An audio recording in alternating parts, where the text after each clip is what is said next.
Well, good morning and welcome to, no, not the Seat Unique Stadium, but the College Ground in Cheltenham, where it is very summery, you must be said. Clear blue sky overhead. The outfield looks as if it's going to be like straw by the end of next week unless we have any rain. And Dan Whiting is here at his first Cheltenham. And as a phone call I had last night with someone said, it's Christmas Eve. So what's Christmas Day like, Dan? Oh, magical. Santa has arrived. He's come down the chimney, Ian. He definitely has. And this festival might be sponsored by the Cayman Island Tourist Board, but they've certainly brought their weather over with them, haven't they? So, no, it's absolutely fantastic. And I'm looking forward to a wonderful, wonderful day's cricket. Slightly curtailed, as you may be aware. But the first session is going to be 11 to 12:30, spot of lunch. Then it's going to be 1:10 to 2:40, then some tea, then 3 o'clock to 4:30, and the game today is finishing at 4:30 due to the concerns of the welfare of the players and the spectators here as well. So I think that's a sensible decision, and we'll make up the play over the next few days as well, won't we? So longer days for Wednesday, Thursday and Friday. We also gather that in theory 72 overs should be the allocation today, but if those overs are not bowled at 4:30, play will still stop. So both teams have got to be a little bit careful, particularly Gloucestershire, as they are in the field, come to that in a moment, that they don't get behind on the over rate, and I suspect that might mean quite a long bowl for Zafar Gahar today. So team news wise, let's do the toss first, because Hampshire won the toss and decided to bat. I don't think, Dan, there was any great surprise when James Vince looked towards his team and with a huge grin on his face and a huge sigh of relief, I suspect. No, unless you're a masochist, I think anyone would have batted today. So the teams, shall I do? Which side shall I do? Up to you. I'll do the Gloucestershire side then, because both sides named squads of 13, and Gloucestershire left out George Scott and Jared Warner. So the team is Harris, Dent, Bracey, Hammond, Van Buren, Higgins, Price, Ollie, Price, Tom, Zafar Gahar, Zach Chappell, and Josh Shaw. We think that, in fact, Higgins will bat at number 3 when that time comes, with Bracey at 5 and Van Buren at 6. Hampshire, of course, very settled team in the championship this season. Yeah, they've only used, I think it's 15 players all season, and that's exactly the amount of points that they find themselves behind leaders Surrey as well, so they'll be targeting this game. But I'll come on to that during play. But their side will be Felix Organ. He's a West Country lad who's from Dorset. Ian Holland will be in there. Nick Gubbins, James Vince, the skipper. Liam Dawson, who ingratiated himself to Gloucestershire fans in a T20 game at Bristol. I wonder what sort of reception he'll get. Ben Brown will come in at 6, the wicket-keeper signed from Surrey. Aniran Donald, Keith Barker, who's the leading wicket taker in Division 1 this season, and he'll be looking to take advantage of the frailties in Gloucestershire's batting, possibly. James Fuller will need no introduction to Gloucestershire fans, having started his career here. Kyle Abbott and Mohammed Abbas, and I think their bowling lineup is the strongest in the country, and I really do. And more to the point, you mentioned about Ben Brown. Ben Brown is he's got a career average, batting at 6, he's got a career average of over 40 and an average this season of nearly 50, having made that move from Sussex at the end of last season. He's got to 350. He's only 100, but he's averaging 49 in the championship this season. So Hampshire are a strong team. They won here, of course, last year in a game that Gloucestershire came close to saving, but ultimately didn't. At tea on the last day, you'd have said they had an outside chance. The two Price boys were still together at that stage, and then there was that freak dismissal, which saw Ollie Price caught off a ricochet of the fielder at short leg, and Hampshire in the end were left, I think, to chase 56 to win, which they got with about 10 overs to spare. But today, it's all about what Gloucestershire can do in the field, because we've got the prospect, you would think, of Hampshire looking to bat once in this match. It's a fast outfield, it's a small ground, and umpires today are Nick Cook and Graham Lloyd. Simon Hinks as match referee. Yep. So from the college lawn end, it will be Ryan Higgins, and the chapel at the end to our left. There are two chapels, of course, but what is best known as the main chapel here at Cheltenham, built in 1893, away to our left, and that will be. So we'll probably see Zach Chappell from the chapel end. You do spot these things. There are 4 slips for Ryan Higgins, who's going to bowl the first ball of this 150th anniversary Cheltenham Festival. From the college lawn end, comes in and bowls to Felix Organ, the right-hander, and that's just pushed out onto the offside. Hampshire with 2 right-handers at the top of the order. In fact, only Gubbins and Barker are left-handers in that team. Gubbins got 100 in the game here last year when he was still on loan from Middlesex. That move ultimately made permanent. Higgins over the wicket, in and bowls and steered away and fielded on the bounce at point. I mean, just about all the players have got either a cap or a sun hat on. Miles Hammond it was with the dive there. Yeah, it's a good stop there, because this outfield's like glass, isn't it? And it's just going to roll away over once it beats the field, it's 4 runs. Yeah, and particularly down the slope on the Sanford Road side of the ground. Organ again comes forward to Higgins, and that's pushed up to mid-on. That's Chappell under the hat there. The normally distinguishable bald head of his, or shaven head to be more accurate, really, hidden by the sun hat. Higgins, not a very long run, his first over of the match, and that's let go by Felix Organ. Can bowl a bit of off spin as well, so Hampshire have got they've got 2 spinners in their team, Organ and Dawson, and I think you made the point, probably as a 4, the best quartet in the championship in Division 1 anyway. Yeah, without a doubt, and they do have some batting frailties though. Higgins in once more to Organ. That's steered away past Mild Hammond. Let's just see how fast this outfield is, and the answer is they're going to try and come back for 2, and they've just made it. So that's an indication that you don't tend to run many 3s at Cheltenham. That the pockets where you can run a 3 are sort of to wide long on and wide long off. Those tend to be the areas where you can sometimes run a 3, but generally square of the wicket, it beats the field. If it's hauled in, it's 2. If it's through them, it's a boundary. Down the leg side from Higgins, not taken cleanly by Bracey. That dribbles away. And so just the one scoring shot at the end of the first over of this festival. A reminder that if you're with us on the stream, you're very welcome. And our email is open, commentators@glossccc.co.uk. We'll try and filter those through during the day as much as possible. But it's not going to be Chappell from the chapel end straight away, I don't think.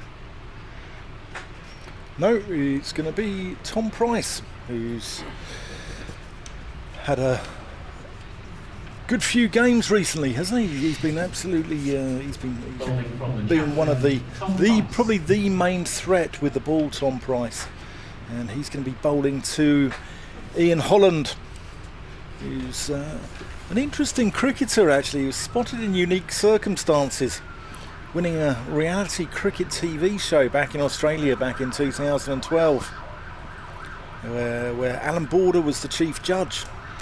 He's got a dual United Kingdom and United States passport. Anyway, here's Tom Price into Holland from the chapel end, and that's defended back down the wicket to him. So 2 for none. Felix Organ with both the runs.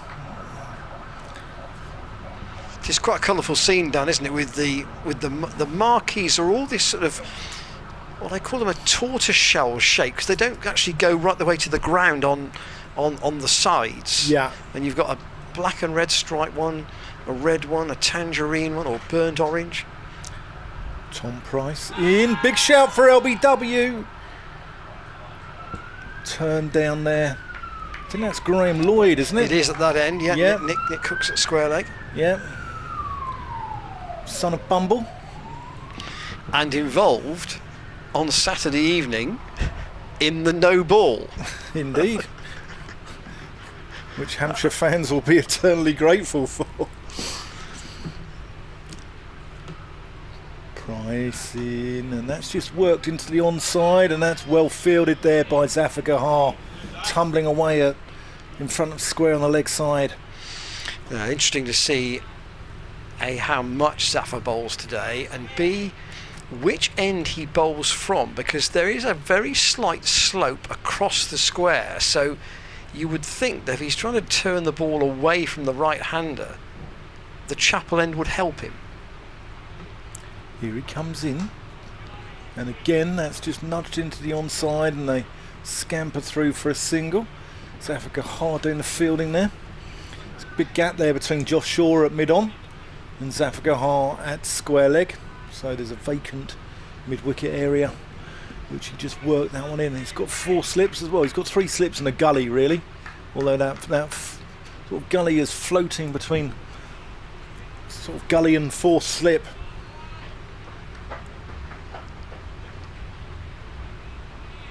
Chris Dent at first. Ollie Price at second. Is that Marcus Harris there at third? Here's Tom Price in. And that is clipped off his legs. He's got that quite fine. But well fielded there by Zach Chappell down to our right. And the score moves on to 4. Lovely day here in Cheltenham. At one of the venues of outground cricket. This is 150 years it's been here. Price in, and that's well bowled, and that's a little tickle behind. No, Gloucestershire were interested there, but nothing happening there. Don't know what that came off. There was a sound of some sort. Price was like kind of half an appeal. I think it flicked the pad, but Graham Lloyd having none of it. And that completes the over. So 2 overs gone, 2 off each over. Score 4 for none. Yes, and interesting that obviously the change of time for today with the 4:30 finish. There was some discussion about whether play might even start earlier than 11. It might start at 10 o'clock, but you have to factor in a large number of corporate guests who are here today. Higgins to continue to Felix Organ from the college lawn end. He's got an interesting story. Felix Organ as well. He born in Sydney, educated at Camford School in Dorset. He's played national counties cricket for Dorset this year as well. But he took a 5-wicket haul against Surrey in strange circumstances. I'll come on to it after this ball. Higgins again staying over the wicket, and forward comes Organ. Yeah, there was a game back in 2019 where the umpires said the light was too bad, so they wouldn't let the opening bowlers come back. So they had to bowl him as a spinner, and he ended up taking 5 wickets, and he's regularly used now. So, yeah, that was his debut. Well, his debut was back in 2017, but he's really started to nail down a spot in 2019. Higgins wants to have the fine leg moved finer. Josh Shaw's down there in front of the main scoreboard. Higgins, I wouldn't know you call it searing heat. I mean, we are fortunate in that we are in a small marquee, which is in terms of where the batsman is at the moment. It's an extra cover effectively. and there is just enough wind at the moment, but out in the middle where they're right in the sun, it's like a cooker out there, I would think. Organ goes back once more. Higgins continuing to make him play at the moment, and that's what you tend to find at Cheltenham, is that there is always something there for the bowlers. Yes, you can score quickly, but if you go back, I think, to the 2016 festival, there was a match against Northants here where it was over in 2 days. Here's Higgins in once more, shorter one, and ducked underneath by Organ.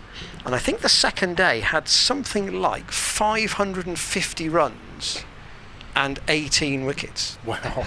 It was a absolutely crackers day. Full value for your money there, Ian. It was against Northants. Jack Taylor got a big 100, and Gloucestershire bowled Northants out in the third session. Higgins again, and Organ again lets that go, getting his bat well out of the way. So 2 overs for 2 runs for Higgins at the moment. That was a maiden, and Hampshire, having won the toss, much to the relief, I'm sure, of Messrs Barker, Wheel, Abbott and Abbas. Fuller, Abbott and Abbas, I should say, and decided to bat in their 4 without loss. Talking of Jack Taylor, Matt Taylor, his brother, has been ruled out of the rest of the season. The news came out yesterday, but I think he suffered it in the Essex game, where he suffered I think it's a stress fracture of the foot, and he's going to miss the remainder of the season. Only bowled 6 overs in that game. Yeah, and he only went for 1 run, so I thought it was a bit strange. Anyway, here's Tom Price in from the Chapel End as Holland defends that back down the wicket to him.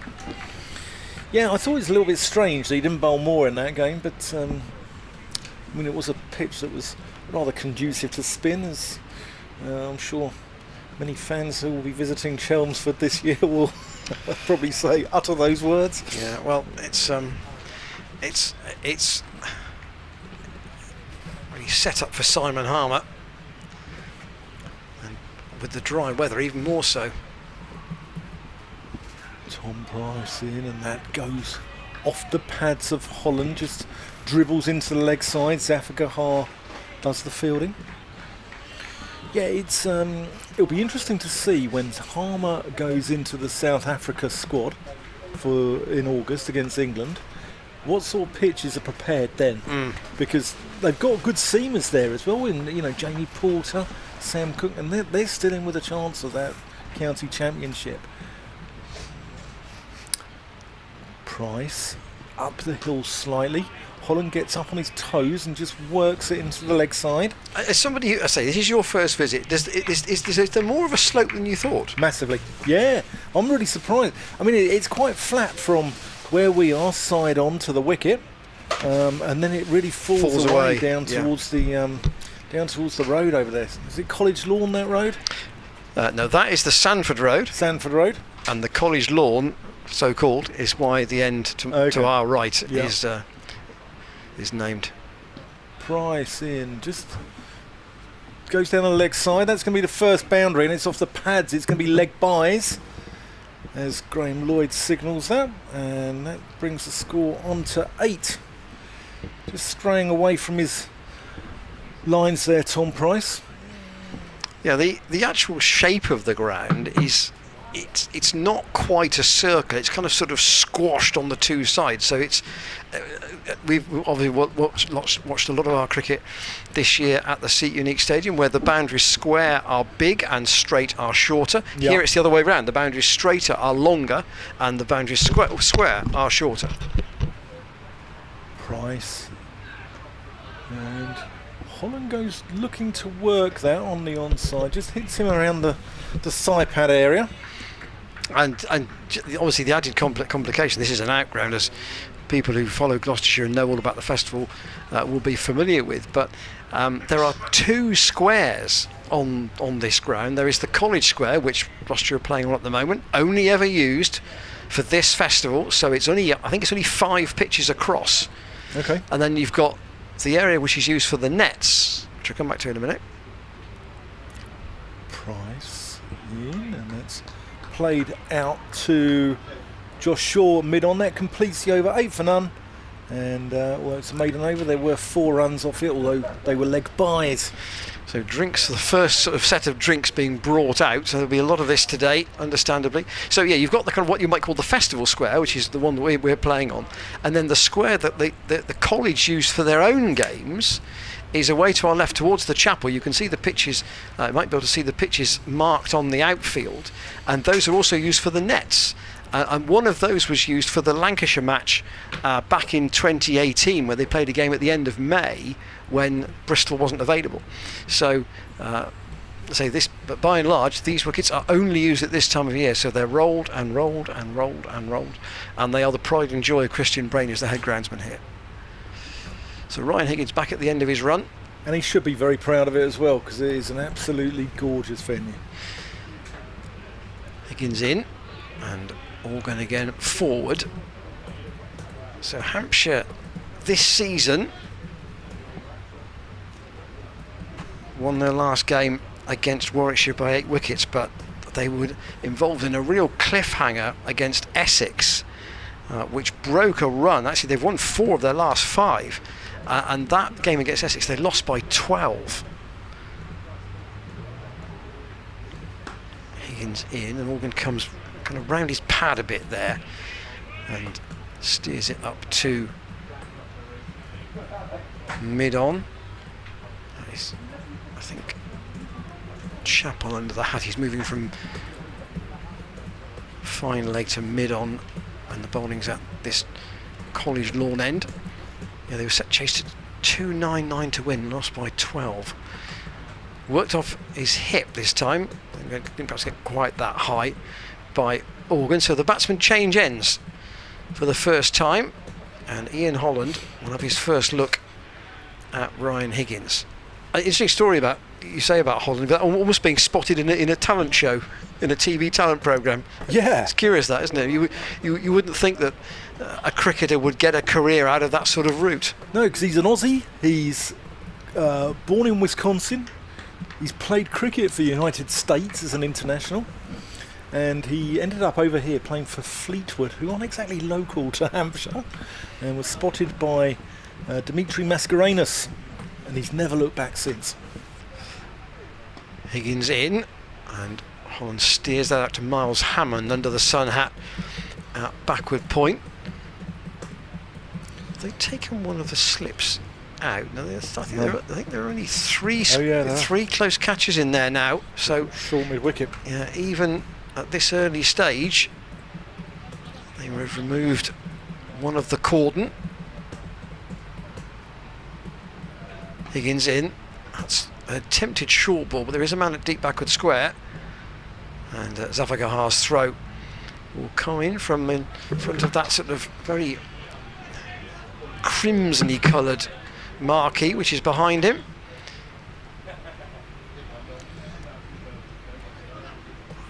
Yeah, the one next to it's sort of a bit like the AC Milan kit, isn't it? It is a bit. Higgins past umpire Cook. Bowls and having pinched a single off the previous ball. Holland again answers the call from Felix Organ for a single. They rotated the strike a bit. Higgins just having a chat with Graham Van Buren at the end of that over. Sometimes bowlers do have a preference for ends at Cheltenham because of the slope, but certainly David Payne used to like bowling from the, not used to, he still does I'm sure, but he's not in the team for this match. Bowl from the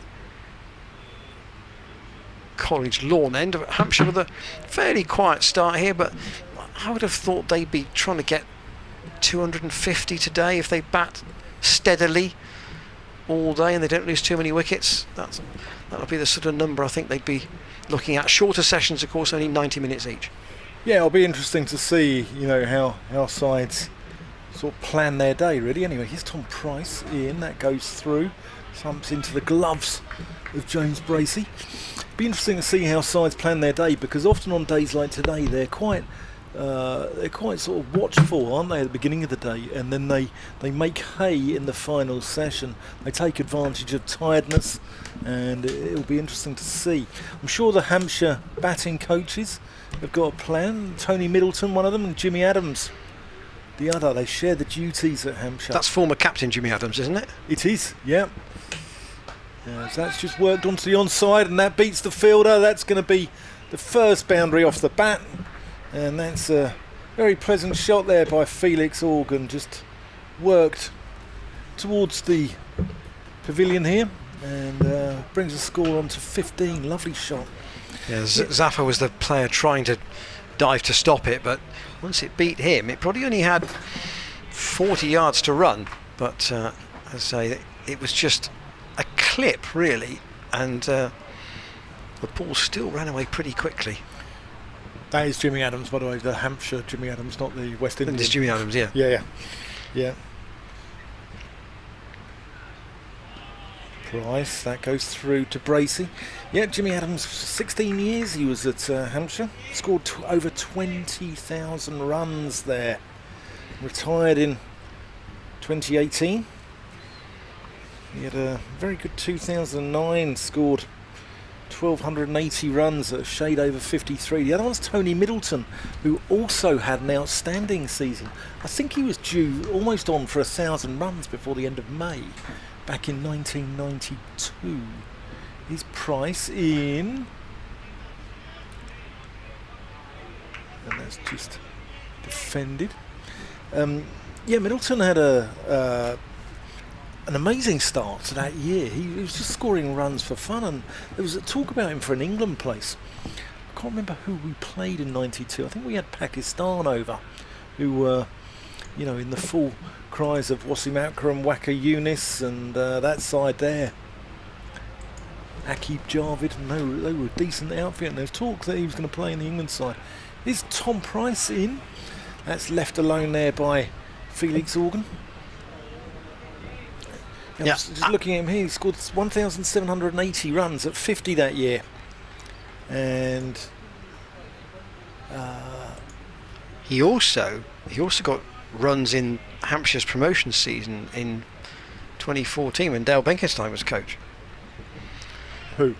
Adams. Oh, Adams. Yeah. Yeah. He and James Vince were the two top run scorers that year. Okay. Yeah. Price in. That's thick outside edge all along the floor. That's going to run away down there, I think. Yep. Fielder gives up. That shows how quick this outfield really is. That's 4 runs, and the fielder was never really in contention there, was he? And it goes to show this outfield is like lightning. And Hammond is not slow in the field, no, he's not. But that ball was running away from him as he was going down towards that sandy coloured marquee. I did see Mark Trout looks after a lot of the logistics in terms of the catering and the hospitality and such like at the Seat Unique Stadium. And I saw him on the way in today, and I said, "How many have you got in for lunch?" He said, "I think all told across the 3 main marquees is about 400." Wow! So you can see why this is a popular event to have a day out. And here's Higgins trying to get Gloucestershire's first breakthrough into Ian Holland, who just again defends back up the pitch. I think the crowds will be even bigger on days 2, 3 and 4 as well, especially if the game of cricket's poised nicely. But just because I think the heat may have put off 1 or 2 today. I think that is definitely right. But I was chatting to some friends of mine who said, the oldies, as they put it, they class you in that. Yeah, might decide that today's just too hot. Yeah. Again, defended. It played with a firm bat, but not a really aggressive bat by Holland again up to mid-on. Arguably today, and we're not being critical at all about the conditions that we're playing in, because it's absolutely glorious, but arguably the best place ideally to be playing is where England are playing the ODI today, which is in the north. Off the pads, but not off the pads, if you like, by Ian Holland again, just squeezed a single down to deep backward square. Yep. One more. Ben Stokes' last game. Yes. 50 over cricket, and he'll be pleased that it's Chester Street's not in the grips of a heat wave, being a ginger gentleman, I'm sure. So 20 for no wicket in the 7th. Hampshire having won the toss. Higgins in. A first really forceful attempt at a shot off the back foot by Felix Orwin. He didn't get anything on it.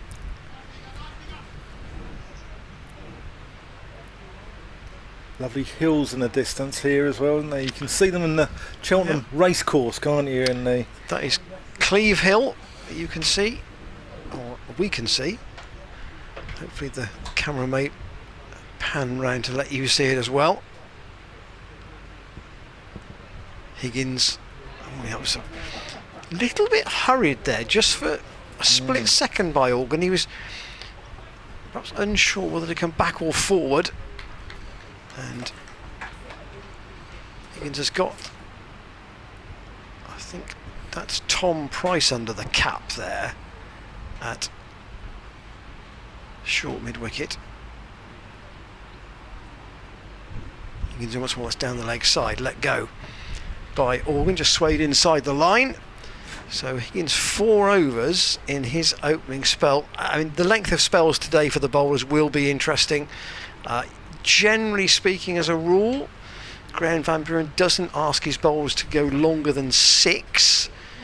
Today I suspect 6 would be a long spell, and already we've seen drinks brought out for Tom Price and Ryan Higgins, who have been sharing the new ball. Yeah, this is outground cricket at its finest, and those listening in from Hampshire will probably be longing for the days of Dean Park at Bournemouth, the United Services Ground at Portsmouth, the wonderfully named Mays Bounty at Basingstoke. Basingstoke's not that pretty a town, it's got to be said, but if you're listening from Basingstoke, I do apologise, but it's got it just conjures up innings of sort of images of Robinson Crusoe, doesn't it? Mays Bounty. South Africa has dropped out to deep backward square, just in front of us. Price in, and that's tickled finally, and he's going to get full value for that. That's going to go all the way to the boundary, and that's 4 runs, takes the score on to 24. Good shot there by Holland, just gets enough of it just to work it away from James Bracey, but fine enough not to be straight down to Zach Chappell there. He gets 4 runs. Yeah, he's quite wide there actually, and Higgins asked for his fine leg to go finer, which Price hasn't so far done. Price in, and Holland onto his toes, plays that into the onside. South Africa hard down here on the boundary, hopefully protecting our monitor if the ball comes this way. I think he probably knows there's a long bowl for him today. I wonder if there's any help out there. It certainly should be dry enough, shouldn't it? Certainly should. He had a wonderful innings at Essex in the last game. Here's Price into the wicket, and that's stoutly defended by Ian Holland. Yeah, so just the remainder of the Hampshire coaching team. You've got Giles White there, his director of cricket, who was also 11 years the county pro there. Scored 900, scored 6,000 runs. And he started his career down in the West Country actually. He was down at Somerset, then moved to Hampshire in 94 before calling it a day in 2002. Price approaching the crease, that's a full delivery which Holland plays out to Ryan Higgins at short mid-wicket.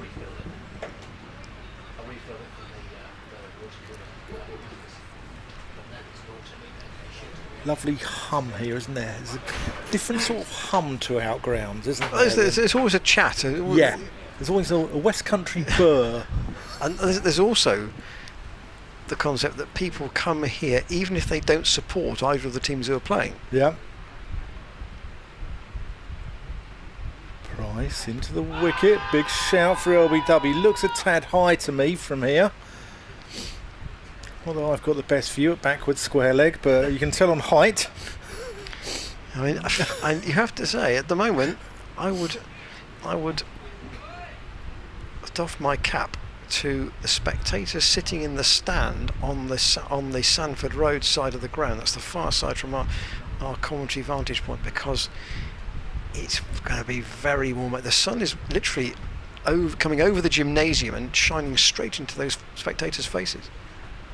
Price in. That's played nicely. That's off the back foot. That might go all the way as well. That's well fielded there by, I think it's Miles Hammond, who's cut off the boundary there. That was running away down the hill. This is a good start here by Hampshire. 8 overs gone, 27 for none. And they'll be very, very pleased with this. It's important time of the season for those guys from the south coast. They obviously won the Blast on Saturday in dramatic fashion, beating Lancashire, but they've also got a really, really good chance of this county championship. They haven't won one since 1973, and before that they only won one in 1961. So, you know, they haven't really had a huge amount of success. They had a good side in the 80s, you know, and they had Robin and Chris Smith and Malcolm Marshall. I think David Gower went there, didn't he? Mark Nicholas. Anyway, here's Ryan Higgins. Higgins keeping going for the moment and driven to mid-off where Van Buren does the fielding. I think it was he and Hammond who did that chase at the end of the last over. They ran 3. Please note, a 3 run to a square boundary. Whoa. All about the pace of the shot and the fact that it was a bit of relay work on the throw. But at the moment, these two is trying to give Hampshire a start that will mean something in the context of the game. Last year, when they won, they got 486 for 7 declared in their first innings, albeit that was the second innings of the match. But you know, they'd be looking to get that many again on the basis that it's going to be cooler after today. More comforting for their bowlers. That's gone very fine down to Josh Shaw. A double fumble, but he did stop it, and they'll just be content with a single. So Hampshire just ticking along slowly here at the moment. There was 100 in that game last year for Tom Lace, who played at the weekend for Bridgewater and played in the second 11 yesterday, didn't he? And if you're listening in, Tom, we wish you all the best.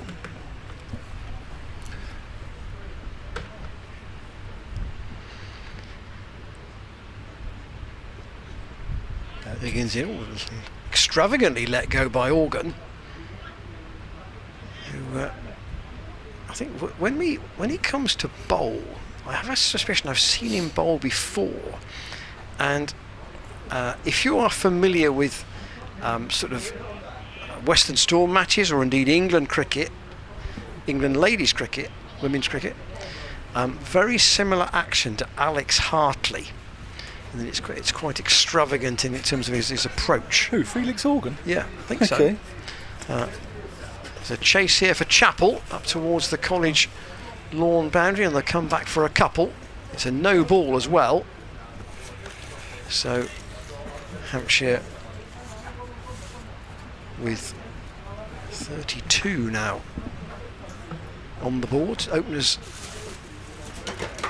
both just starting to feel a little more comfortable. They've just about equally shared the strike. Higgins in, and that's pleasantly pushed to wide mid-off. Van Buren comes round and does the fielding.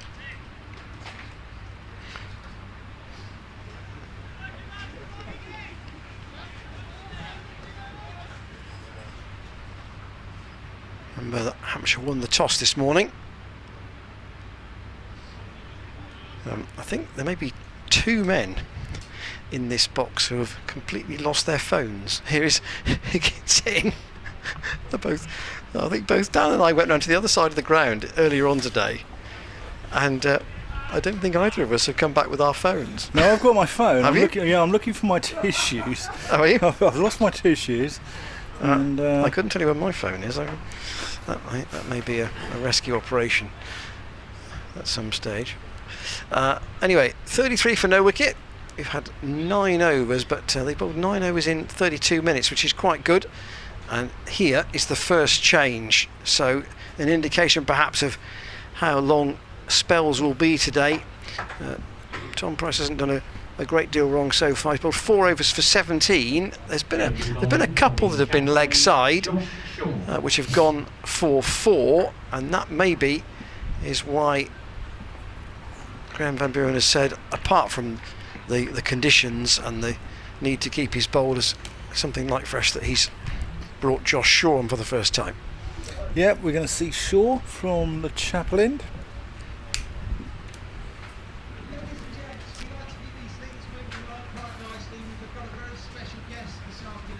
Here he comes in, approaching the wicket, and that's left alone there by Felix Organ. In other news around the country, Somerset are 31 for 1 at Taunton. The man out there is Tom Lammonby, who was caught by Tom Kohler-Cadmore, bowled Jordan Thompson for 4. Renshaw's just in. Oh, big flash there from Organ. And that goes through to the gloves of Bracey. Essex 28 for 1 against Surrey. Essex chose to bat there, unsurprisingly, and Warwickshire put Kent in, and Kent are 28 for 3. So those are the matches elsewhere in the first division. Oh, Northampton against Lancashire. Northampton 28-21 without loss. Sure, that goes through to Bracey. I wonder what the reaction was from the Warwickshire players when they were told they were going to field today. I couldn't possibly say, Ian. It's before the watershed, mate. Everybody else is batting. Yeah. Right round the country. And that's fine under the circumstances. It's a bit disappointing. Shaw into the crease, and that's defended by Organ out to mid-on. So what was your first year at Cheltenham, Ian? You're a local man. It's obviously back to yours for a quick ploughman's lunch in the interval. What was your first year here? I think I might need to look up a scorecard, actually. I think it was 75. Have you been every year since? Not every year. No, not every year, but certainly many. Shaw in, and that's defended again. Making him play here, it's good. And do you see the Mike Proctor 4 in 4 balls? Or hat-trick? Was that here? That was here, wasn't it? He took that against Yorkshire here. That was 77? 79. 79. I don't know. I don't remember being here for that. Sort of thing that would probably stick in the memory if you were here, wouldn't it? Oh yeah, yeah.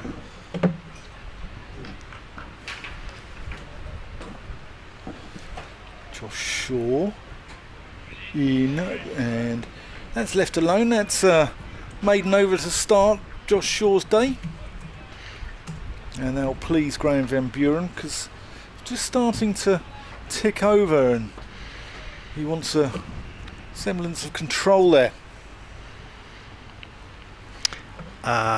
Yes, I think it might have been 76 actually, when conditions obviously were very similar to this, and I remember it because John Lever took 8 wickets for Essex in that match. In fact, that is the game. I'll come back to that in a minute. And also some of your emails. I'll just give you the start of this new over from Higgins, who is into a 6th over from this College Lawn end. Hampshire 33 without loss. Yeah, that game in 76. I remember coming with a scorebook and trying to score that game. I'm not sure about the accuracy of it, mind you, but Lever took, in very warm conditions, as I now see on the approved card, 8 for 127. Here is Higgins in. That's neatly turned away by Holland. One more to him, down to Tom Price, who's at he's at short mid-wicket, but he kind of can't save all the singles there. Yeah, Gloucestershire won that match despite Lever's efforts. Zahir made 153 in the Gloucestershire innings, and they bowled Essex out twice. Higgins in, pleasant shot, away on the onside, down to a bit of a stumbling stop from Chappell, but he did make it, and there was never any chance of more than one anyway. So I think 76 probably was my first festival here, and there have been obviously a lot in between in varying conditions. Not many as warm as this.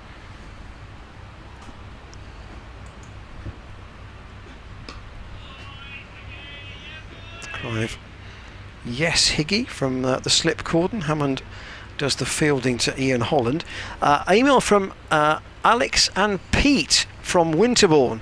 Does anyone know what's happened to our West Indian fast bowler of the late 1980s, Vibert Green?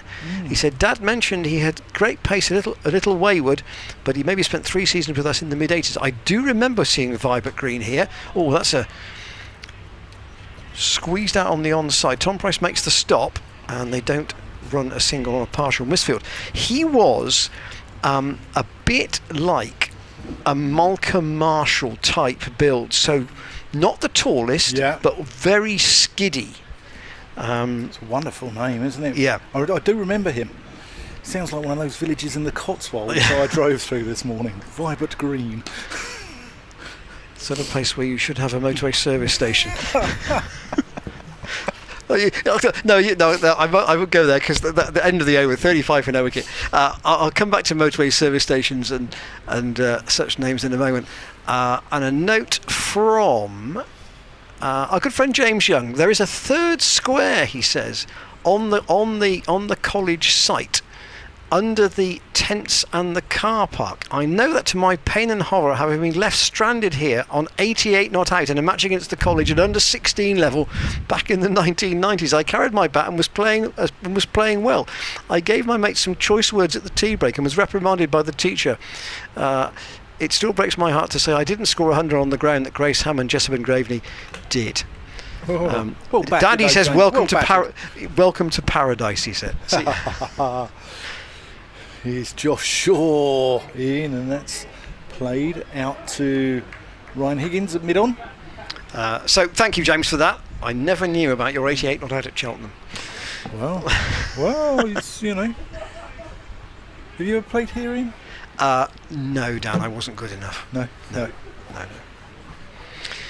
But Hampshire just, they're just ticking over here, aren't they? Certainly are. 35 for none.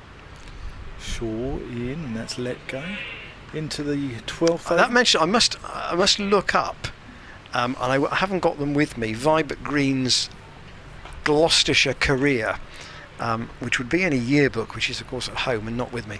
And I'm sure it is possible to look it up on a website, but during play it's not always as straightforward. So I might try and do that for tomorrow and bring Green's numbers in. Shaw up the hill. No shot, goes through to Bracey. But thank you to James Young and to Alex and Pete from Winterbourne, brackets James Bracey's club.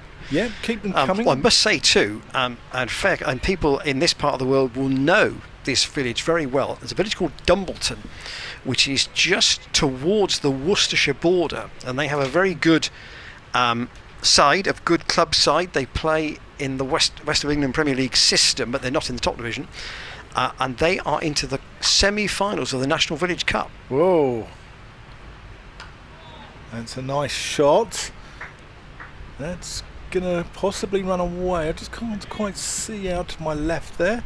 They're going to get 3 at the minimum, and that's well cut off there by Graham Van Buren. Yeah, that's just a little blind spot we've got just to our left, towards where the players' area is, just in front of the gymnasium. where the players have their dressing rooms, where they eat as well. But that was just hauled in. So yeah, Dumbleton had a win at a club called I think it was Cropston or Cropton in Leicestershire on Sunday. Yeah. And they've got to go to Rainford up near St Helens in Lancashire in the semi-final. Oh, nice local trip. But fair play to them for getting that far. And then Lords. To get to the last 4. Yeah. Josh Shaw. That's just on. It's going to be a leg by. I thought Bracey had fielded that, but he just misfields, and they're going to run through for, as Graham Lloyd signals, a leg by there. Takes the score on to 39. Organ's on 20. Ian Holland is on 12. Higgins number 14. Josh Shaw's number 3. Yeah, Dan hasn't had his moment of the morning yet with Chappell from the Chappell end. No, not yet. I'm waiting for that one. I don't know if. Well, James Anderson's probably bowled from the James Anderson end. I'm sure he has. Shaw in, and big drive, not timed by Felix Organ. That completes the 12th over, 39 for none. Yeah, I wonder what other cricketers have bowled from an end named after them. Yeah. I wonder if Seymour Nurse ever bowled from the nursery end. Well, here we've had, 43 minutes cricket. A reminder that the sessions today are an hour and a half each, and we're going to see Chappell now for the first time, but not from the end bearing his name. He's going to bowl from the College Lawn end, and Ryan Higgins, therefore, with an opening spell in this heat. 6 overs, 1 maiden, no wicket for 14 is a tidy effort. And now Zach Chappell to bowl for the first time today. Obviously, he's come back for 2 matches, the 2 red ball games here at Cheltenham. And the expectation has to be that he will then go back to Notts for the Royal London Cup, because they are decimated by the 100 for that competition. And the debate would then be, and maybe this is something that will unravel over the festival, would the Gloucestershire interested in taking Chappell for next year? Yeah. And how interested Notts are in keeping him. Here he is from the College Lawn end, and past Nick Cook, and a comfortable take for James Bracey. I think Zach Chappell offers something a little bit different with his height. I think a lot of the Gloucestershire bowlers are, we look at they're in the 70s, aren't they? And they're sort of, they tend to kiss the pitch and rely a little bit on swing through the air. Higgins definitely does. Perhaps Tom Price does. And I think Zach Chappell's a different type of bowler. He bangs the ball into the pitch. He looks for movement off the pitch, perhaps. Here he is, quite a long stride, and then almost the final stride before actually delivers the ball is almost shortened a bit. And Holland had to defend that last one. Just comes down, has a word with Felix Organ. He's a big old boy. He first came in that game against in Somerset when another chap bowled with him who'll be familiar to Hampshire fans listening in. Brad Wheel, he played for Gloucestershire in that game as well, didn't he? He did. He didn't have an easy time either, must be said. No. Chappell, and again past Cook, and that's gone right through him. That's the first one that's really beaten him this morning. James Bracey taking that down the leg side. 12th man, Ajit Singh Dale, just walking out in front of us. Looks to be enjoying the sunshine. Yeah, he hasn't got a hat on. Yeah, he's got a cap.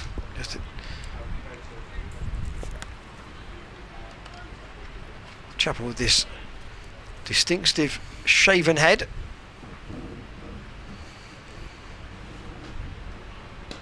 Over the wicket, and not quite out of the middle from Ian Holland up to Graham Van Buren. He's had a really tricky first season as a captain. He's had his shoulder injury.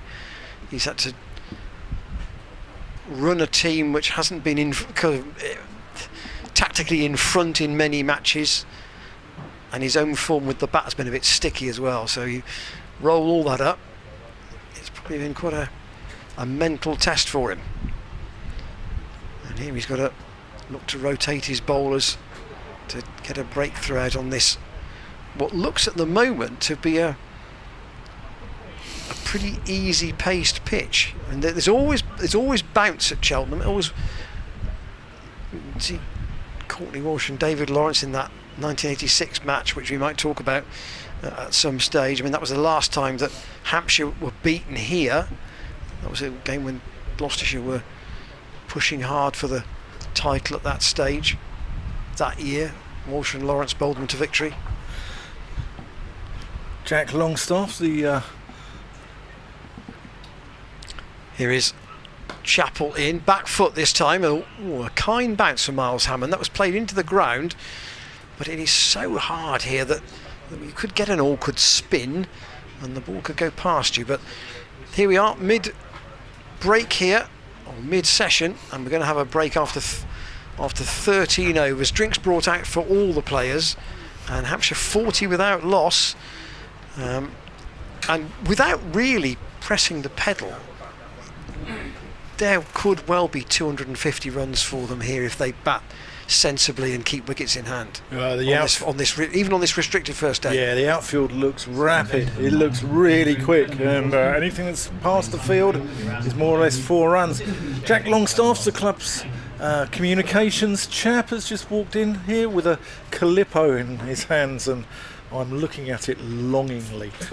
I really am. He's made me very jealous here.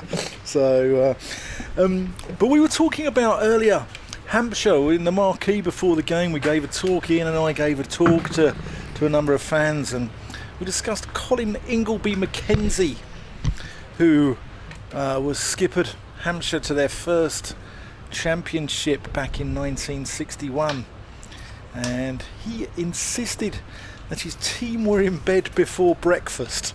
He was a man who enjoyed the champagne lifestyle by all accounts. In fact, John Eilert wrote in his autobiography Many a Slip in 1962, and he said that about Ingleby Mackenzie, he said, reflects a considerable capacity for the enjoyment of most pleasures, and presents a picture of a young man engagingly carefree in a way that seems to belong to a different age from ours. And he sounds like an absolute character. He's one of the last people to see Lord Lucan alive, by all accounts. Well, so, and there has been, I think, a feeling on the county circuit that you look down the list when the fixtures are announced. Obviously, it was much later this year, and think, are we going to Cheltenham this year? And teams, I think, really enjoy the concept of whether they do. And just to go back to the point you made about, you know, how long I'd been coming here, and there was a period where it was Warwickshire, Worcestershire and Glamorgan in the old 3-day time, like pre the end of the old century. Yeah. And those 3 counties came every year for a long time, and you really hope there will be somebody different. I'm sure those matches were done because of the locality and the proximity of those teams, but somebody different was always exciting. Josh Shaw. Ian, and I think I'm not sure Holland played at that. Maybe he played just inside it. It's difficult to tell from our position here. We're not getting the feed that you are at home as well, and I believe that the scorecard on our stream is not working, so we apologise if that sullies your enjoyment somewhat, but to let you know, Hampshire are 40 for none, 14th over. That's left alone, goes through to James Bracey. Probably worth saying, recapping what the 2 teams are then, Dan, if the card isn't up. Yeah, well, just to let you know, Felix Organs on 20, Ian Holland on 13, and we've had a few overs from Tom Price, we've had a few overs from Ryan Higgins, and these 2 are just starting their spells. Zach Chappell's gone for 1 off 1 over, and Josh Shaw's gone for 3 into his 3rd over. So Josh Shaw, and that's well bowled, that's defended by Holland. So the hosts are Graham Van Buren is skippering, with Marcus Harris, Chris Dent, James Bracey, Miles Hammond. The skipper himself will go in at 5. Ryan Higgins, Waddy Price, Tom Price, Seth Gahar, Zach Chappell, Josh Shaw. I'll give you the probable Hampshire batting order after this ball. Shaw in. Defended out to the covers. So Nick Gubbins probably at 3, James Vince at 4, Liam Dawson, Ben Brown and Aaron Donald. That's a pretty strong top 7, and then the 4 bowlers, and certainly Keith Barker and James Fuller can bat. Kyle Abbott and Mohammed Abbas a little less so. The one change from last week is Abbas is into the team for Brad Wheel, and as Dan said, Brad Wheel had the 1 match on loan for Gloucestershire earlier this season. Shaw in. Defended. No run.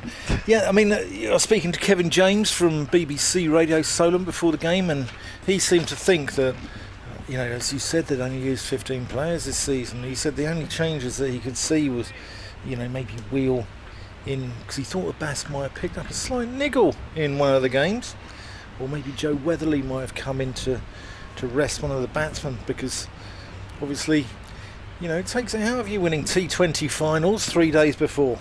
Josh Shaw in, and that's well bowled. That goes through to Bracey. No run. That completes the 14th over. Gloucestershire haven't had a lot of luck this year. It's got to be said. This, I mean, they're obviously in a position where they are for a reason. They haven't played well, and they've been outgunned in virtually every game. I mean, even the games that they've drawn, they've tended to held on for. Probably the only one that wasn't was Surrey, really. That they and even then they conceded 600.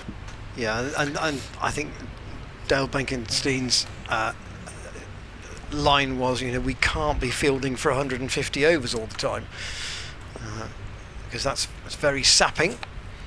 Here is Chappell from the College Lawn end. That's a nice shot out through extra cover. Hampshire only got 3 boundaries off the bat so far today. It's a long chase for Graham Van Buren, and the ball is just going to beat him into the rope and into the white picket fence that surrounds this college ground.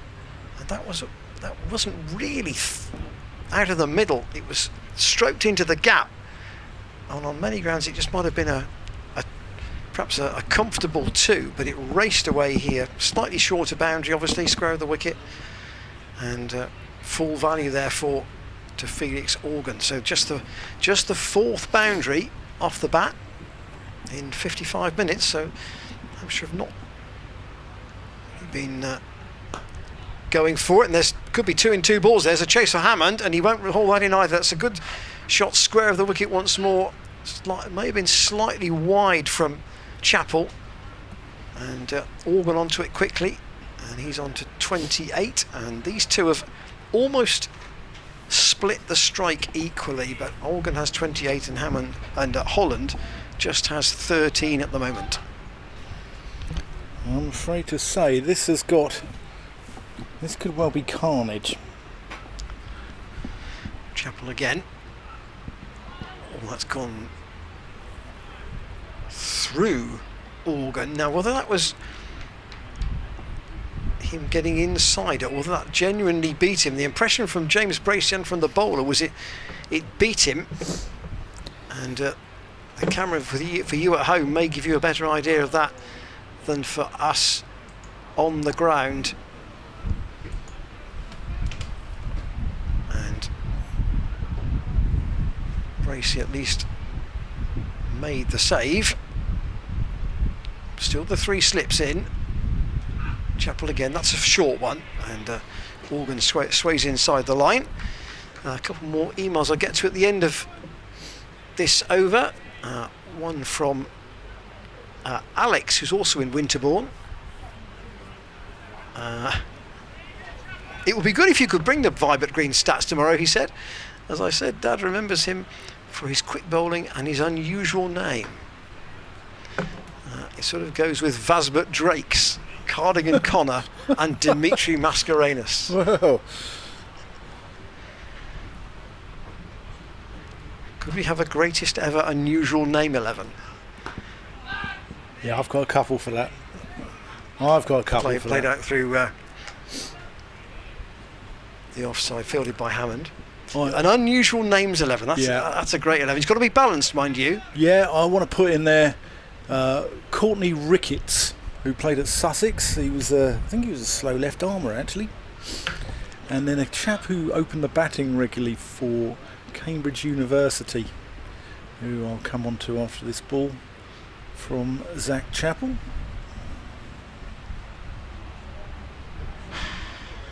Hampshire 48 for no wicket. Chappell in, that's clipped away, and that's gone past Tom Price. It has, and it's going to go away down towards the boundary at wide mid-wicket, and that is Hampshire's 50 up. So a bit of a wayward over from there from Chappell. 3 boundaries in it, and Hampshire are just starting to look threatening here against an attack which has got to cope with what looks a good batting pitch, a hot day, and 52 for no wicket is the total. So the chap at Cambridge University was went by the name of Quentin Cake, and he was described to me once as just sounding as if he had a rakish set of front teeth, straw boater on, punting down the cam with a couple of fillies like Jemima and Felicity in tow, quaffing champagne. Well, if you have any other names for your unusual names 11, that's a good one. We've got several already, but all names welcome. It must try and be balanced if you can. Commentators at glossccc.co.uk, and I'll Keep them tidy as well. Yeah, no rude stuff. And I'll get to Mark Halliwell's email in a moment. Joshua's just thinking about the field here, but he's still got 3 slips. Here he is, up the hill. Bustling in, well bowled, beats Holland outside the off stump. Go on Ian, what does Mark got to say? Mark says, having moved to Cheltenham, I first came to the festival in 77 for a game against Sussex. Zahir made a century, having made 200 in the first innings. Sussex's attack was Imran Khan, Jeff Arnold and John Snow. I came every day up to the festival, every day after that for several years, having had a junior membership for £5. What a bargain. Shaw into the crease, left alone. I recall players doing coaching for youngsters in the morning before Sunday league matches, where Mike Proctor and Brian Brain taught fast bowling. There was spin bowling from David Gravely and John Childs, and fielding from Phil Bainbridge and Andy Brassington, who obviously was the former keeper. Unfortunately, none of their advice rubbed off on my cricketing ability, although Zed told me I had a good forward defensive. I got a favourite Zahir story as well, which I wasn't going to bring up today, but we might do. Oh, that's a lovely shot there. Holland just lets the ball come to him, plays it on the onside, whips it through square leg from under his head. 4 runs. Lovely shot from Ian Holland. Ben has emailed to say David Stiff, who used to play for Middlesex. Yeah. Which is a good suggestion for our unusual names 11. Yeah, if you look at Ebony Rainford Brent's middle names as well, that's quite a interesting one. I'll come on to those in a second. No reason why it can't be a mixed team. No, exactly. 4 more to Holland off that last delivery, and the Gloucestershire captain Graham Van Broom wants to have a look at the ball. Now they are also saying it's gone out of shape. That's maybe because it's got clipped against one of the little concrete blocks that goes round the ground here. There's one just in front of us. Now if the ball should hit that at an awkward angle, it might take a divot out of it. And that'd be maybe what's happened here. We're going to have a change of ball in the 16th over. Hampshire 50 is at 6 for no wicket. Here we go. Ebony Rainford Brent is Ebony Jewel, Cora Lee, Camellia, Rosamond Rainford Brent. Yeah, that's got to be one of the poshest names in cricket. Oliver Hannon Dalby always strikes me as being very posh, and we put this on our podcast to Jack Brooks. And Jack Brooks said, well, He might have a posh name, but he's from Halifax, so I doubt he's that posh. So you're not missing anything at the moment because a ball is being changed. So I can gives me a chance to give me this Zahir story, which was sometime after he had finished playing. He came back to play in a benefit match here, which from memory was for David. It was either for Lawrence or Walsh. I can't remember which one it was. And he got a standing ovation when he walked to the middle. He sort of scratched around for about 10 minutes and then played a cover drive in slow motion, and you thought, there is nothing wrong with the world if Zed can play a cover drive like that. He made about 60 and got a standing ovation when he walked off. And I had a chance to talk to him afterwards, or I overheard a conversation after when he was talking to a spectator, and said, great to see you back with the bat in your hand. How does it feel to be back playing here? And he said, well, it's lovely to be back here, but he said, I haven't picked up a bat for 7 years. Wow. and obviously I think he was working for an airline in that intervening period. But to think that he had such ability that he could not pick up a bat for that length of time, walk out, and within kind of 10 minutes you had a shot that was just reminiscent of him absolutely at his peak, was extraordinary. And we have a link with Zahir Abbas in this game. Ian, do you know what that is? Ooh. Here's Josh Shaw. Good quiz question. We're back in to Holland. That goes through to Brayson. A link with Zahir in this match. Yeah. Well, there is a Pakistan player playing. 2 Pakistan players playing in this match. One for Gloucestershire, one for Hampshire. So, is he related to Mohammed Abbas in some way? No, he's not. But Mohammed Abbas, Zahir Abbas was from Sialkot in Pakistan, and Mohammed Abbas worked originally. I'll come on to it after this ball from Shaw, defended by Holland. Yeah, Mohammed Abbas worked in a leather factory in Sialkot, which is the same town, and then he worked in a law firm originally. And although Mohammed Abbas is from Jathaki, which is a small village in the Punjab, Sialkot is the next sort of nearest biggest place. So, yeah. Zahir Abbas is not very well at the moment, we understand, and we wish you better if you're listening in, Zed. Josh Shaw in, and that's the end of the over. 56 for none. Organs on 32. Ian Holland on 17. And I just want to say we've had some news actually of, there's a chap who listens in. He's from my cricket club, Southgate Adelaide Cricket Club in North London. He's a chap called Neil Watts, and he's a Gloucestershire fan. And he grew up in the days of Mike Proctor, and he's always been a Gloucestershire fan. We've always wondered why a man from North London. And Neil's just announced his wedding this morning. So if you're listening in, Neil, congratulations and good luck.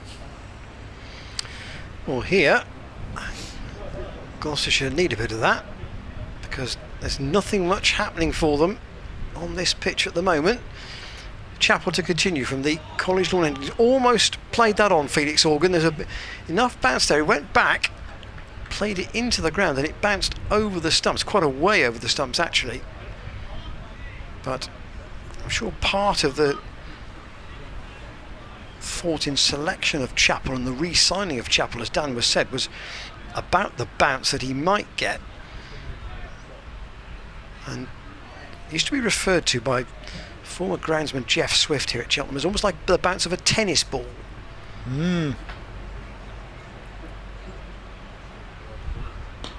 Back foot and the 4 runs. That's another good shot from Organ. He didn't move his feet much there, just got into position, got inside the line, crunched it away off the back foot, and suddenly he's dealing almost exclusively in boundaries. 36 with 6 4s now for Organ, and starting to put bat to ball. He's got a 100 in the championship this season, just the one. Chapel into him again.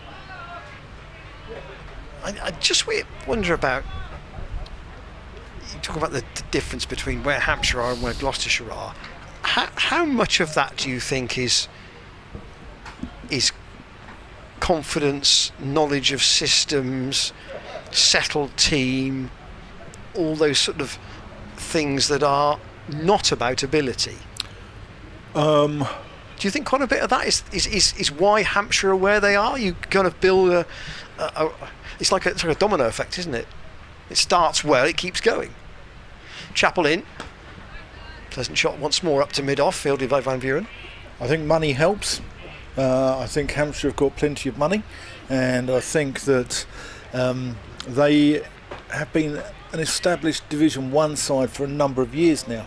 Gloucestershire, a lot of people, social media is an absolute, you don't want to look at it if you're a Gloucestershire player.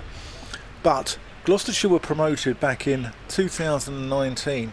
We saw last year, although Gloucestershire had a very good season, the sides that they actually beat tended to be what are now the Division 2 sides. And Gloucestershire are probably somewhere between Division 1 and Division 2. As a, in the scheme of things, in the 18 counties, they are probably 9th, 10th, 11th, 12th, something like that. Hampshire are fighting for the title, so they're up there with the Surreys, with the Essexes, with those sides. So it's a different equation that you're looking at. And I think, if Gloucestershire are to challenge for that county championship title, it doesn't come the first year after you've been promoted. It takes a number of years for you to get there. Chapel staying over the wicket, hasn't done anything too funky yet, and decided to go round the wicket to the right-hander. And at the moment, he is the most expensive of the bowlers. Higgins 6 overs 0 for 14, Tom Price 4 overs 0 for 17, Josh Shaw 4 overs for just 7 runs, and Chapel's 3 overs have cost 17 with 4 boundaries. And we've got the scorecard back on the monitor now, so we hope that hasn't ruined your enjoyment of the first hour and 10 minutes. Just over 20 minutes to lunch in this curtailed session due to the welfare of spectators and players out here. Gloucestershire would love a wicket before lunch, wouldn't they? Oh yes, just to try and get, just to winkle one out, get Gubbins in and give him an awkward 10 minutes. Shaw in, and that's played pleasantly onto the onside. We're talking about our grounds earlier, and the United Services ground at Portsmouth is much missed from the circuit, right in the centre of town, opposite the Gun Wharf shopping centre there. And it's got a wonderful gate. If you're a ground geek, Ian, which I know you are, a bit. I know you're a ground geek and an outground geek at that. There's a wonderful gate there which has got a lot of history attached. It's got some naval history there. I can't remember exactly what it is as Josh Shaw comes in. That's worked quite square. They run the first one hard. Zach Chappell's got it, and that's well fielded. Good throw in. Keeps it down to 1. Yeah, and he's got a wonderful gate there, and it used to be one of the quickest wickets in the country. They used to say that one and Acklam Park at Middlesbrough. Right. That was a quick wicket as well, but I think the wicket deteriorated over the years at US Portsmouth, and they no longer play there. I should say, if you're a Hampshire fan watching the stream today, come back to that in a minute. Sure. And worked into the onside. You'll be familiar with the voice of the late John Hughes, who obviously did Hampshire cricket and football at Southampton and Portsmouth for a long time for the BBC. And one of my first commentaries was done with John at Portsmouth on a Sunday league game in one of the tiniest spaces to do a commentary from I've ever worked in. But he was an absolute pleasure to do a game with, and much missed, obviously, from people on the south coast. Very, very familiar voice, and he'd love it here. I know that much. Have you ever played at Winchester? Me? No. No, it was Hampshire. Sure, in, and that's a big drive. Yeah, doesn't seem to go anywhere. No, didn't time that. That went straight to mid-off. Van Buren took it fairly comfortably, but no chance of a run. Holland's just got to believe he can stick around here with Organ, because if Organ's just starting to unfurl a few shots, then it's important that he has the right support at the other end. Tom Price is just doing some flexing of his legs here. Perhaps a change for him for Chappell, perhaps. Well, bowled, defended by Organ. Yeah, the other ground that's much missed by the Hampshire faithful is the old Northlands Road in Southampton, and what a wonderful, wonderful place that was. It was it wasn't the prettiest of grounds, but it had atmosphere aplenty. And get a one-day game in there.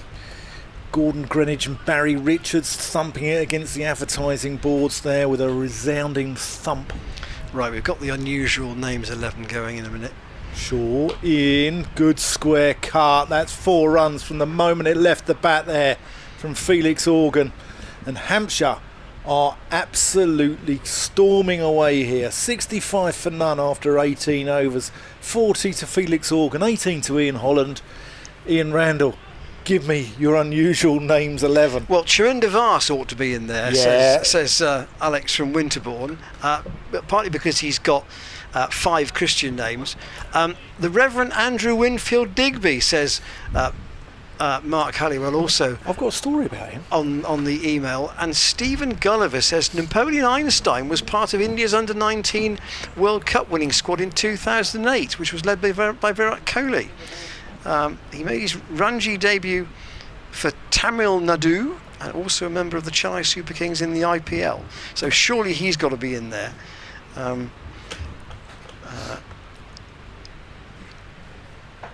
Chappell. His spell continues despite one expensive over in the middle, and at the moment Organ and Holland are playing a bit differently. Organ, I'd say, unfurling a few shots, and Holland just trying to grit through this at the moment. Talking of Chappell and all things ecclesiastical, the Reverend Andrew Wingfield Digby, I know a bloke who played against him, and apparently his language was most unbecoming of a man of the cloth.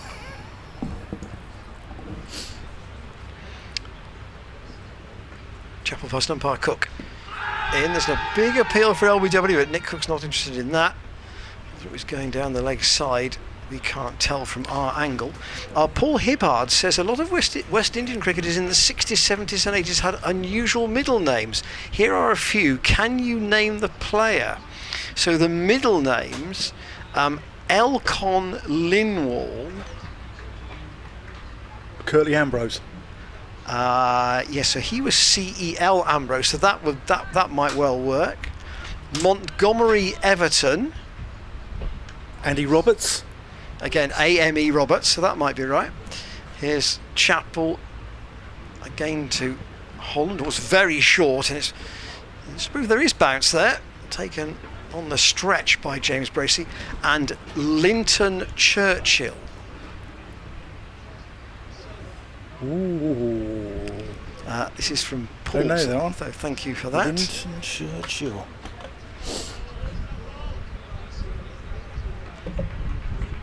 As Meatloaf would say, 2 out of 3 isn't bad. Done. We've had one of the names put forward to us by James Healy, and he's a man batting out there. Felix Organ. I mean, that's an unusual name. In this game we've got a Hammond and an organ.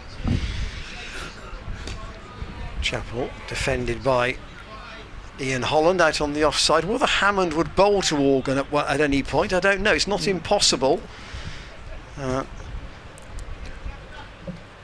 We'll try and put some sort of background music on the stream, like dee dee dee dee dee dee dee dee. Can you do that, James, for us?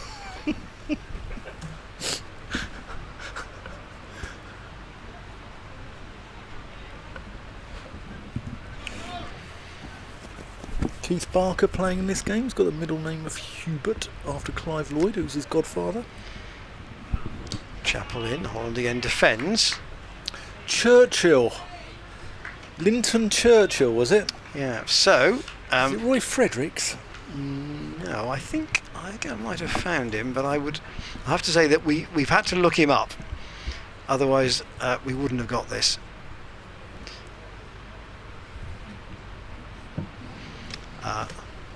Morris Foster. Oh, Seymour Nurse was an unusual name as well. He was now aged 79, born in 1943.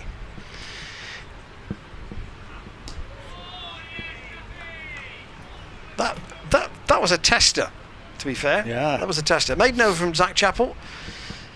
But Gloucestershire still looking for the first breakthrough. Now then, here is an interesting point, because Ollie Price has just gone and got a second head guard, and I think we might see Zafar Gahar for the first time. And to come back to the point about which end he might want to bowl from, he's going to come on from the Chappell end, where there is a slight slope across the square. It's not very pronounced, but it is right across the square, and it might mean that he can just use that to turn the ball away from the right-handers.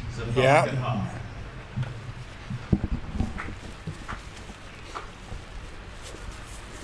Fresh from a fifer at Chelmsford in the first innings, on a wicket that was harmified. Well, no, it's just conducive to spin, isn't it? Here he comes in. Well, he doesn't, because he just practices. I should know that now. He does that every time. I also had an email from James Dwight as well, which we'll probably get to at the end of this Zafar over, because he gets through his overs pretty quickly. Here's Zafar. Around the wicket to the right-handed Felix Organ. Ooh, a little bit of turn and bounce there. First ball, which would have kept Ollie Price interested at silly point there. Or is he silly mid-off? He's probably more of a silly mid-off than a silly point. It's interesting he's on the offside straight away and not a short leg. They're going for that bat pad. Wonder if they've identified a weakness here. Oh, and that's an edge. Organ goes cutting, tries to remove the close fielder, and that flies away past Ryan Higgins' slip and goes for 4 runs. Let's have a look at this again.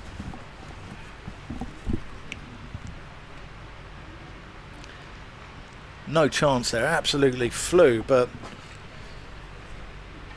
well bowled. Good thinking there from Graham Van Buren. Organ on to 44. Here's Zafar around the wicket and defended by... It was a very awkward height to that slash, wasn't it? Because it was sort of somewhere between sort of elbow and shoulder, even where, I mean, Higgins is just sort of saying now, I'm expecting it to come into my midriff, and it's up over my left shoulder. That's a better cut from Organ, but the man's out at deep cover. And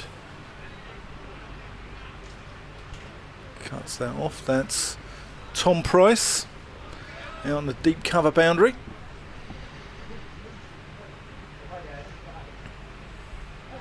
Nice breeze blowing through here now, isn't it? It's the fan.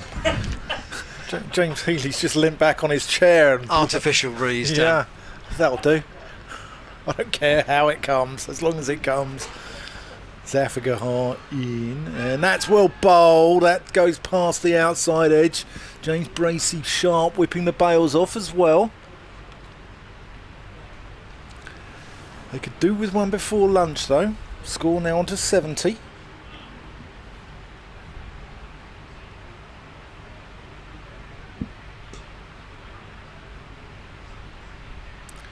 Played, and that completes the over. So 5 off Zafar Gahar's over, 70 for none. Felix Organ on 45, Ian Holland on 18. We'll go to James Dwight's email in a second. Just a thought about Zafar bowling at Bristol. We sometimes have said that he almost felt as if he wanted to bowl a little bit quicker on a slow pitch. Here, I suspect he may feel it's a bit more responsive. So actually bowling a little bit slower, as he tends to do, might actually draw more return. And if I think back to the days of Graveney and Childs, yeah, they would bowl comparatively slowly by modern standards on these pitches. Chappell to continue from the College lawn end, clipped it into short mid wicket where there's no run. Yeah, James Dwight on the email says, enjoying the stream from my air-conditioned office in Milton Keynes. Oh, James, you it lucky looks man. scorching out there, and I don't plan to move far from my desk today. I'm not sure this one's been mentioned in your unusual names 11, but a Gloucestershire player from way back that always made me giggle was Sidney Kitcat. Kitcat? Cricinfo tells me he played for Gloucester between 1890 and 1904. I've never heard of Sidney Kitcat. He's made that up, hasn't he?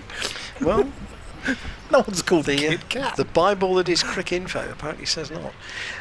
Chappell in, played into the ground by Felix Organ.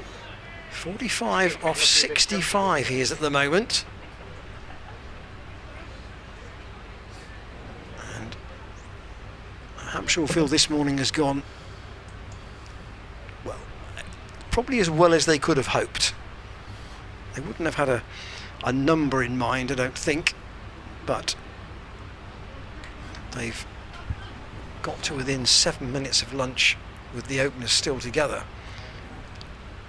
Chappell in again. Well, that's not really played where he wanted it, I don't think, from Organ. There was a half a yelp from the bowler, and James Bracey too will be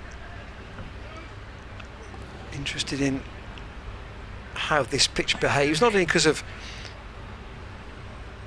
he's got an important job to do with the bat, but in the game here last year where Hampshire had a big first innings score, Bracey had some real problems with the bounce, and there was a big extras total in that match. Well, I'll come on to Sidney Kitcat in a minute. He does exist. Chappell in again very short, just trying the bouncer to see if there's anything there. He's had a couple of those, and Bracey again takes it high over his head. So Sidney Kitcat. He was the seventh child and the third son of the Reverend David Kitcat. It's Kitcat, not as in the tinned meat for one's feline. Or indeed the chocolate bar. Others are available. Yes. And he was the rector of Weston Birch near Tedbury and educated at Marlborough College. Hampshire 73 without loss. Chappell trying to make that into 73 for one, and Holland probably watching the clock a little bit here. 6 minutes to go until lunch. He was involved in an incident in a school match where he was controversially dismissed, and the MCC changed the laws, made it illegal for a bowler to bowl consecutive overs. So Sidney Kitcat's got a place in the game. W.G. Grace saw him playing for the MCC and asked him to join Gloucestershire. He played as an amateur. Chappell down to 2 slips now.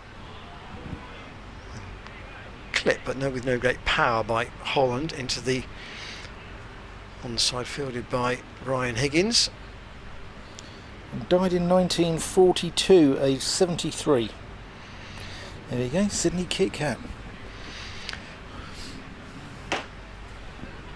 The other one I want to include there is a guy playing at the moment. He's an Australian who sounds more like a hotel than a cricketer, and goes by the name of Hilton Cartwright. Here is Chappell in again. Holland defends. Well, the line that a good friend of ours, Dave Bradley, used to come up with was, could you name motorway service stations who might have been cricketers?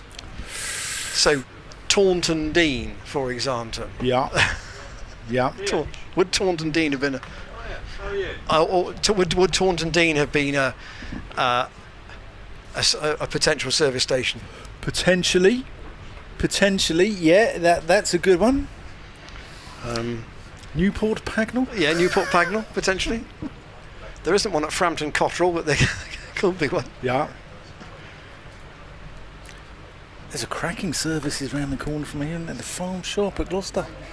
Yes. What an unusual venue that is. Here's Africa Hall around the wicket, and that's just worked around the corner. Zach Chappell doing the fielding. But, obviously Ian and I spend a lot of our time on the road covering county cricket, and we're aficionados of the farm shop, or aficionados of service stations around the country. And that's well bowled. Gahar just catches the outside edge there of the bat of Ian Holland.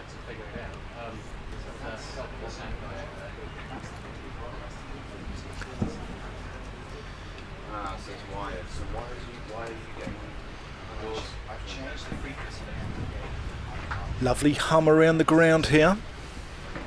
Here's Zafar. Bit more air there. Gets it above the eye line. Good to see him bowling with a little bit of loop.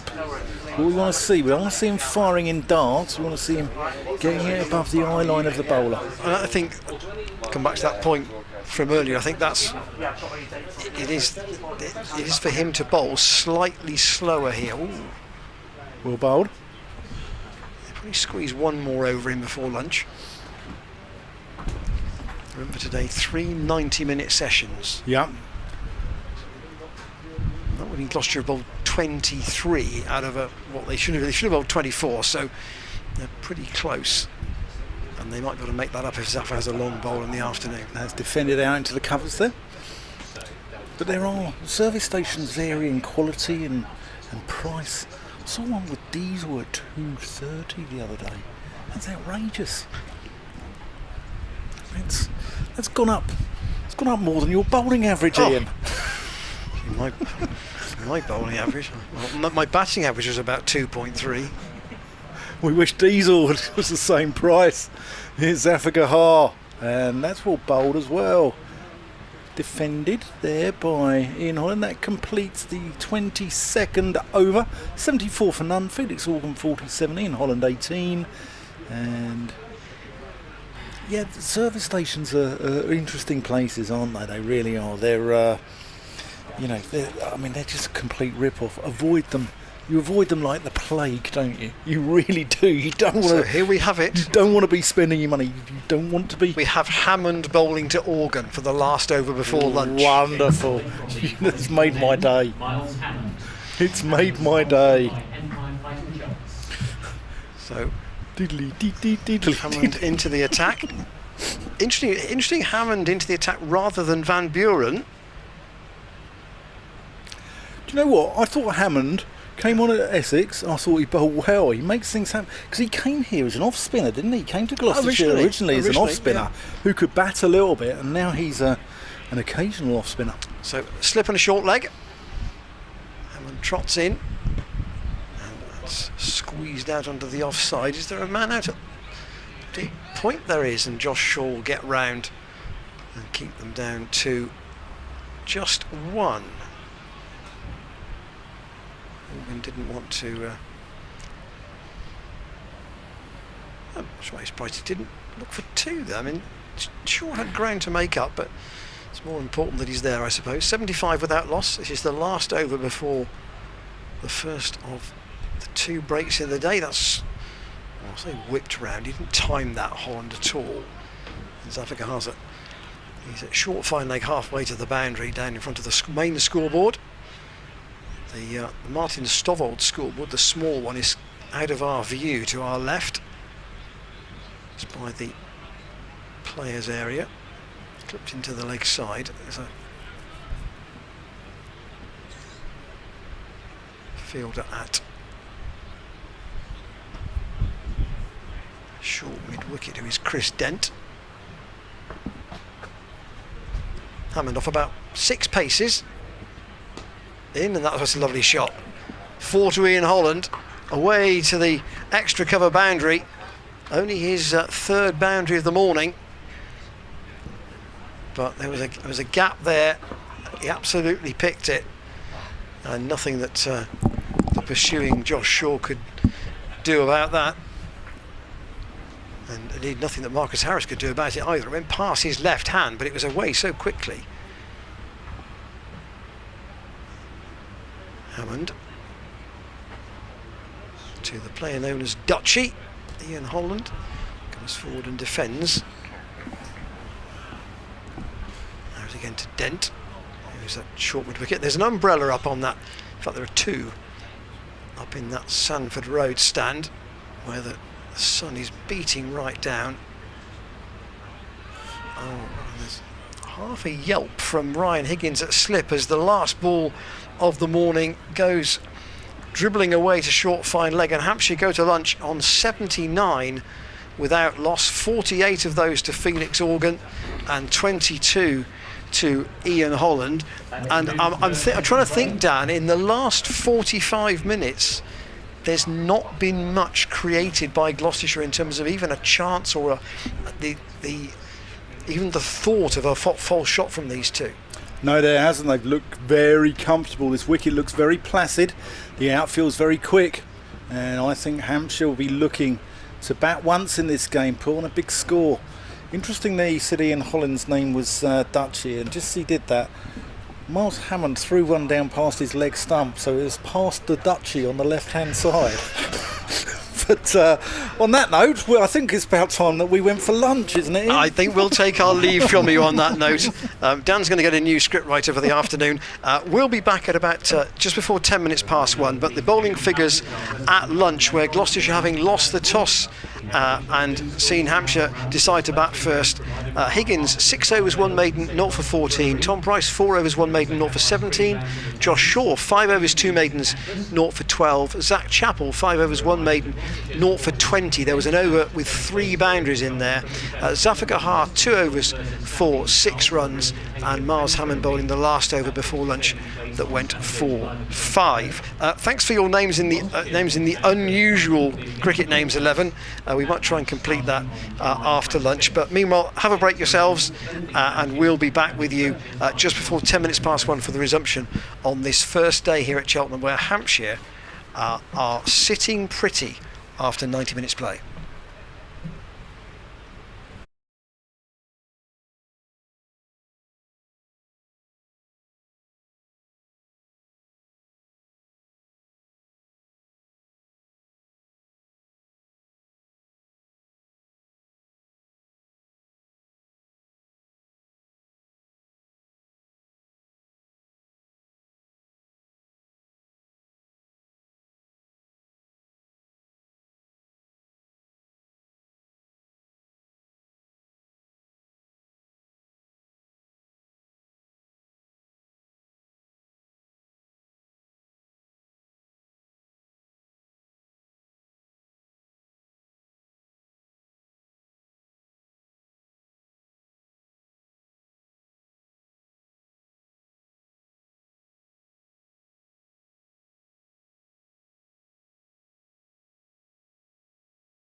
Simon Hicks. Scorers Mike Turner and Adrian Ball.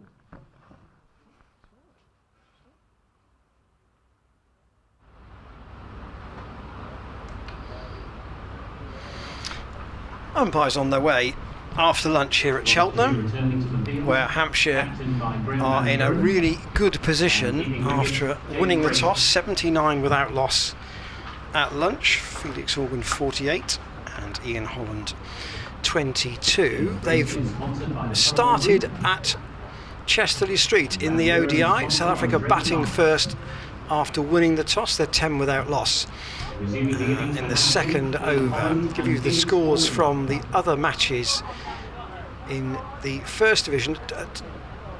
Taunton at Somerset again won the toss and chose to bat, 99 for 2 against Yorkshire. Essex chose to bat against Surrey, but they're 91 for 6 at Chelmsford. Warwickshire, surprisingly at Canterbury, decided to field first, but they've taken 5 Kent wickets. Kent 96 for 5 at lunch, and Northants are 63 for 2 batting first against Lancashire. Here, Hampshire 79 without loss, and Zafar Gahar's going to open from the chapel end after lunch. Please say we're going to have David Bartlett, who's the head of medical here at Gloucestershire, with us during the afternoon session, just to talk a little bit about the heat and effect it has on players, and indeed how some of the injuries are at the moment. Zafar Gahar getting us underway after lunch with Felix Organ on strike, and bright sunshine continues. The stand on the far side on the Sanford Road side has thinned out a little bit. One bit of bounce there for Zafar as Organ tries to go back, taken by Bracey standing up. Had a couple of other entries for our unusual names 11 during the lunch break, one of whom is actually on the ground today. So an extra slip going in, and Zafar wheels in from the College Chapel end. Dan Whiting's back. Yeah.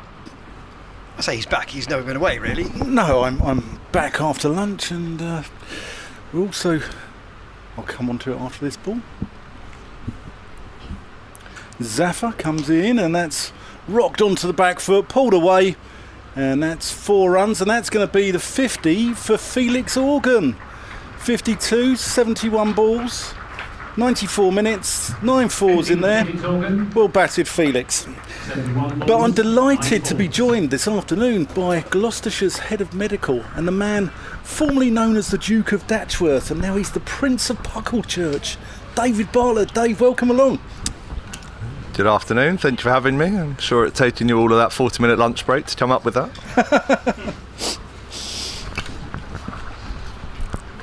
Zafar in and defended by Organ off the back foot.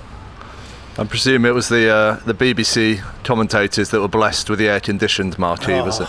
Yeah, indeed, indeed. We do have a fan in here.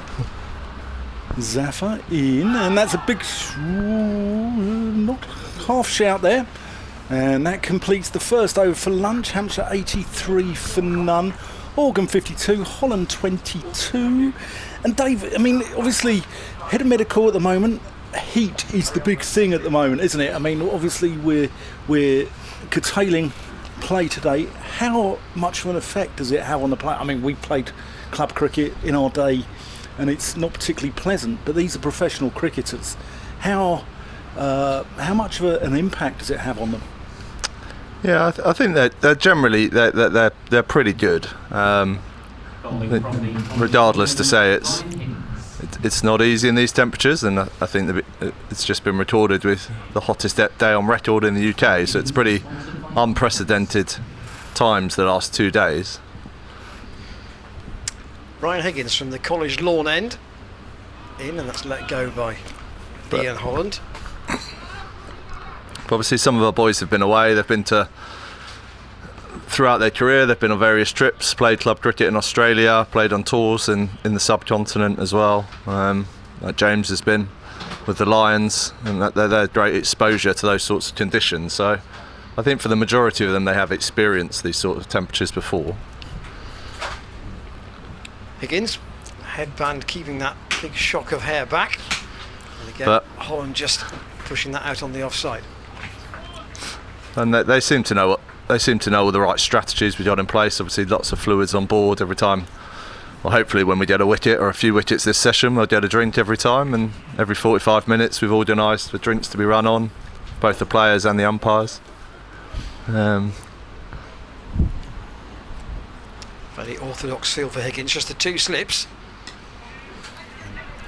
Off a thickish edge from Ian Holland. Just a single takes Hampshire up to 84 without loss. I think one of the hardest things, or things that people forget, is that so much of your hydration comes from eating as well. And I think everyone loses so much appetite in this temperature. So a lot of it's trying to get as much fuel on board, because you're obviously through heat you're expending so much more energy, and you need to replenish that throughout the day. Higgins in again, and this time Organ lets that go. So the fast bowlers here, I mean, how many calories do they need on board a day? Probably something like 3,000, isn't it? Yeah, easily. And they've only got a limited time frame to get that into their system.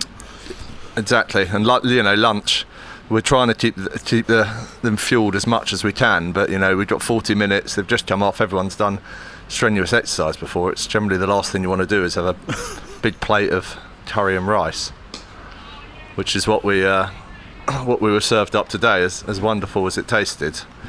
I'm not sure anyone wanted a red Thai beef curry in 40 degrees heat.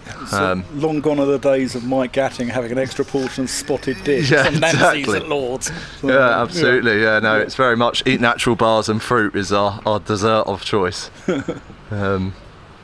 Higgins, past umpire Nick Cook. Of course, other cereal bars are available. It's not just eat natural. It's all right. You're not on the BBC now. You can say whoever you want. You can promote whoever you want. Carte blanche for the next 90 minutes. Broadcasting to Gloucestershire. Yeah, we've had a couple of emails during the lunch interval. Ruth Charville, who's a good friend of Dan's, says having to miss the cricket today, but your commentary along the live stream is helping to make up for it. Just hoping for a couple of wickets or 2 after lunch. Paul Hibbard says NGB Cook, Nicholas Grant Bilson Cook could be in our unusual names 11. Yeah, out there umpiring. And Paul Hibbard says Viz Sydney Kit Kat. He thought he held the last wicket record stand for Gloucestershire for a number of years, but I cannot remember who the other batsman was. It's a long time ago. Zafar Gahar in from the Chapel End for defensive. So, I mean, obviously the liquids are important as well on days like today. They're hugely important. Absolutely. We're trying. I think it's about making sure you get your electrolytes as well as your plain H2O on board. So we have excellent supplier. We have our hydro tabs, we call them. We have high sugar, high carb drinks as well. So it's about getting a mixture of everything on board to make sure you stay hydrated. The energy drinks, so there's that. So we've got specific energy drinks. So it depends.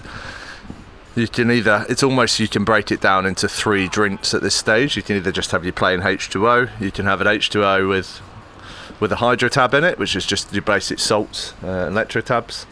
And then you can have what we call Hydro 10, which has got some like sugar and carbs in it as well. Yeah. So it depends what people are expending as to what they want to replenish. But it's about that constant trying to keep updated. I mean, one of the things we try and do is weigh the boys before and after days play as well. So it's amazing how much liquids you lose. Obviously 80% of us is fluid, and the amount that you're sweating, you can generally tell people can lose up to 2 or 3 kilos, a day. Yeah, dot ball there from Zafar. Yeah.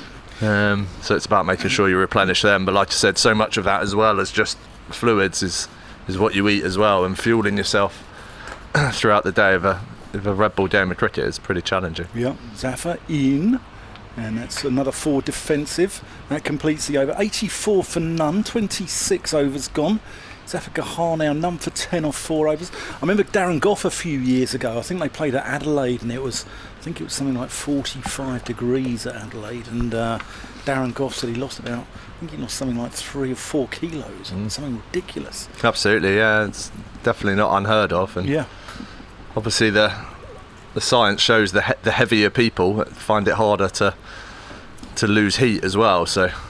Are you trying to tell me something here? Yeah. Are you a fast bowler as well? Unfortunately not. But someone like Zach, Zach's a big old lad, he's 6'6" and weighing in at over 90 kilos.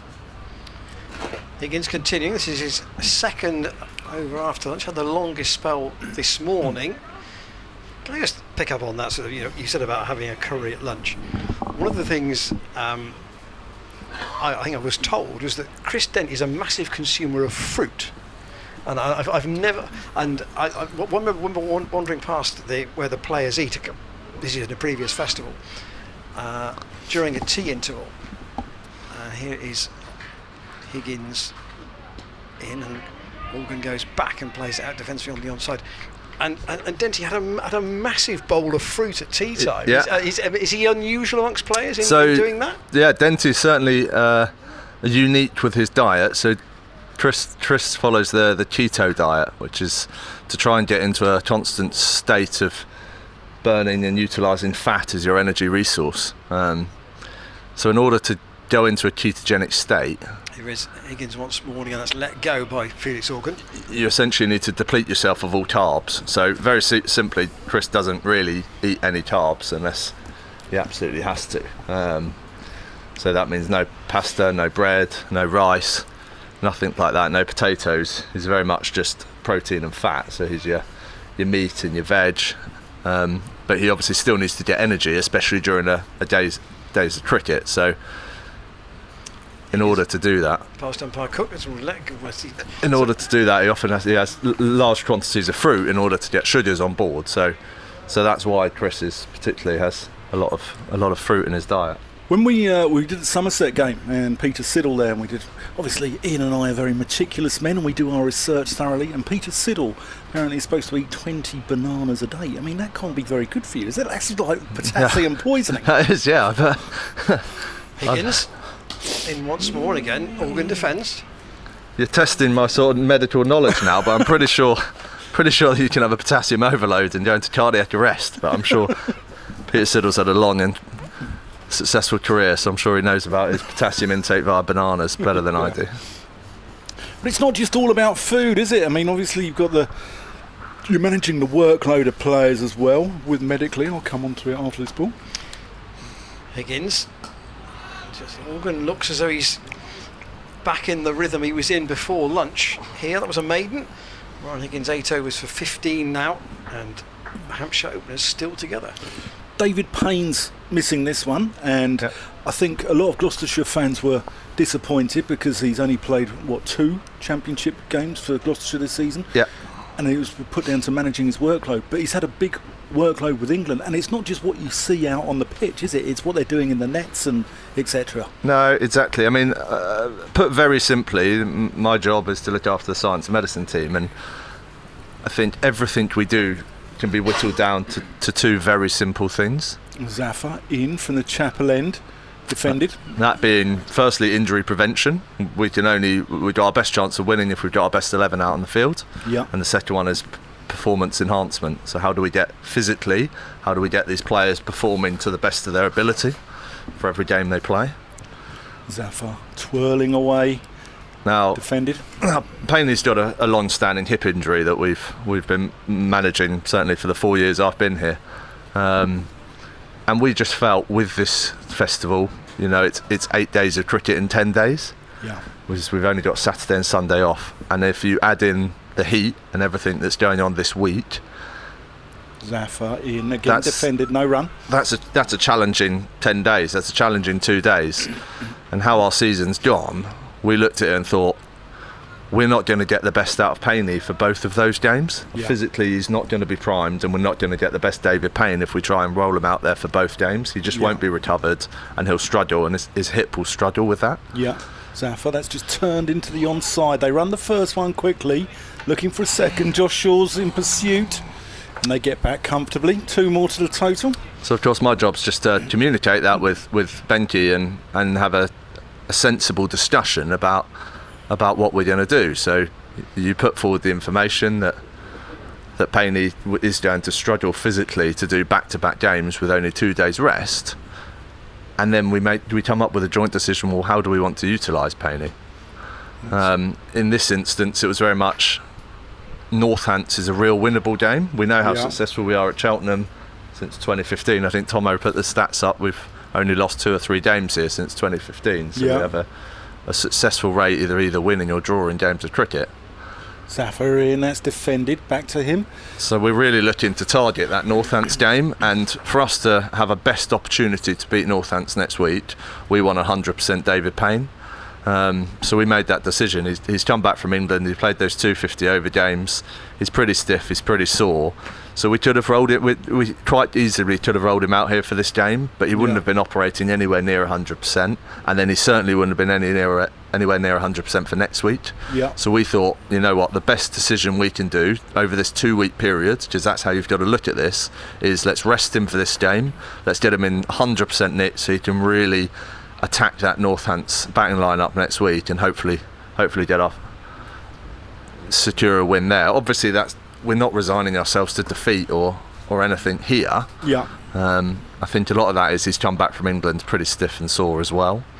Higgins to continue from the College Lawn end. Just to pick up on that, Dave, because you said that hip problem's been going on for some time. So is that one that you can continue to manage, or at some point is someone you have to say, we might need to operate on that? It's certainly not something I think we're ever going to operate on, but I think ultimately that Payne is a 31-year-old fast bowler. Yeah. He's had a... Here's Higgins.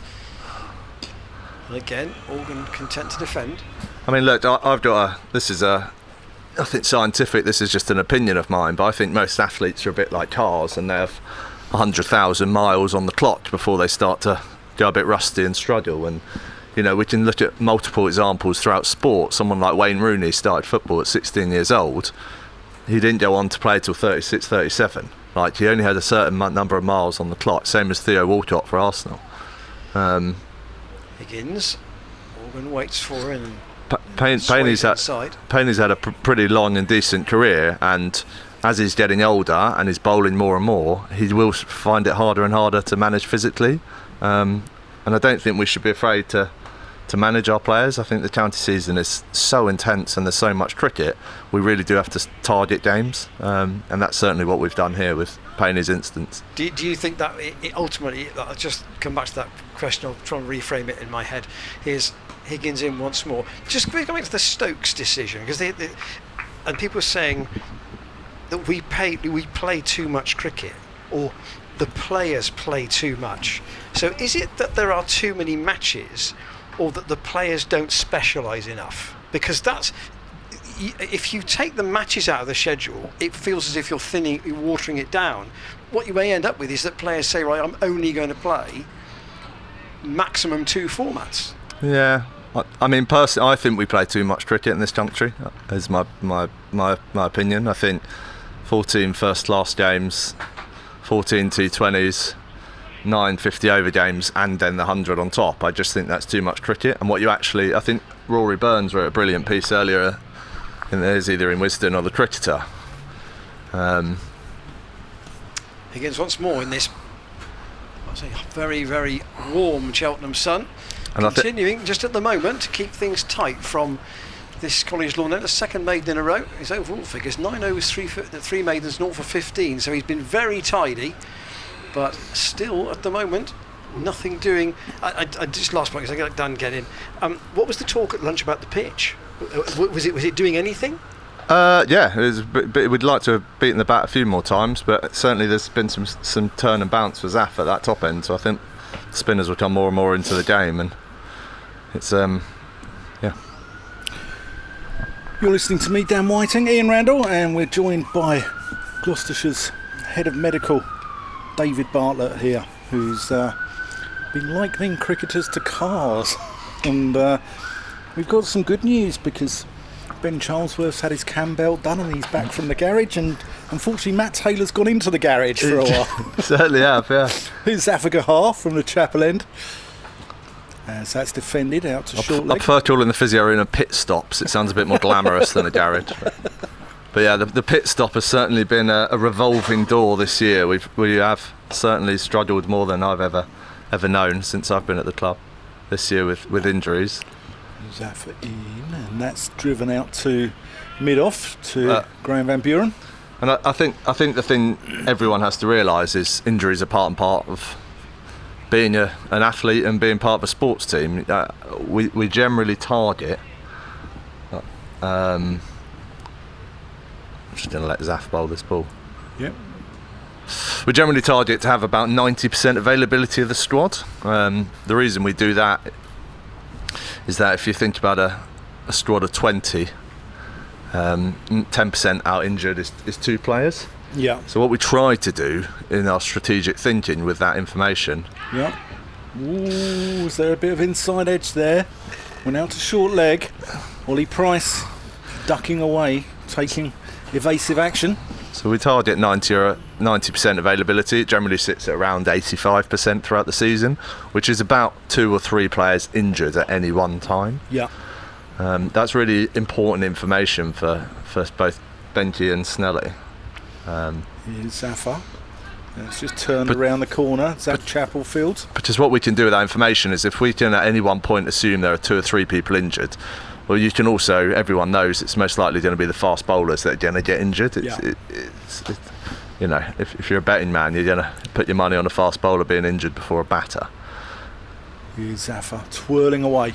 So our strategic thinking is therefore we need to have 7 or 8 fast bowlers on the staff that we can then rotate, because if you've got 7 or 8 fast bowlers on the staff, 2 or 3 of which are injured at any one time, you've still got 5 that you can pick from that you can constantly rotate to try and keep your fast bowling stock fresh as well. So that's generally how we try to work things. But obviously you had Naseem Shah arrive for one game, got injured. Yeah. Ben Charlesworth went down in the first game of the season, didn't he, against Northants as well? And your room must have been rather busy, Dave. It certainly was, yeah. April was certainly not a quiet month in the physio department. And I think it'll be interesting to see the ECB release stats at the end of the year, injury surveillance stats. It'll be interesting to see if that was just us or whether that was a county-wide issue. I think everyone knew we had those 6 games off the bat without a rest week. Yeah, granted, everyone played 6 rounds of Championship cricket in the first 7 or 8 weeks, but I think we were particularly unlucky that we didn't have our bye week came right at the end, so we did have 6 in a row. So I think we certainly found that physically demanding. Tom Price into the attack, replacing Ryan Higgins, who bowled 3 overs after lunch, but Hampshire have only added 7 since the break. So, sorry, Dan. But going back to what you're saying about fast bowlers, I mean, it's an unusual. Bowling is not a natural action, is it? And is it something like 5 times your body weight goes through your knees and your ankles, or something like that? So Matt Taylor is an interesting one, considering he's just gone down with a foot injury. Matt Taylor was recorded at Loughborough in 2017. It's Price in again. Matt Taylor was recorded as is the highest forces going through his front foot on front foot contact. So he put 10 times his body weight through his front foot on front foot contact. Wow. So 10 times. 10 times body weight. So you think about someone like, I'll talk about Zach here, who's mid 90s, so he's 95 kilos. That's the equivalent of 950 kilos going through that front foot. Wow. Like every contact, and you multiply that by 6 for every over, and then 20 times for a day. You're talking about 120 times 950 kilos. Price in once more off the back foot, but not timed in any way, shape or form by Felix Organ. It's a physically demanding sport, and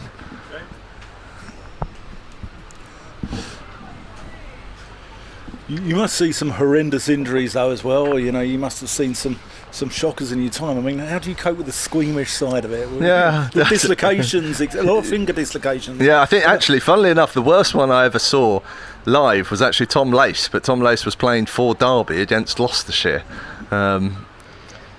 Tom Price. And he was fielding at short ledge for Derby, and it was an amazing game in 2019 when we knocked off a ridiculous score on the final day to beat Derbyshire as we got promoted, and James Bracey was batting, and I think it's probably Matt Critchley was bowling, and he bowled a bit of a drag down, and Bracey rocked back and smashed it to short ledge where Tom stupidly tried to get his hand in the way.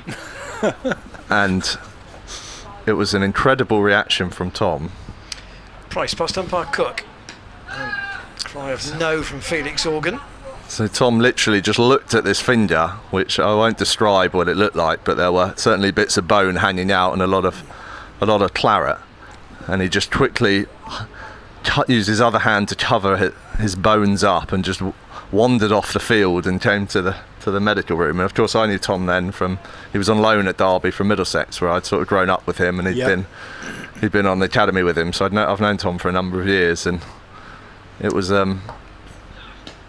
pretty gruesome stuff, and he certainly had to have a number of wires put into his finger, but ouch.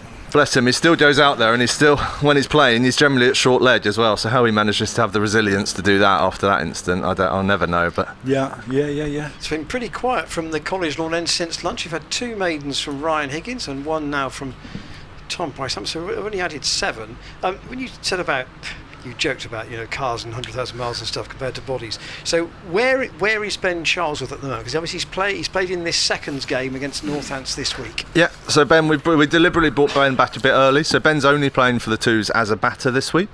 He's not going to take part on the field. So he also had stress fracture in his foot as well.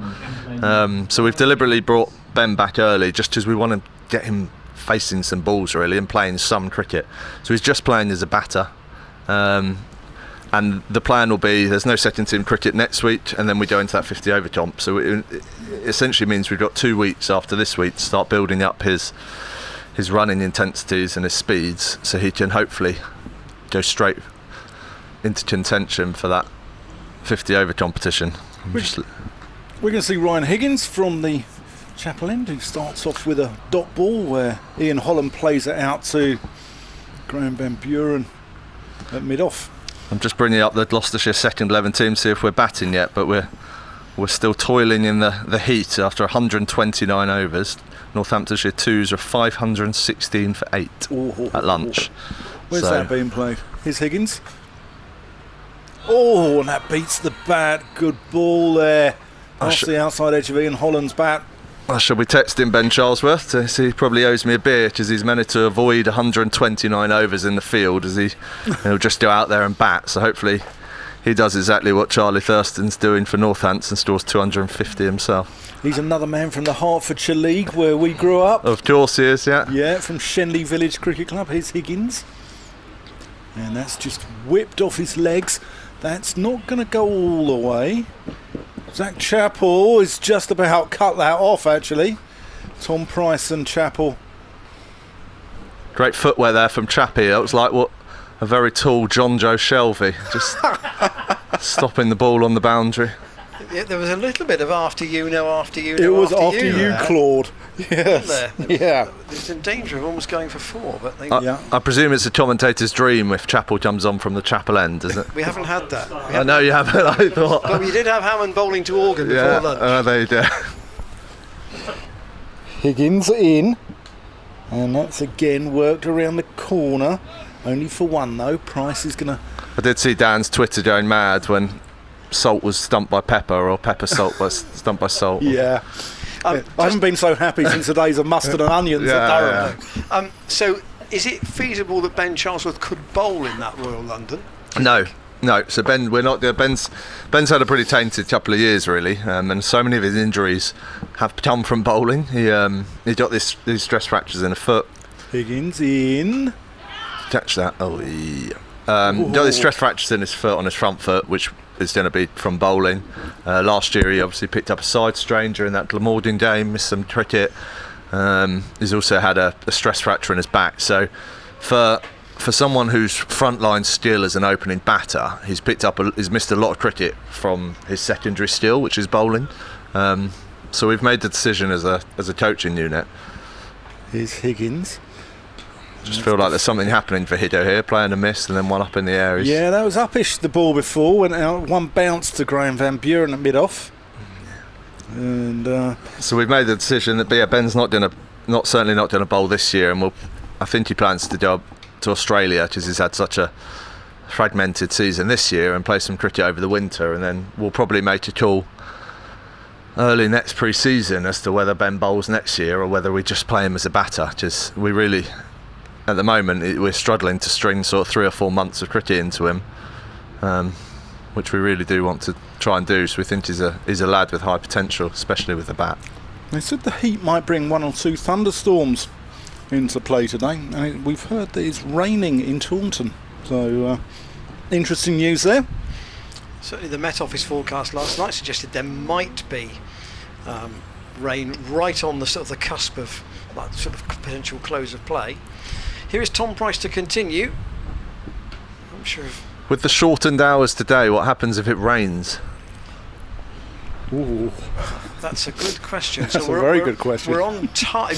I don't think. You expect us to know? Yeah, I do. Yeah, Come on. I listen to your stream, and you always sound so informed. I presumed you would know. We just wing it. Speak for yourself. I think it will be a tight call to get to here for 4:30, but we'll see. I think we're playing on overs, not time, though, aren't we? No, we're playing on time, purely on time today, apparently. On time. Purely on time. So the target would be 72 overs in the day. Yeah. So this session's going to be 110 to 240. Because that was, of course, one of the confusing things. Was if you can finish at 4:30, but you haven't got the overs in, you still might be out there till 5:30. Yeah. But I understood that it was today. It was purely on time. That's what my understanding was. That would certainly make more sense. Price, just worked away, sort of almost off his waist by Organ. These two have, I say, almost split the strike just about evenly, but on the board it's very different. Holland's only got 29, Organ 52, 9 boundaries and 3 boundaries respectively. Dave, there's the one question I have to ask you, and it's nothing at all to do with the medical side of the business at all. I mean, you sing a good Elvis number, I believe. Who is the worst singer in the Gloucestershire dressing room? Oh, worst singer. Worst singer.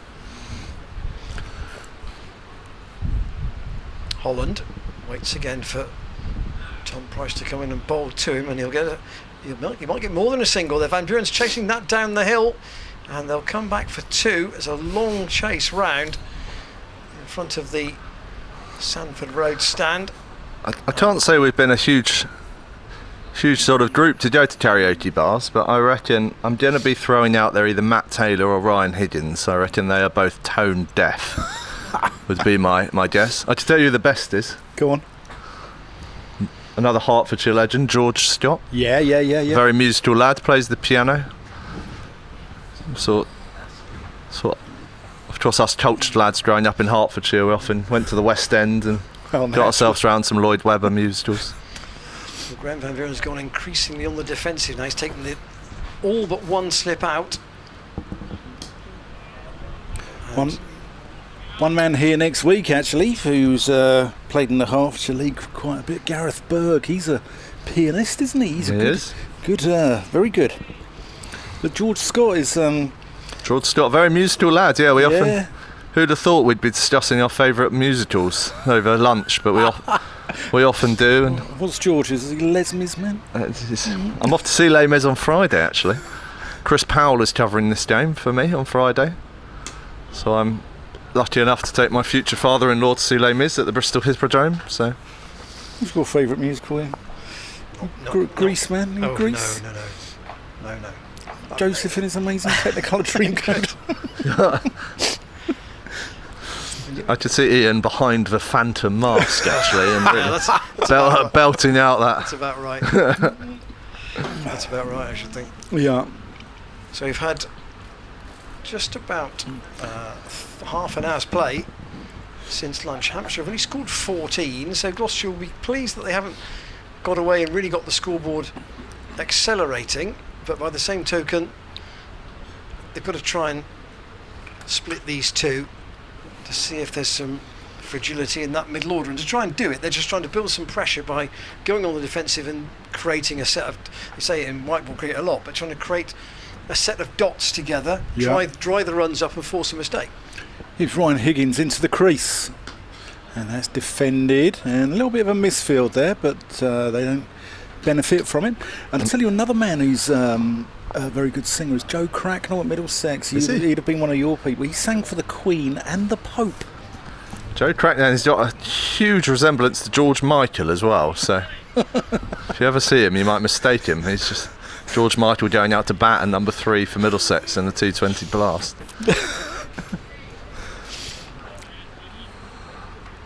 Here's Higgins. He's going around the wicket now. I am desperate for Ryan to get a wicket in this spell, so we can see a Nick Gubbins 0 LBW Ryan Higgins, because he's got his number. He's going to hit him on the shin, no doubt. Ex-Middlesex men together. We saw that a lot in the nets. So. Yeah. Higgins around the wicket to the right-handed organ. That goes through to the gloves of James Bracey. So is this your first time at the festival, Dan? It is, yeah. As the Australians say, it's my debut. And it's lovely here, isn't it? Absolutely fantastic. What a venue, what a place. And yeah, really, really, I mean, everyone's spoken about it all season, but when you get here, it's actually better than it's described. It really is. Here's Higgins is back over the wicket now, and that's played back to him, and he feigns to throw that back at Felix Organ. But no, it's wonderful. And have you started Cheltenham Festival Bingo? Have you done the horse racing and the literacy festivals as well? No. And the jazz? Is there a jazz festival? When's the jazz festival? Yeah. There's a jazz festival, a music festival, a literary festival, a science festival. Higgins. Dave, when you were talking about cultural people from Hertfordshire, I'd just like to point out I'm from North London. Right, yeah. You like the way I've just cleverly sort of manufactured the conversation away from all our injuries and just gone towards culture and my specialist interests, which is just horse racing and West End musicals. And Arsenal. Yeah, we can talk about Arsenal if you want. Ryan Higgins up the hill, and that's driven firmly into the covers, stopped Our new assistant S&C coach is actually another avid Arsenal fan who's got a season ticket, so he's come from Middlesex as well, hasn't he? He came from Sunrises. Okay. I can't say otherwise we'll have to send a lifeboat down the M4 and start bringing everyone on from Middlesex. So we say he's from Sunrises just to try and defended out to make it look less scripted. But yeah, no, Tom's come on board. He's done some good work already he's predominantly working with the pathway and the academy players, which is, I think that's more and more got a huge role the S&Cs have got to play with, physically preparing these young people to play cricket, because we know our pathway and what we're producing. There's some talented players. You look at Tom Price out here. It's just, he's been brilliant. He was brilliant back end of last season, and he's come straight into the team, and he looks like he's a real key player. And his brother Ollie, we've got Dom Goodman as well. These are all players that have come through the pathway, and they need to be physically prepared to be able to go out there and play first class cricket. So what can you tell us about Joe Phillips then? We've got this 250 in the seconds. Joe Phillips, yeah, so he's a Cornish lad. He's from Cornwall. He was at Clifton College. I can't tell you a great deal really, other than he scored 250 last week for the Twos. I haven't. Chris Powell does a lot of the work with all the work with the pathway and the academy boys from a physio point of view, and Tom Brazier does the S&Cs. So whilst myself and Ollie Hunt look after the pro squad, and it's when they start playing those rookie deals, when they start transitioning into pro cricket, that we start to have a bit more of a crossover. Off the back foot, and good. Oh, I say a good stop. It's partly stopped by the fielder Miles Hammond, and then equally by Graham Lloyd inadvertently. Probably saved Gloucestershire a run there. I don't think Lloyd didn't obviously mean to stop the track of the ball, but have we worked out whether it's coincidence or by choice that we've got Bumble and Cook here? Have they chosen to be here? So they both own horses with Tim Bailey and Fergal O'Brien, who of course are about half a mile down the road where the yards are. So I wondered whether this was. I wondered how much sway the umpires get in the matches. So I did have a conversation about that because I spoke to one of the umpires on a wet day at Bristol, and I said, "Are you at Cheltenham?" He said, "No." He said, "Nick Cook's there because I think it's his last season on the circuit." Oh, so he might have. So you trying to get whatever you want. You get whatever you want to go. I think they say yes, okay then.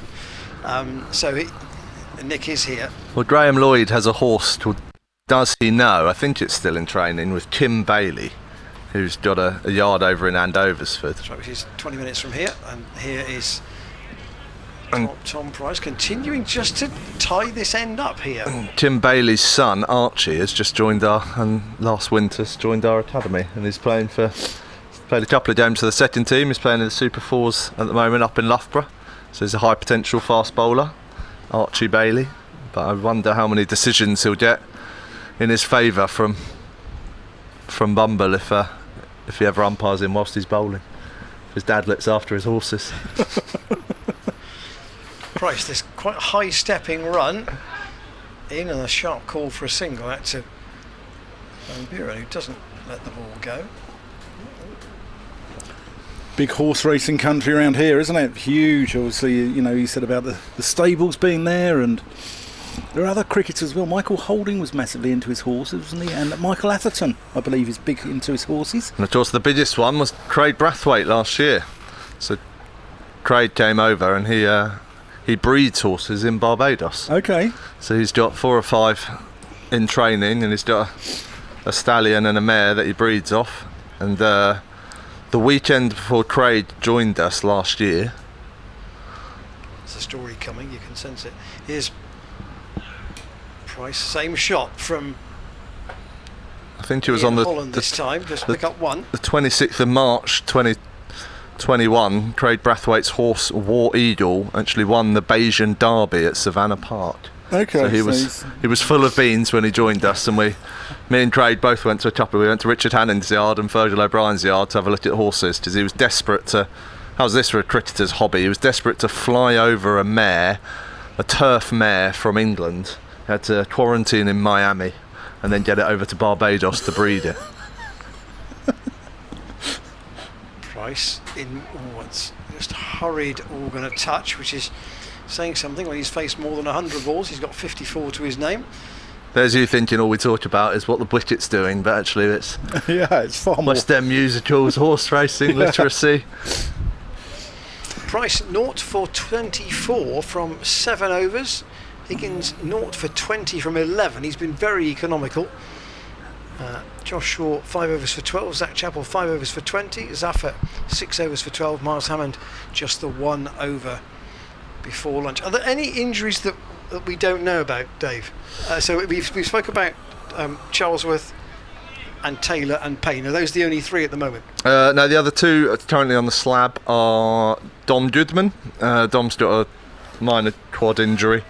So he's back bowling now. So we're probably not going to get his workloads up to play next week. So he'll just target the 50 over competition. And Ajit Dale's got a side strain as well.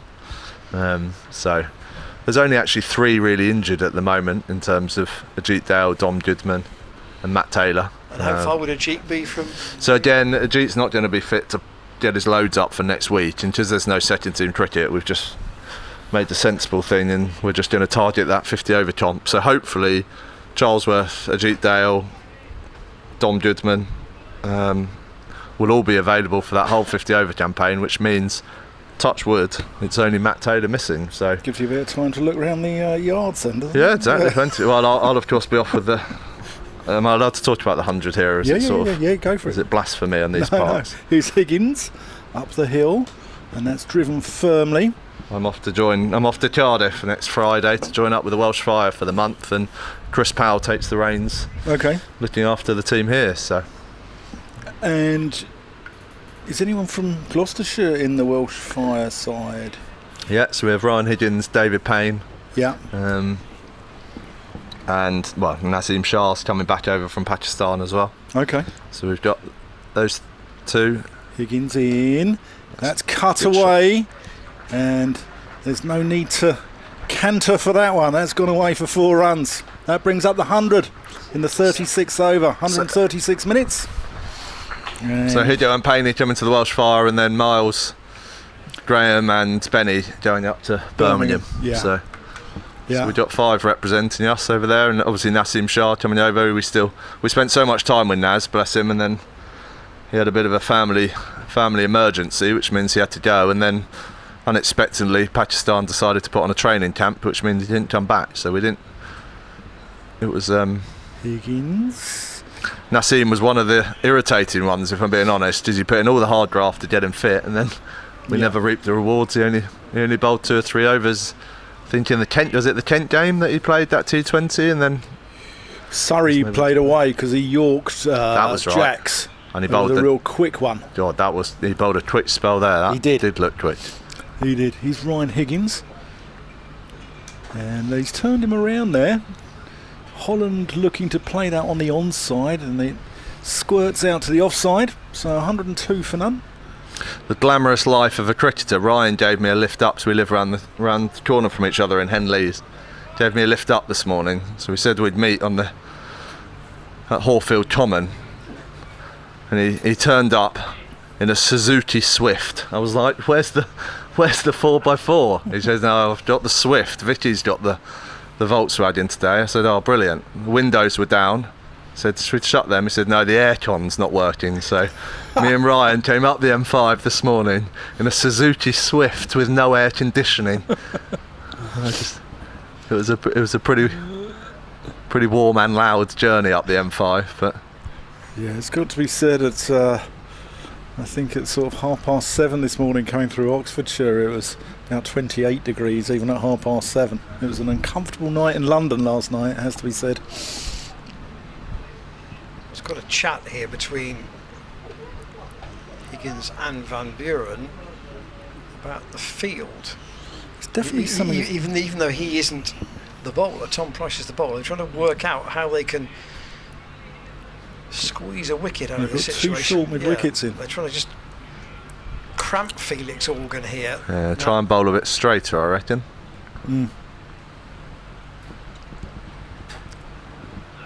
Price. Oh, it's a bit too straight. Yeah, that's clipped easily down to fine. Like Josh Shaw's down there in front of the main scoreboard. Did just a slight aside, but it is the first day of the festival. It is a slightly shortened day. Numbers, we think, round about 1,500. The crowd. I think there were more tickets sold than people have actually turned up. So some people actually bought tickets. Have decided that the heat was just going to be too great. I hope they will return tomorrow. Price in once more and clip to one of those, the finer of those.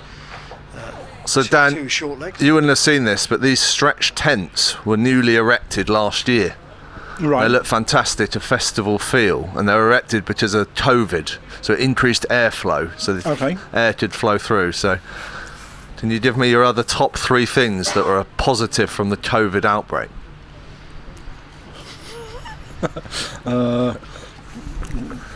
I'm an optimistic fella. I like to look at the silver lining in life. I'll come on to it after this ball. Into that, clipped away past the finer of those mid wickets, Sir Marcus Harris, and they've taken one and they've been sent back, or the organ has been sent back by Holland, who didn't want the second. The return was on its way from right down in front of that Sanford Road stand, and there was probably only 1.5 there, I would suggest. That's why they did return to their respective ends. So is this apart from me being put on furlough and getting paid for sitting on my on my backside for 3 months? I've got to say, I enjoy the app service at the bar where you don't even have to move and people just bring you a pint now. I think that's a real positive. Price sprinting in once more, and again off his pads by Holland down to Zafar Gahar at deep backward square in front of the. You can see what Graham's trying to do here. I think they've put the 2 mid wickets in and the square leg. And they're obviously going to try and bowl a bit straighter and target the stumps. I think Tom's just bowling a little bit sort of ledge stump line here, and they're just managing to clip him down to fine leg, which is, since Jack Graham's trying to be inventive because we've obviously got 100 without loss. But I think we're looking, hopefully get by that magic ball that starts on off stump and sort of nips back and either clips it to one of these mid wickets or he just hit on the pad.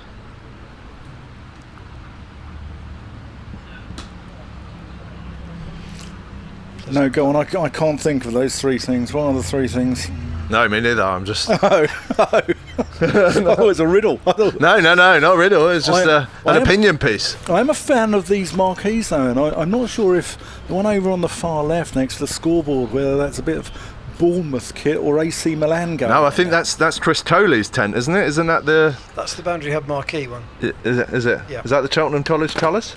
Red and black. Ooh, good question. I think it might be. I think they're still playing red and black, do they not? Just gone a bit.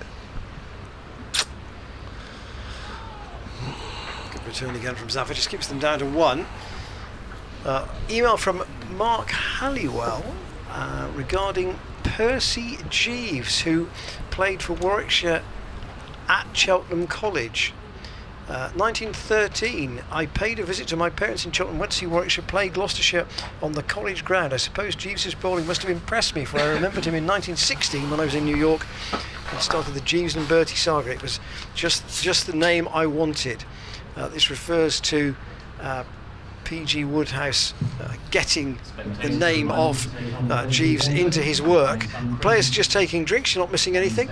And here, Hampshire, well, they've crawled along since lunch. They've only added 27 in 45 minutes. But tactically, Dave, they're soaking up time they might need later on, but they're keeping Gloucestershire out in the field, aren't they? Which is the last thing, as Dale has said on many occasions this season. He doesn't want to be out in the field for 140 overs at a time. No, exactly. And I think the other thing that it makes it harder is it's hard for the bowlers out there, but it's also hard for the batters because they're then having to go and bat, having been out in the field for 100 plus overs. So I think that's another thing. It's really hard, and that's something we always find hard to train for, is that almost that mental sort of robustness, that mental fitness. I think mental fitness is a word we don't use enough, but it's that ability to be out there, that concentration, and then certainly for the top order batters to then have to go in and have to go and perform. And how often do you see it after 140 overs in the field and then suddenly your top order's gone bang bang, because it's. And I'm not sure how you train that. If any listeners have got any ideas, I'm fascinated to know. I see your inbox is absolutely filled with people who are just fascinated to know about workload management. So I'm sure we'll get through all those emails in due course. And you know, you wouldn't see this all that often. That the two Hampshire batters have come out and they've had presumably sopping wet, cold flannels which they've put on their heads. Yeah. Wrung them out. Almost over their heads, and then they're going to put their helmets back on to go back out and continue their innings. But that just shows how warm it will be for them out there in the middle. But at the moment, the rest of the Hampshire bowlers are sat with their feet up. Thanks very much. Yeah, exactly. It was certainly a toss to win, wasn't it? And they will be looking. They got 480 odd batting here in the second innings of the match, as it was last year. And tactically, you'd be thinking that's what they want this time. That's the sort of number that they would want. Absolutely, bat once, bat big. Keep Gloucestershire out there, and then hopefully they'll try and run through us twice. I think that'll be their game plan. So I think we're just going to have to keep on being inventive with our fields, like Graham's done there, and also just try and dry up the scoreboards. We know that will create chances as well. Jared Warner's just walking past, another one. George Scott's out on the field as a sub temporarily. Here's Higgins, and that's driven firmly, but half stop there by Ollie Price, the short cover. Actually, I don't know how Dave's going to be with us, but I've got one other question I want to ask. Go on, fire away. Are you sure? Yeah. When the team has had the sort of set of results that it's had, is there any sort of strand of thinking that goes along the lines of, we've tried the orthodox, and perhaps the Higgins batting is one example. Higgins in. Him batting at 3. So we've tried the orthodox. Let's have a discussion where nothing is a bad idea and see if we can come up with something that we might try to change the pattern. Has there been that sort of process? There has. The Friday before the Essex game, we had a team meeting. Everyone sat down and we had a very open and frank sort of meeting. Just saying, results haven't gone our way. And that's misfield, and that's going to run away down there. I think the hardest thing about this year is probably going to be 4 runs. Yes, it is 4 runs. Misfield, unfortunately, from the skipper Graham Van Buren, and that takes the score on to, I think it's 110 actually. I think the scoreboard's a little bit slow to go around. The hardest thing about this year is we've not been a million of miles away in so many matches. That first game against Northants, I don't think we could have ever won it because they were always going for it, and it was a flat enough wicket that they inevitably did just shut up shop. But we were. Higgins in. That came down to the last session. Lancs was the last 4 overs. Hampshire was the last session. Yorkshire was the last session. We don't talk about the Somerset result, and then Essex last week as well. We had a meeting before that, and during the T20s as well. Those 2 Somerset games, we were so close. Like the freak of an innings by Roloff, which how often does that really happen? Higgins no run. And also, we didn't get over the line in Taunton either. So we've come so close, but just couldn't get over the line. And we sort of had a big team meeting just before Essex, and we're just like, what's changed this year? Why are we not getting over the line? Because historically, we are the glorious Gloucesters. We fight, we battle, we work together. We are perennial underdogs that overachieve. That is what we've been doing, and we just don't seem to be getting on the right end of results. And what we came out with, we just want to back ourselves. We just need to back ourselves. We have got the players, we've got the skills. We just need to be a bit more positive. And I think there are a couple of examples last week. Yeah, the result against Essex didn't go against us, but you should see there was a real significant mindset shift. Higgins approaching the crease. Ryan went in at 3, and first ball he tried to launch Simon Harmer to a short boundary on the leg side. Well, he wouldn't have done that the week before, and we can't say we're going to back ourselves and take the positive option and then criticise one another, because that's what we did. And I think the other thing in that Essex games last week, you watch Ollie Price, he batted brilliantly against Simon Harmer, but he always was taking the positive option. He was sweeping, he was reverse sweeping, he was getting down to him, and that was a significant mindset shift. And Simon Harmer's a brilliant bowler, and the result obviously didn't go our way last week, but that will be a shift, and we're going to try, and the boys have made a conscious effort to be more positive, back themselves, and really take it to other teams. And that's the thing, you see on social media. Higgins took a load of stick for that shot, but what people don't realise is that there are team meetings where you're actually planning it, and you don't plan to get out. But I think more than ever, these guys need the support of the fans at the moment, and social media can be a turgid place. It can be a cruel place, and these guys really need your support more than ever. Zach Chappell back into the attack from the College Lawn end, fielded on the bounce by Tom Price. He's here for the Royal London campaign as well, isn't he, Zach Chappell, I believe? I would think he's going back to Notts for that, because they're decimated by just the 2 4-day games. Just the 2 4-day games. My question actually was going to be... Yeah, go on. Notts pretty much make up the Trent Rockets, so if he doesn't play for them, I'm not sure they'd have a team, would they? Would Dale like him permanently, do you think? I think he's certainly someone that would interest us, because I think if you look at our makeup of our seam attack, so going back to what we said earlier, look, we want 7 or 8 fast bowlers. I think you also want 7 or 8 fast bowlers of different skill sets. They're not all just fast bowlers. And you look at our fast bowlers, we've got no one with that height, and I think if we can get someone of that height, it just gives us another option. It gives us different bounce. We've obviously got Ryan and Tom Price who are just touching 6 foot. I think probably generously for Ryan, just touching 6 foot. That's with his hair, isn't it? Yeah, exactly. Yeah, his Mitch Hucknall look. Chappell in once more, played into the ground this time by Holland. So we got Pricey and Ryan are all rounders. We then got Matt Taylor and Payne, our left armers. We got Jared and Josh Shaw, who both right arm seamers. The one thing we don't really have, the Yorkies boys. One thing we don't really, we've got Dom Goodman. He's young and he's raw, but he's got high potential. But he's the only one we've got who's sort of over 6'1", 6'2". So I think it wouldn't surprise me if we're in the market looking for someone who adds a little bit more height and pace. So I would say. Chamberlain again to the ground. Especially with those Bristol wickets. We all know the Bristol wickets, they don't always offer a great deal to the bowlers, and sometimes you need a different ploy. This might be a Mark Thorburn question. Do you know where he'd be in the speed range of the bowlers, Chap? So the speed jump was up at Essex last week, but obviously Chappie didn't play. But he's definitely going to be in the mid-80s plus. Yeah, Tom Price was 79 round there, something like that. Tom Price bowled our fastest ball last week. He got up to 82 miles an hour. Okay. And Aaron Beard bowled the fastest ball of the match. Okay. 83 or 84 miles an hour. Chappell.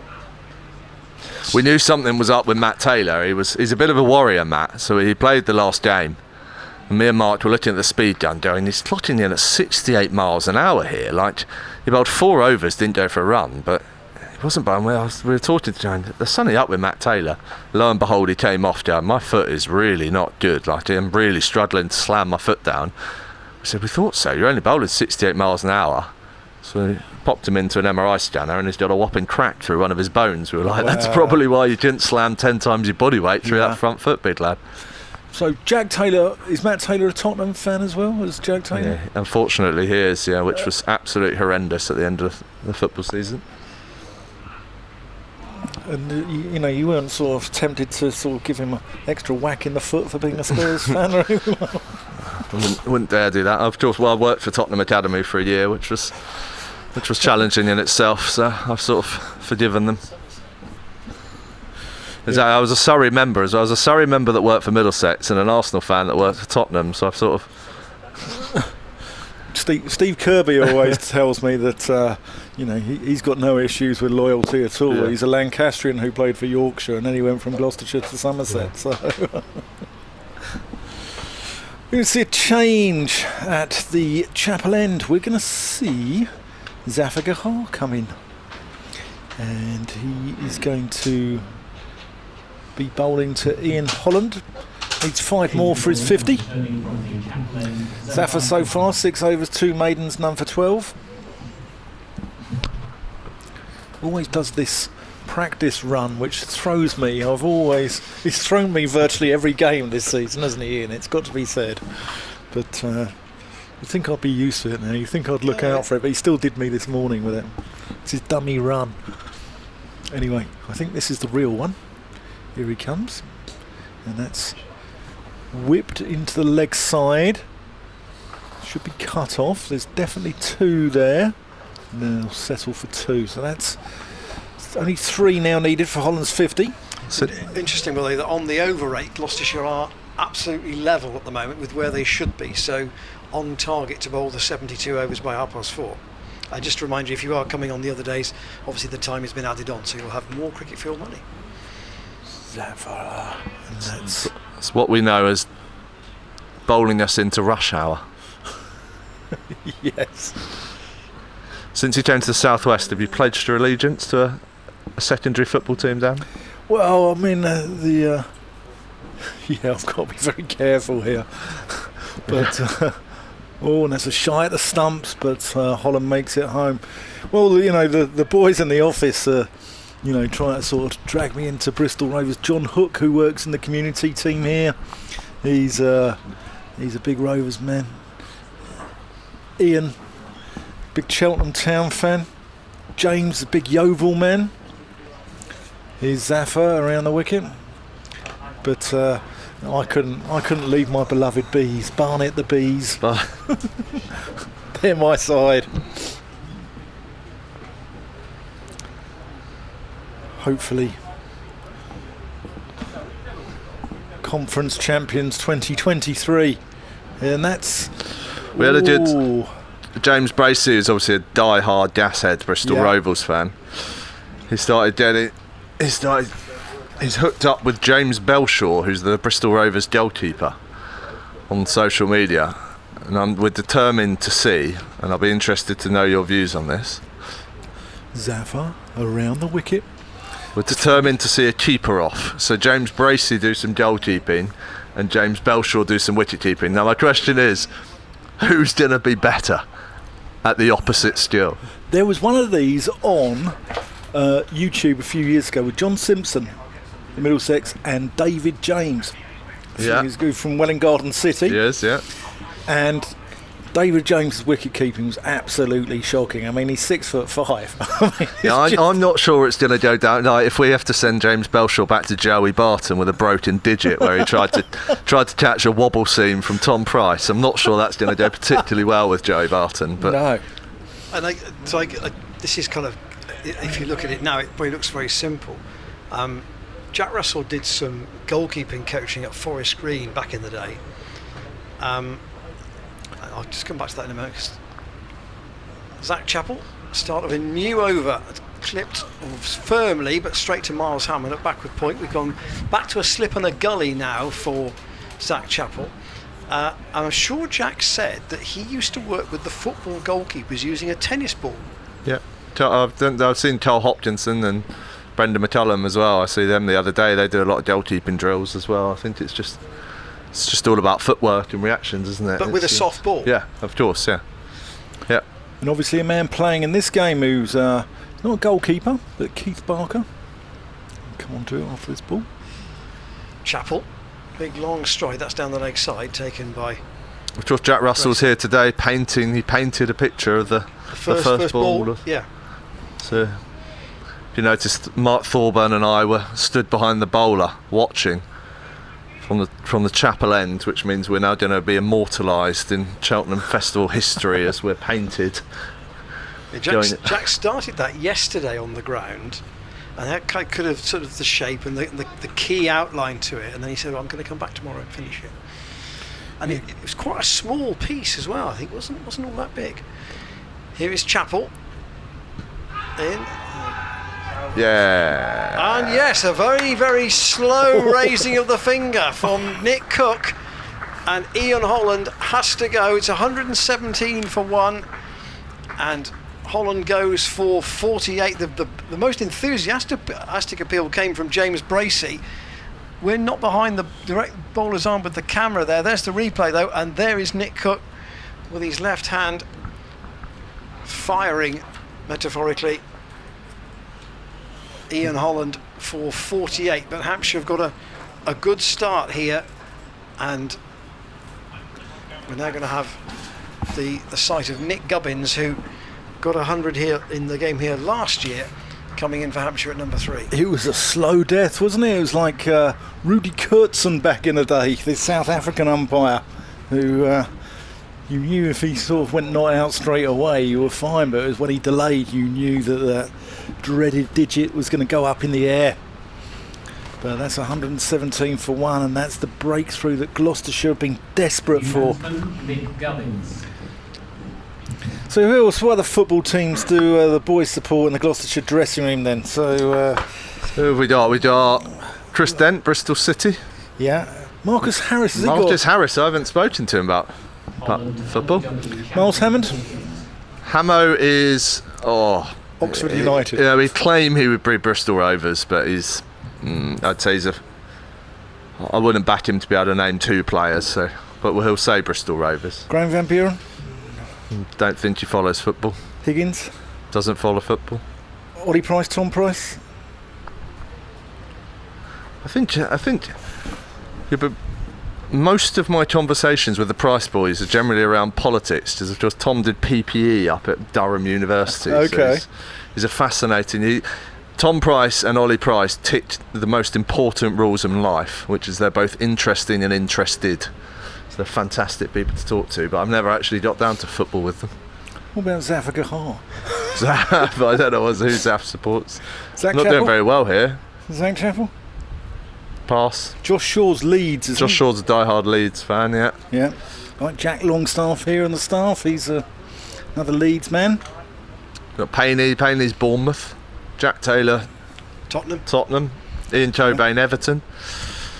Who else? Jared Warner Sheffield United, Tom Lace Chelsea, Ben Charlesworth Manchester United, Ajit Dale Liverpool.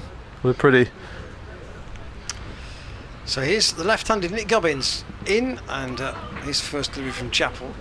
He lets go through to Bracey, back with 2 slips in the gully now for the new man. We were having a conversation the week, weren't we, Ian, about the posh people in cricket, and Nick Gubbins has got to be up there. I mean, when he was at Middlesex, he had a pad on the King's Road, didn't he? And I'm pretty sure. Went to Radley like Andrew Strauss. He did. Pad on the King's Road. He's also got one in Goodwood, I believe, as well. Oh, has he? Yeah, his Goodwood and the King's Road are his 2. He had a lovely house in Shepherd's Bush that she now rents out to Martin Anderson. Okay. Since he moved down to Hampshire. Martin Anderson from Middlesex. Gubbins again. Look at that big stride Went to Radley, went to Leeds University. And he's probably got a pad in Port Solent. Yeah, don't know. Not sure where he frequents now, but probably Sandbanks, actually. Sandbanks would be his venue of choice. Martin Anderson, he's got the nickname of Monzo because he was originally living in the flat in Edgware that the Middlesex boys all used to live in together. And they used to have this thing where they used to sort of chip in for the weekly shopping. Martin Anderson went out and bought some jam once and asked them to Monzo him over 30p each to to his card to pay for the jam. That sounds like him, yeah. Successful over for Zach Chappell. He's taken 1 for 21 from 7 overs. The one thing you would say about Hampshire here, and I don't necessarily think this is to do with the pitch, but they're only scoring at just under 3 and over, which on a small outground with a fast outfield, perhaps is a touch surprising at the moment, but it shows how Gloucestershire have just put the squeeze on. 36 runs in an hour and 9 minutes since lunch. Yeah, it's since lunch as well, isn't it? Because I mean, they were on, what were they, 79 for none at lunch, and that was a reasonable start. Scored 8 since lunch. He had 48 at lunch, and he's only scored 8 runs in an hour. Well, it's something we've discussed. Like Ryan discusses this, and Payne discussed this a lot. Since we've come up to Div 1, I think everyone's learned a lot about playing at this level, and there's a big difference in Div 1 and Div 2, and Hiddo talks about it's very easy to go to defensive, hanging outside the off stump, drying up the scoreboard and trying to create chances that way. And what we probably need to try and improve on as a side is Zafar in defending. So you think that's the easier stage, do you? For us, that's how we historically have played a lot of our cricket, and what the big difference is, and Payne will talk about this a lot, is that the Div 1 sides and the Div 2 sides, especially the batters, defended. The Div 1 sides don't give it away. They don't throw their wicket away. But the Div 2 sides is generally a lot more fast paced. There's a lot more, just rash shots. So it's easier. When we were in Division 2 in 2019, you could just hang it outside off stump. You could keep it at 2, 3 and over, and eventually teams would get bored and they'd give it away. And that's almost was our go-to in 2019, and we got a lot of wickets, and that was under Dorse. That's how we used to play. We used to be hard to score against and force chances. And we've noticed in Division 1, it just doesn't work as well. Teams are happy to just sit there and bat and bat and bat. And one of the things, certainly, those 2 games Ryan was captain, Ryan Higgins, he spoke about was, let's be really aggressive for the first 20 overs. Let's try and really target the stumps. We might go for more runs, but let's try and get some wickets with that new ball, those first 20 overs. And it was a real conscious thing that we tried to do. So it doesn't surprise me. We probably did do that for the start, and now we've just gone to that, making it hard to score against, and why it's drying up to sort of 2, 3 and over. Talking of hard to score against, that's a maiden over from Zafar. Number 15 off 8. And I think sides bat probably deeper in Division 1 as well, and I think I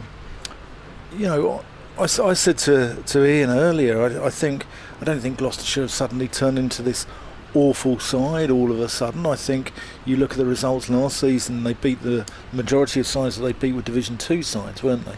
And I think Gloucestershire are probably about the 9th, 10th, 11th, 12th, 13th county out of the 18. And I think, it's probably, we could be on for a few years of yo-yoing between Division 1 and Division 2. Well, I also think, we have been unlucky with injuries. It's been hard. We would have planned most of our year. Chapel into Gubbins. If we could have rocked out a team of Ryan Higgins, who nips it around, hits you on the shin, Nassim Shah, who bowls 90 mile an hour, David Payne, who swings it from left arm angle, and Matt Taylor or Tom Price as well, then. Is Sheffield United fan Jared Warner just walking past us? But we haven't really been able to put that team out there at all year, and it's been tough, and I think. That's been hard for us in the field to take 10 wickets in an innings. Chapel's run is a straight one, and then there's this not huge leap in the delivery stride.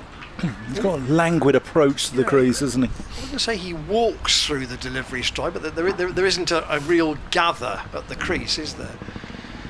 Tom Price just flexing his knees at mid-wicket. Remember, tea is at 2:40 today, so 17 minutes to go. Yeah, until then. Gloucestershire would need another wicket before that. I'm going to run through the results at the end of the over, or what's going on elsewhere in the county championship. Chapel into Gubbins, who's still waiting for a run. It's quite interesting out on the wicket, just Zach's second follow through, which is often the one that does the damage for the spinners. He quickly gets off the pitch, so he takes his first follow through, he lands hard on the pitch and he quickly gets off, so he's not actually creating that much rough at the right length at this end. Certainly be interesting when Keith Barker starts bowling, if he bowls from that end. And they always have Organ and Dawson. Correct. So Hampshire got a bit of everything. See that first follow through is on the wicket, and then he quickly gets off it. Because a lot of people, their second one is where it lands in that right length for bring the spinners into play. Just an interesting point you mentioned about you think Gloucestershire have been unlucky with injuries. Do you look at Hampshire's record of only using 14 players in the championship and wonder how they've done that? And do you share processes with other people in your role at other counties to understand how they've managed to do that? Yeah, completely. As with these, cricket's brilliant. Everyone getting together, and the ECB formulate conferences, and we all share ideas. I think fundamentally, Hampshire, how many of this seam attack, how many of them play their white ball cricket? Not many. James Fuller's the only one, and he's their fourth seamer. And Holland doesn't play either. So Abbott, Abbas, Barker, they only play 14 games a year, and it goes back to that same point of there is so much cricket, it's so hard to keep them fit. And for a less, I'm not going to say a smaller county, but everyone knows the test matches have got more resource than teams like Gloucestershire. They can afford almost to have two squads. They can have a red ball and a white ball squad. We can't do that. So Payne, Hiddo, Matt Taylor, Josh Shaw, these guys are expected to play all formats, and to be able to do that with that much cricket is physically very, very demanding. Yeah. Chapel staying over the wicket to Gubbins.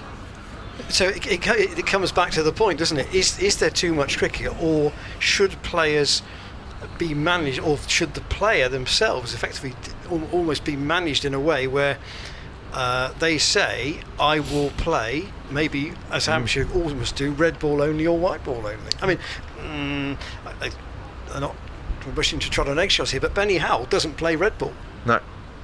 Benny Howell's available as a batter in red ball, but he doesn't, physically he won't be able to cope with the demands of red ball cricket with the ball. It's just, he had a significant hamstring injury in 2019. He ripped his hamstring off the bone, which we had to that was one at Surrey, was it? That was it, at Surrey. So we surgically reattached that, and he's struggled ever since. And again, he's a 34-year-old lad that he just wouldn't be able to cope with the demands of doing all formats of cricket. There is so much cricket, and if you want to play all formats, that is physically very, very demanding. And I think that is why, I'd say Lancs as well. Zafagahar in, and that's defending. How many of that team in the Lancashire T20 final play? What's their red ball attack? When we played them, James Bailey Anderson, Tom Bailey, Hassan Ali, George Balderson, Danny Lamb,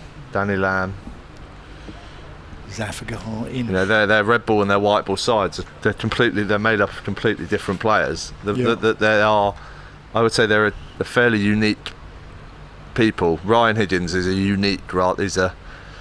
He's an anomaly rather than a common denominator in someone that can play all formats and manage to tolerate it. But you look about his size and his weight, you know, he doesn't put the forces through his body and he's actually able to cope with it.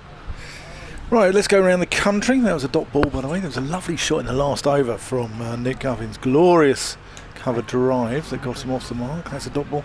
Right, Somerset are still off for rain. 99 for 2 they are in their game against Yorkshire, which, it's got to be said, is looking like a must-win for Somerset. They're in real relegation trouble. Zaffer in, a little bit more flight, a little bit more air, but they're off for rain at Taunton. Essex are in a spot of bother against Surrey at the Oval. They're 127 for 6, having won the toss and elected to bat as well. Down at up at Birmingham. I'll come on to it after this ball from Zaffer. That's well bowled, played out to mid on. Up at Birmingham, Kent are 147 for 7 in the game against Warwickshire. Warwickshire have come down into that 4th from bottom place at the moment. Northamptonshire at Northampton, visitors here next week. They're 94 for 4 in the game against Lancashire. And in Division 2, Nottinghamshire 159 for 1 in the East Midlands derby against Derbyshire. Sussex 117 for 2 against Middlesex at Lords. And I think that's it in those games. Leicester play at Leicester from tomorrow, and in the ODI, South Africa 110 for 1 after 20 overs against England. Chapel springs in once more. Worked by Gubbins into the onside, fielded by Tom Price. It's been lovely to have Dave with us this afternoon. Oh, he's been fantastic. He's been brilliant. 10 minutes until tea. What will your tea interval involve? Oh, he's eating.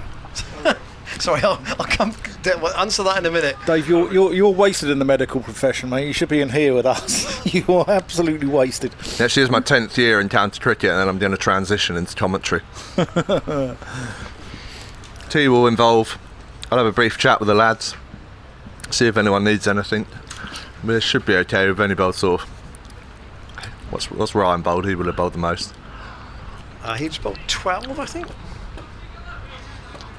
12 overs, so physically they should be tolerating well, unless 13 actually. 13 overs is the most we've bowled, and then maybe some application of sun cream, some electrotab, some Diarrhea, making sure people, just encouraging them to do the right things, and like we spoke about earlier, getting both liquids and fuel on board as much as they can. Miles Hammond has a nasty graze on his forearm that I might put a new plaster on if he's lucky, but nothing particularly exciting. Is that all those catches that he was taking in the T20 diving around? Yeah, it's absolutely. I think it. Chapel. I think it may have been last week on the abrasive Chelmsford outfield that he managed to graze himself. So. Okay. He took some absolute worldies in the T20, didn't he? He took one against Somerset. One against Somerset, and Owen Morgan at Radlett as well was an absolute class bit of work out again at long off. This is a really tiny thing, but a lot of the players today are wearing long sleeve shirts. Is that you advocating that? No, that's very much a personal preference, but it's just trying to keep as much of their skin out the sun, and also, that's right. and a lot of people say you. I'll let Chappie bowl this ball. Into the ground. A lot of people think that you stay cooler wearing long sleeves, where you sweat and the sweat is absorbed by the material. So a lot of people would rather wear long sleeves. I'm not sure there's any science behind that, but a lot of the time, a lot of the things they do doesn't have much science behind it, but if it helps them perform and makes them feel comfortable, I think that's the most important thing we can do, really. Ollie Price is fielding in those lightweight pads in the covers at the moment in case he's asked to go back into short leg from Zafar. I think officially I saw the Cayman Islands turtle mascot today, which must be the worst job of the day. I saw him getting dressed. That's when you're mad. Yeah. Chapel. I'm sure the 1,500 spectators were delighted to see the Cayman Islands turtle mascot here today. They'd have liked to have seen Alfred the Gorilla, because they could have celebrated his win in the mascot race in the T20 final. Yeah. Wonder if we get a mention at the end of season awards. Well, apparently one of the journalists from the Cricketer took part in that race. He did, was it Nick Friend? Nick Friend was in Pinky the Panther. Yeah, and he came last. Good God, there's a man dressed as a dinosaur. I saw the T-Rex earlier. Yeah. Chapel. In.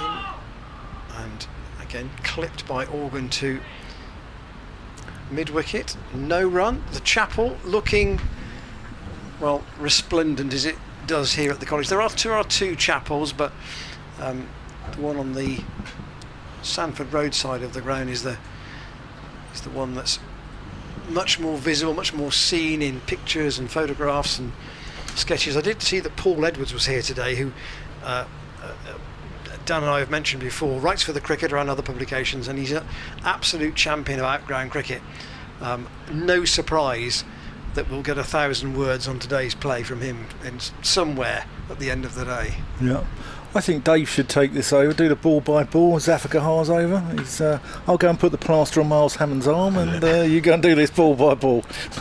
I mean, Sod's Laura will get a hat trick or something, and you'll have me talking absolute garbage that will have to be clipped and put on Twitter for all to hear and listen to. Well, he's got a left-hander to bowl at, which will be fun. I'll go leave on, this all to yours. the experts. All yours, Dave, all yours. Nick Gubbins lunges forward and just prods it out into the offside, where it's fielded by Marcus Harris. This is like an audition for TMS. That's where you get the bid bucks, isn't it? Don't know, Ian's worked for Probably. the BBC. He'll tell you. Still Zaf from the Chapel end to Nick Gubbins, who rocks back and tries to whip it through mid-wicket, but Miles Hammond's there appropriately just to collect it. He's good, isn't he, Ian? He's, you know, I'm going to be out of a job here. This is only flawed if someone gets hit and I have to run on whilst also commentating. Zafar comes in again, third ball of the over, and again Nick Gubbins just prods it back towards him and he collects it. They have been slow this afternoon, though, Hampshire, haven't they? They've really had the brakes put on. And again, almost a repeat of the first ball where Marcus Harris just picks it up in the covers. This doesn't, at the moment, doesn't look like it's challenging Nick very much. I think this might be the penultimate one before lunch, actually, mightn't it? No, before tea, sorry. Try and get two more in. And again, pretty easy for Nick Gubbins as Zafar bowls and he just prods it back down the centre of the wicket. Last ball and then I'm over for this torture. So Gloucestershire would have got to 48 if they can get two more in, which would leave them to bowl 24 in an hour and a half after tea, which would have been exactly where they ought to be, right level on the 72 overs for the day. No, it's been great, Dave. Great, thanks for your time, gracious with it. Really good insight and into. Interesting to know about how some of the players who aren't available at the moment, how they're doing, what the plan is, you know, what we might expect to see, for example, from Charlesworth when he's fit, i.e. no bowling but just batting in the Royal London. And you know, as he showed last year, particularly, was it the Hampshire Chase where he got 99 not out? It might have been, yeah. And you know, he's clearly got potential as a bat. You just want to see him play more regularly. So just to make sure we're going to get two overs in, Graham Van Buren's coming into the attack. I'm going to stay here for this over, just. And he's a golden arm, isn't he? So something's bound to happen in these six balls. Just watch this. So he will be the seventh bowler Gloucestershire have used. And Josh Shaw's just being brought in. They're just changing the field, and Organ isn't hurrying here. Shaw's going to go to short, fine leg by the looks of it. So a slip and a short leg. Ollie Price with the lightweight pads on. It's skewed up in the air. Not sure what that came off. but Organ wasn't bothered about taking a single, so they've decided to switch that short leg to now a leg slip. You seem to push that one through a little bit quicker than how he's been bowling. I don't know. No, that was normal pace, but the first one I thought was a lot quicker than what you normally see from Graham Van Buren. Fired in. Maybe he's seen that there is a little bit of a bounce out there for him. For about 4 paces, and Organ goes back. Hour and a half I've been sat here, and not once we spoke about Datchworth or Puddlechurch, which I thought was the only reason you wanted me here. Van Buren around the wicket. Again, Organ forward.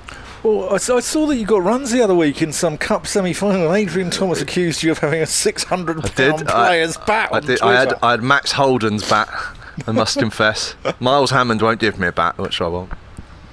Van Buren doesn't hang about. The following game I also got 4 for 25, which I responded to Adrian Thomas, is I using a £600 ball as well? Was there a response? No. No, I think he just realised I was a star of the Bristol and District Division 5. Do you net with the players? Do you go in for a net? I once had a net with the players. We played a game at Wimbledon Cricket Club. Nice. Opposite the tennis. Opposite the tennis. Round the wicket to the left-handed Gubbins. So this was my first year in county cricket, and I decided, having played Hearts Division 3A for Datchworth, I should give this a go. So everyone got £5 to have an over at me. And I said I'd double their money. I'd give them a tenner if they got me out, thinking I would be smart. So 5 or 6 people had a go. George Stott, Nathan Souter, Estinazi, Higgins, Podmore, Helm. Little did I know that they were basically paying £5 to try and hit me in the ribs. And not one of them was trying to get me out. They just thought. So I basically had to face 36 balls of being peppered into the ribs and just trying to fend off short balls, which wasn't particularly fun, and that was the end of my netting with professional cricketers. This will be the last one before tea. So Zafar Gahar around the wicket. That's defended by Organ. Well, Dave, it's been an absolute pleasure having you on, and we wish you well, and I'm sure we'll see you around over the festival in the next week or so. Thank you very much. Dave Bartlett, everybody, Gloucestershire's head of medical. Wonderful guest. As Zafar comes, and that's a little bit of bounce. He rides the bounce and plays that out to point.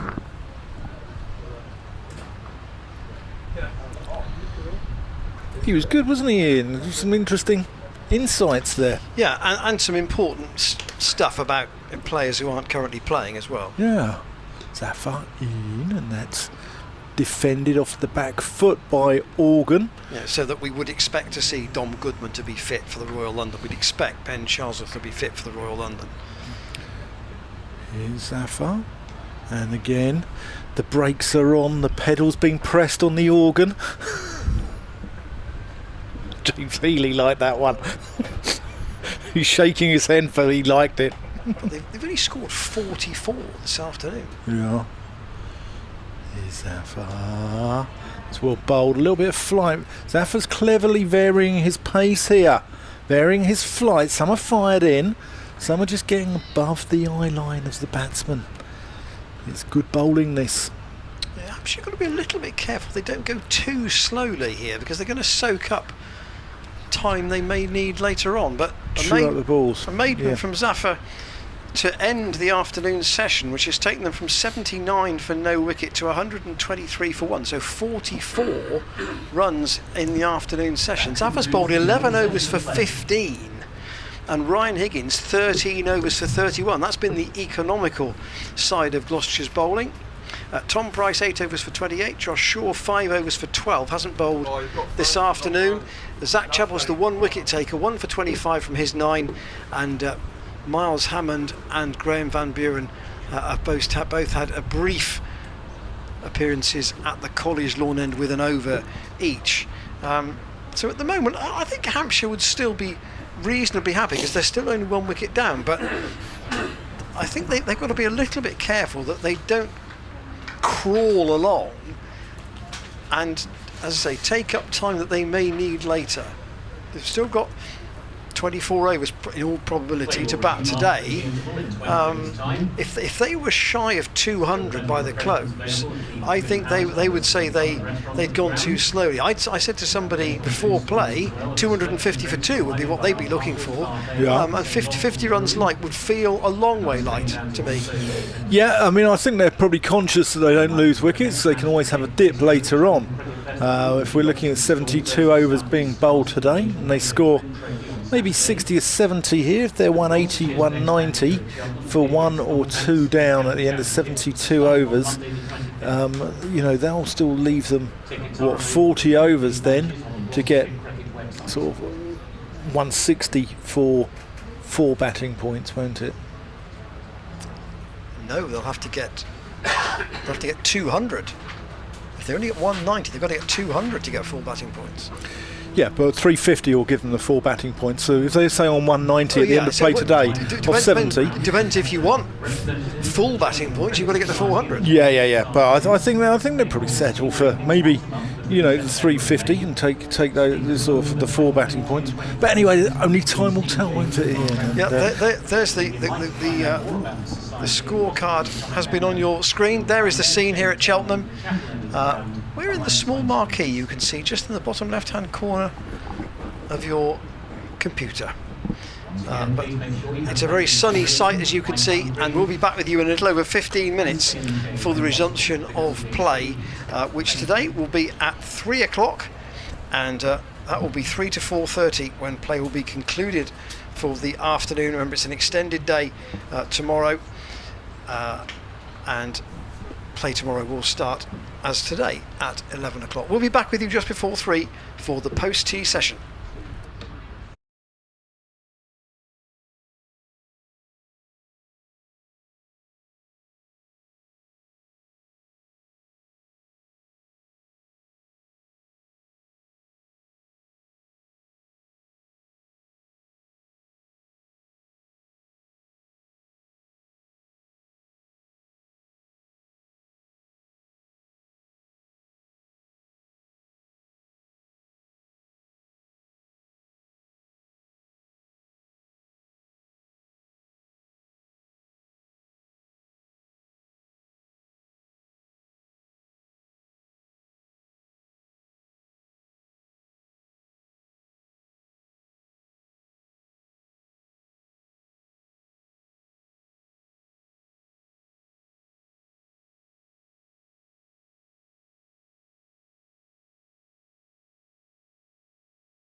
Welcome back to Cheltenham College on what is a roasting hot day, cracking the flags here in sunny Gloucestershire. As the umpires Nick Cook and Graham Lloyd make their way back into the middle, closely followed by the Gloucestershire team and Felix Organ and Nick Gubbins for Hampshire. And it was quite a slow afternoon, wasn't it, Ian Randall?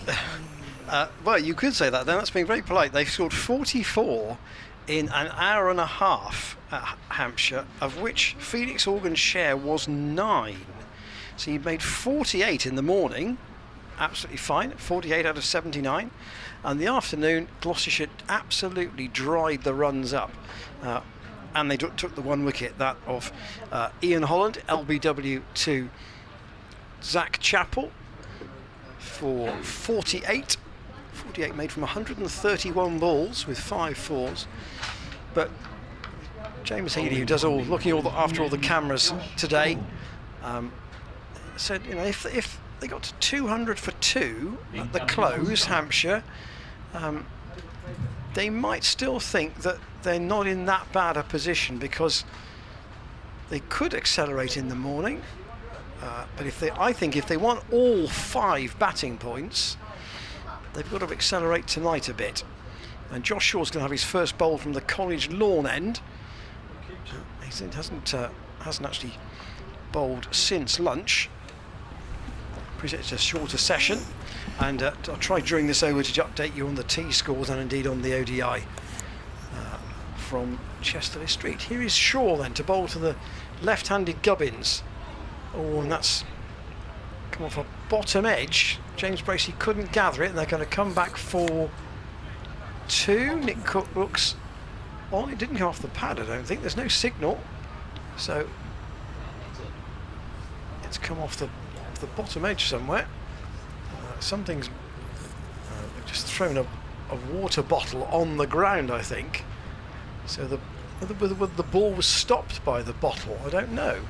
It just blew on, I think. So it just got to the rope, and the bottle's been thrown back by Chris Dent, who was chasing back towards the chapel. So Gubbins off New Hampshire, running again after tea. And there was an email actually during the tea interval from our friend in Florida, Mike Cook, and relating to something that Dave Bartlett said during the afternoon. He said, I read an article regarding Ben Stokes and too much cricket, and making a comparison of cricketers to cars. You can't just fill us up with gas and send us back out. I thought that was ironic given Dave's earlier comment. Sorry, you keep talking, and I'm just dealing with a melting ice lolly here. Okay, you deal with that, Dan, and I'll keep going. Outside the off stump, Mike Gubbins lets it go. He said, look, loving the Cheltenham sights, says Mike, who I do know used to live in the town. And here, Hampshire still 1 down, 125 for 1. Elsewhere in the ODI, South Africa 146 for 2 in the 27th over against England at Chesterley Street. They're still off at Taunton. Somerset 99 for 2 against Yorkshire. There must be real heavy rain down there. Clipped away by Gubbins, and to Price, who is at long leg. Yeah, there must be real heavy rain down in Taunton. Well, they've had there's an inspection at 2:45, so they've obviously had it, but no news about whether they're going to restart there. At Chelmsford, Essex, 147 for 6 against Surrey, and Kent have been dismissed by Warwickshire for 165 after Warwickshire won the toss. So that actually looks a good decision to field in that game. The only other game in Division 1 is at Northampton, with the home side 134 for 5 against Lancashire. Shaw into Organ. What will he do after tea here? Felix Organ. He's soaked up 143 balls to get his 57. That was far more constructive in the morning session than the afternoon. I'll just look at that Warwickshire bowling performance. because to bowl Kent out on a hot day like this for 165 is a decent effort. Shaw in again, and Organ plays that down the ground. That will go, that will race away. No chance of Chappell chasing that. That was just pushed. It wasn't really hit with any force at all. And the first boundary for Organ. Shot of the day, that was. Lovely shot. Since tee, and indeed his first really aggressive shot. Yes, Kent in all kinds of trouble at the top of the order. Jordan Cox made 48 to give their score some sort of respectability. All out 165, and Oliver Hannon-Dalby 6 for 40.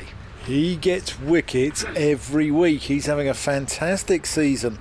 He's it's him and Keith Barker who's playing in this game, and Keith Barker will be wanting to add to his tally when Gloucestershire come into bat. We'll see Zafar Gahar from the Chapel end. A little bit nervous about the scoreboard over there. It keeps flashing red, which I don't know if that's the heat. Looks like the weather map at the moment, doesn't it?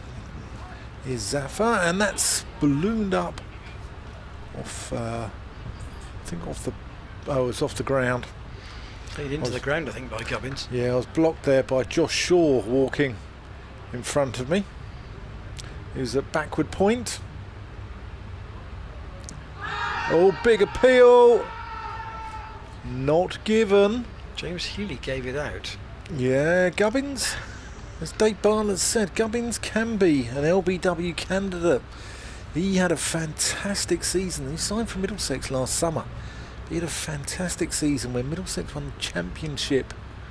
He's Zafar in, and Gubbins uses feet, and that's a lovely shot. Good footwork there. Nimble, dances down the track, and just brings his bottom hand in at the last minute and punching him through mid-wicket. Nick Gubbins, he averaged 61 that year when Middlesex won the championship, and there was talk of him going into the full England side. But a loss of form. He had a bit of an injury as well. He doesn't open anymore. He's dropped down one in the order. Here's Zafar, and Gubbins again uses feet, puts him in the same direction, and again 4 runs. So Gubbins is looking to accelerate a little bit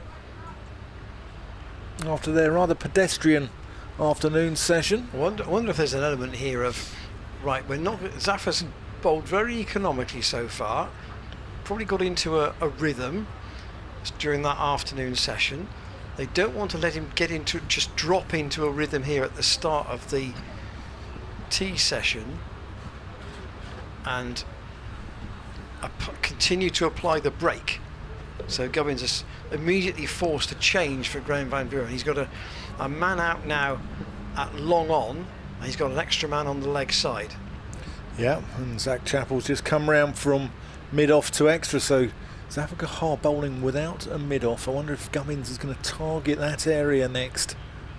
And that's well bowled. A little bit flatter from Zafar.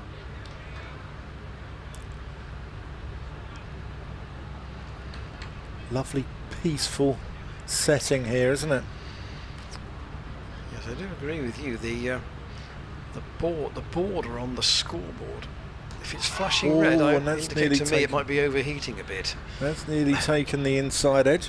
What's the building behind the chapel over there? It's that's a former insurance company's headquarters. Looks rather out of place. Looks like some brutalist, sort of communist architecture, post-war architecture. Known as the Eagle Star Tower. Okay. Obviously a large number of employees of that insurance company. That completes the over, by the way. 138 for 1. Were Gubbins in there at one stage. Who were? They were in there at one stage. Okay. Is that the tallest building in Cheltenham? Yes, I would say so. Shaw's going to go round the wicket, so he's going to stay over the wicket to Felix Organ. Hampshire won the toss this morning. There's a broad grin on James Vince's face when that coin came down his way. Shaw past umpire Nick Cook and bowls to Organ, who again defends. So he has got 100 in this championship season. And Dan and I did speak about this a little bit in the Boundary Hub marquee at the start of the day. Gloucestershire have a very good recent record at Cheltenham, so 8 wins in the last 13 matches, 13 red ball matches here. Shaw in, Morgan goes round his pad, and Ollie Price tries to field it but doesn't, and he's backed up by Ryan Higgins. But a little bit before that, 2002 to 2010, Gloucestershire didn't win a red ball game here at all. Oh. It was a very strange passage of time that Gloucestershire did very well in white ball cricket here, but very poorly in red ball cricket. And then, as I say, in the last 7 years, although there was one year with no festival, Shaw bowls a bouncer, which is ducked underneath by Organ. The red ball record really very good, and a lot of those games have been very close as well. Come back to the point that Dave Bartlett made. 2018, Durham were chasing 340 and Gloucestershire won by 41, which is not a lot in a big chase like that. Worcestershire in 2019 were chasing 246 and Gloucestershire won by 13, so that was close. And then the Leicestershire match, also that season, short again from Shaw down the leg side. They were chasing wickets to try and get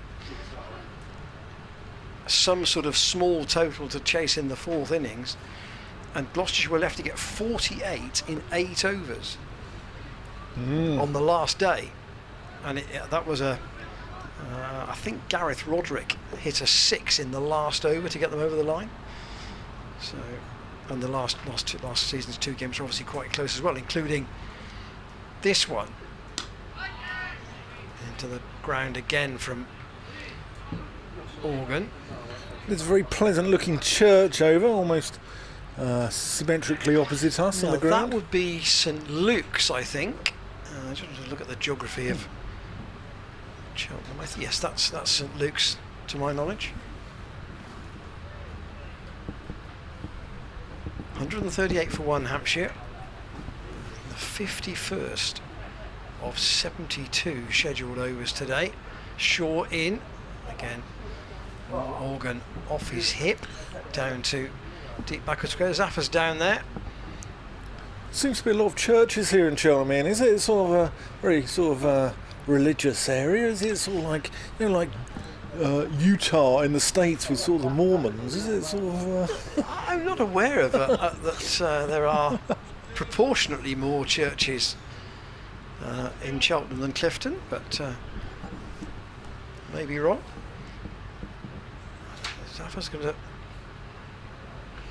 have another go around the wicket at Felix Organ here. Different challenge, I think, for Organ from Goins has already shown that he can and is quite prepared to use his feet to get down the pitch.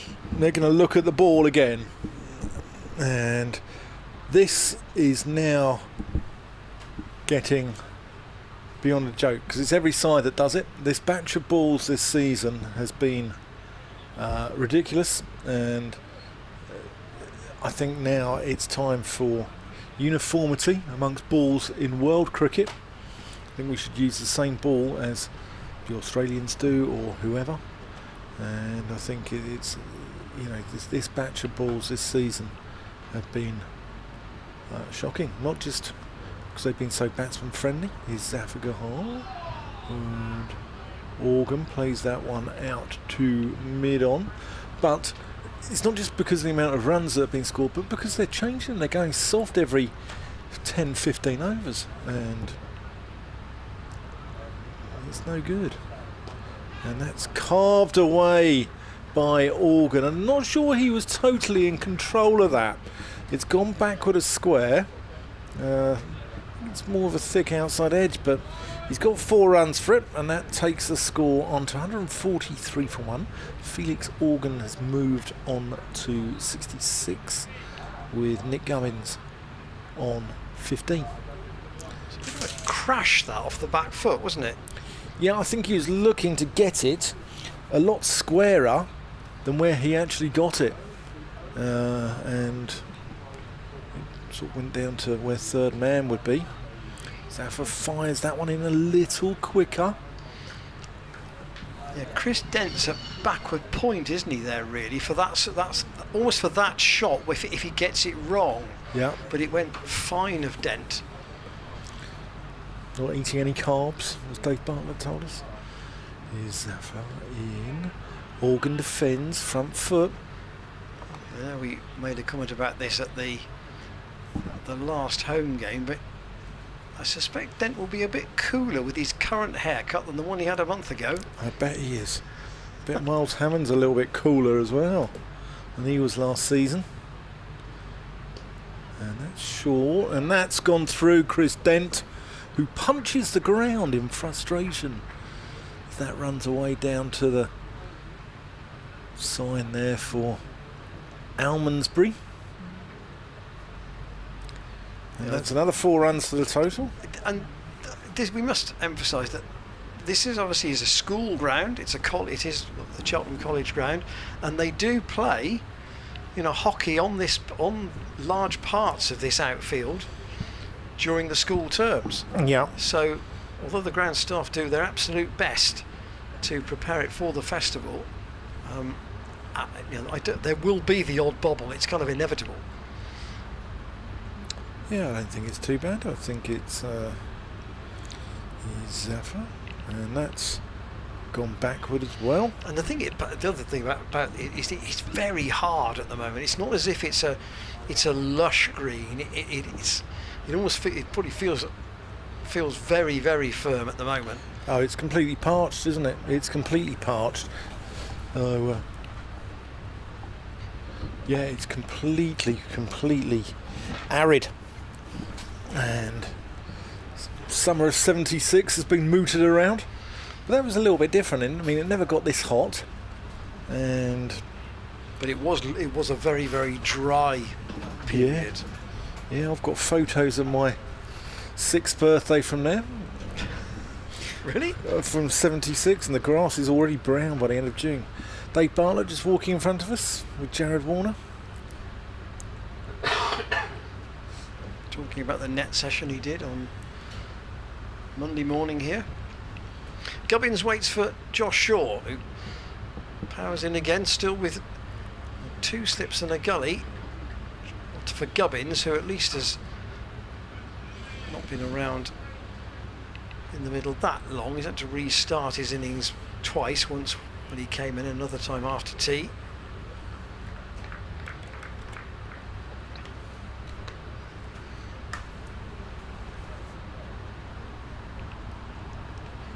There are a total of 9 marquees on the ground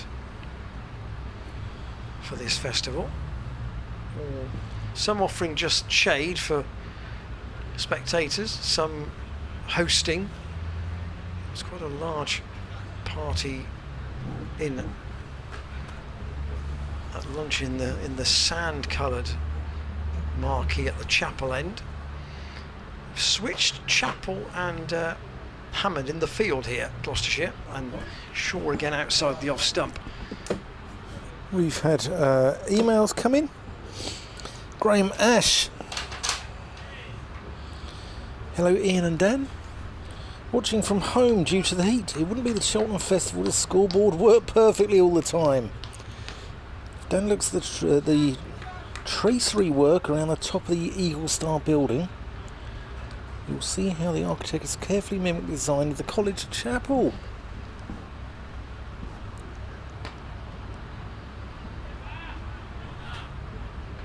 Hope to be with you later in the week. Graham Ash. Graham, great to hear from you, and it's true, I'm looking at it there.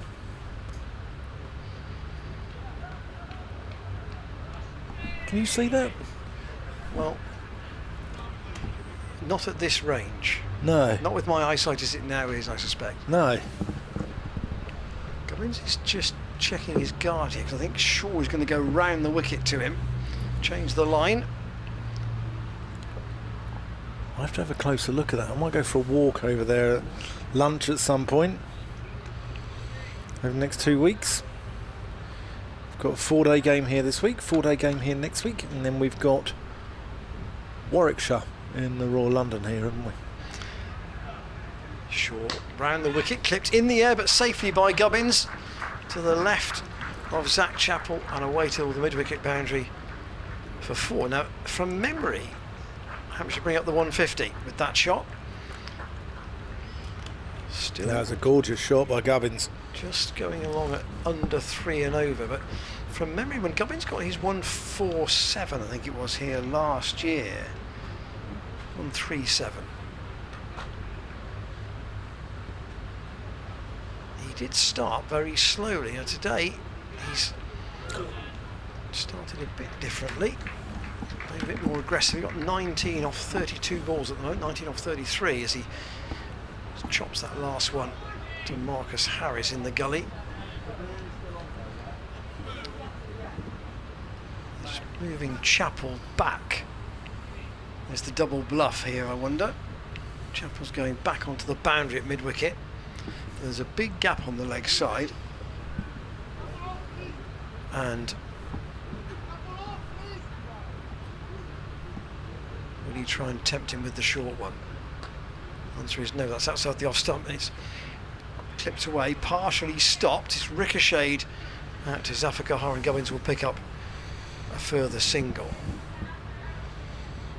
So Hampshire at tea were 123 for 1, they're now 153 for 1. Gubbins has 20, Organ has 70. He's been there all day and his opening partner Ian Holland made 48 before he was LBW to Chappell. He'll sleep well tonight, Felix Organ, won't he? It's not easy keeping going in this heat. It's not easy commentating on it, let alone playing cricket. I think we are really quite fortunate because part of our marquee is not in the sun. There's just a bit of shade at the back, and it's still warm. I get that, and there's a bit of dust blowing up off those College Square wicket ends at the far end, so just have to wait for that to subside.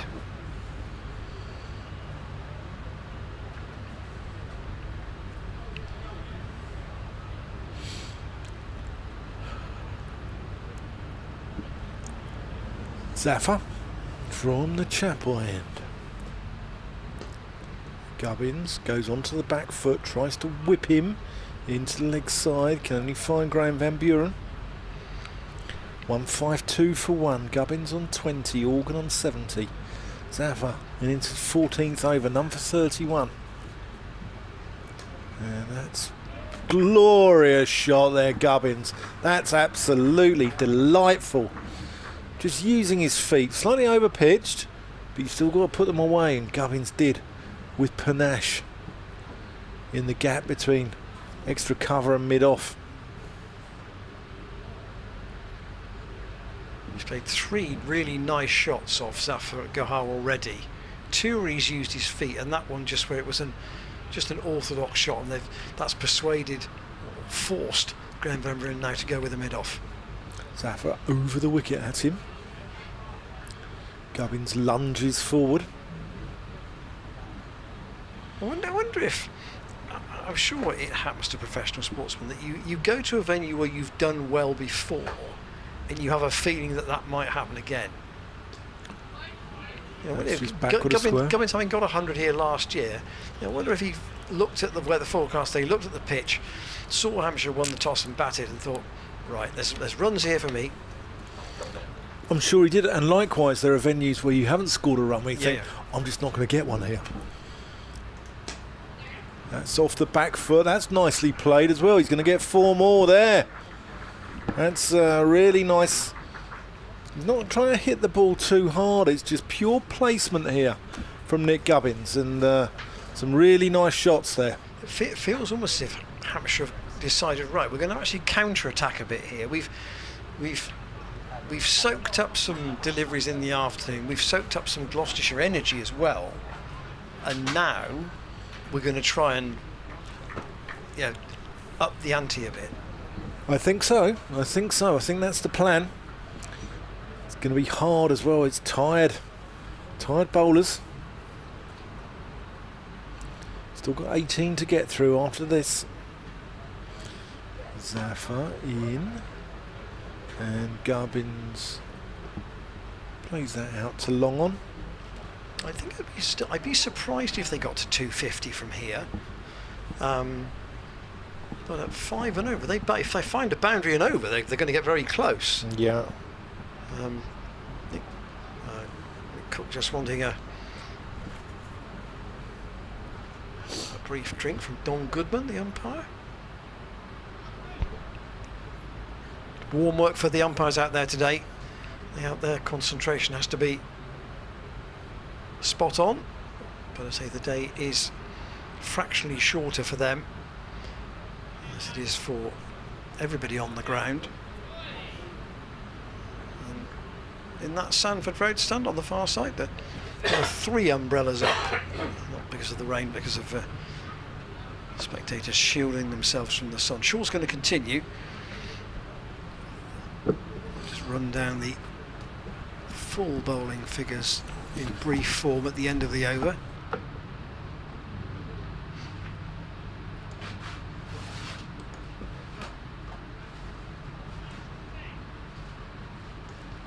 Hampshire just under 3 and over at the moment, 161 for 1. And here is Shaw into Gubbins down the leg side, taken by the tumbling James Bracey. Yeah, Bracey, as we mentioned earlier, did not have a happy time keeping in what was the second innings of the match in the game last year. Found quite a few awkward bounces. It was the second week of the festival, so again a bit more wear and tear about. Shaw. And Gubbins lets that go. Second slip's gone now for the left-hander. So at the moment, Shaw into his 9th over. None for 25. Tom Price none for 28 from 8. Higgins none for 31 from 13. Chappell 1 for 25 from 9. And Zafar's bowled 14 overs for 40, but not a lot's been happening for him.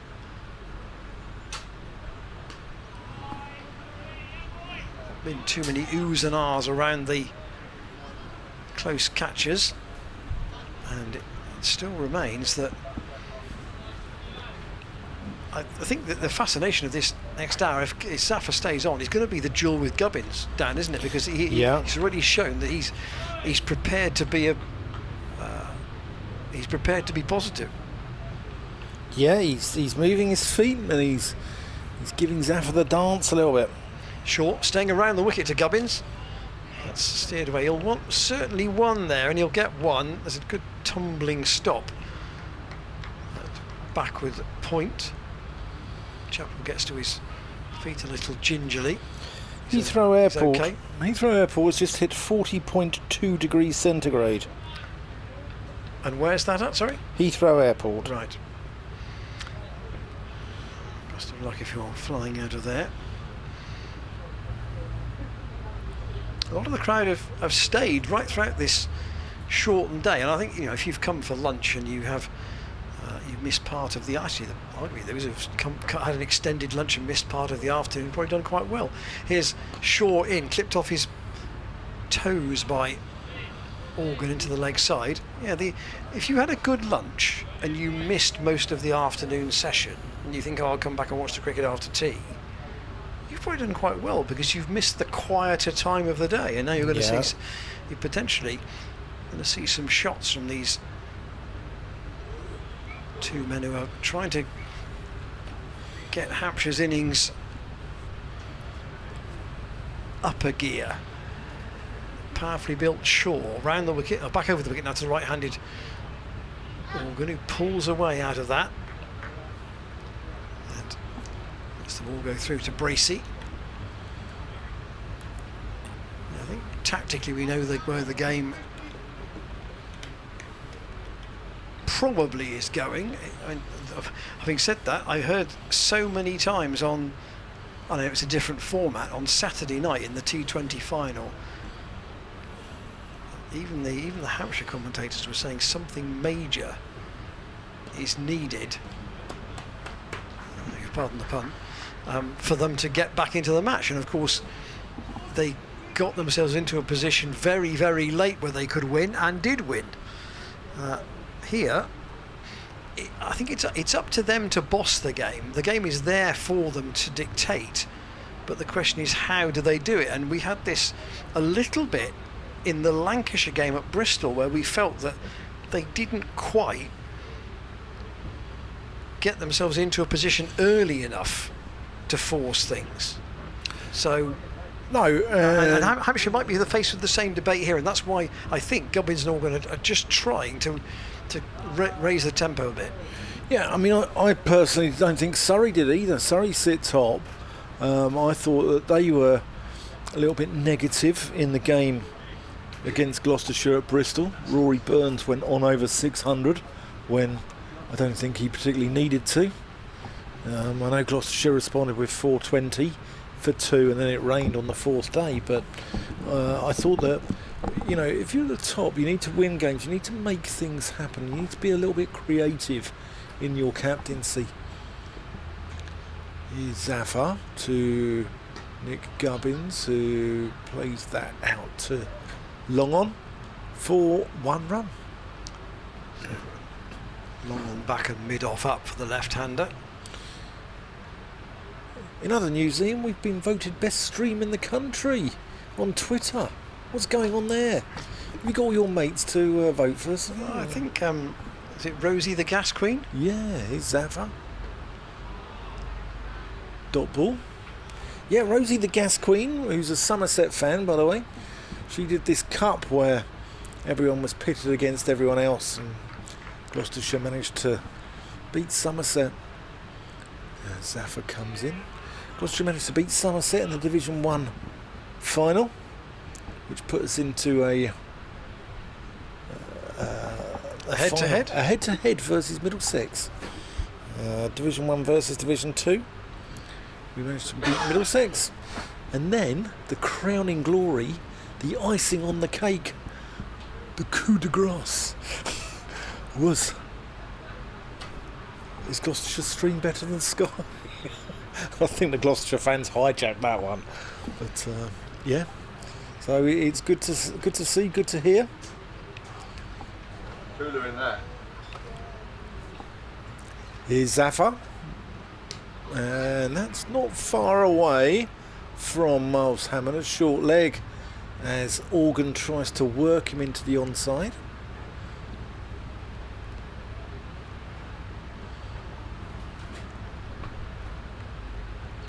Zafar with that springy approach into the crease. And Organ defends. Yeah, Josh Shaw's bowled 4 overs in this spell. Tom Price has just been doing some little spring jumps at backward point. I wonder whether he's due a return. Flat from Zafar. Organ defends. It's very much in tune with the game, isn't he? Yeah. That's all for you. That's Sorry. that's one of mine. I expect that from me, but you know, you're better than that. He pressed the wrong pedal in the afternoon, didn't he? He did. He did.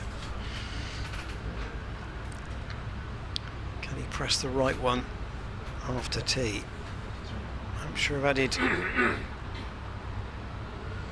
42 since the interval at the moment. Organic growth. So Tom Price back into the deck. 16 overs to go.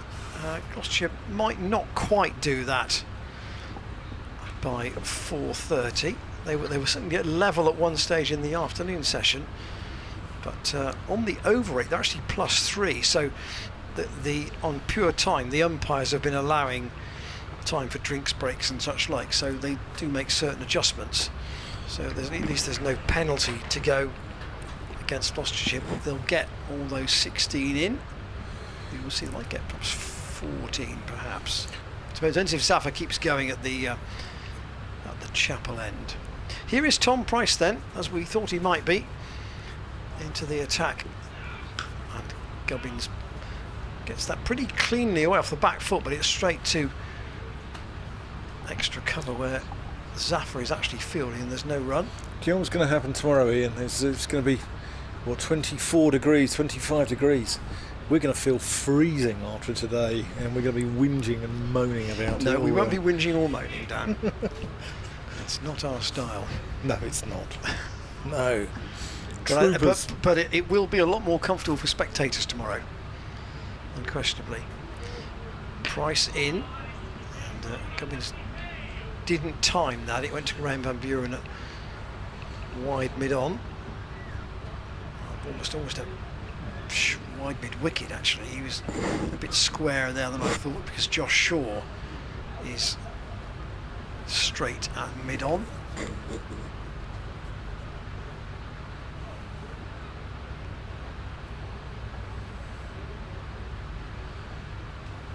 Price has a little shuffle at the start of his run. And again, forces Gubbins to go back into his crease, but it's comfortably played. And there isn't much beating the bat here. No, it looks very flat. And the debate, of course, will be, well, if Gloucestershire can't get much out of it, how will Fuller and Abbott and Abbas fare? And the spinners, for that matter.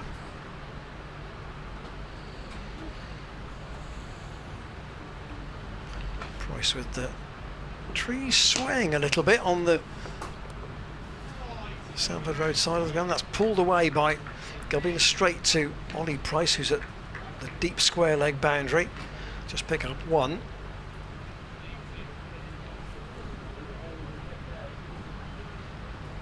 Price was in position for that shot. Gubbins to 32.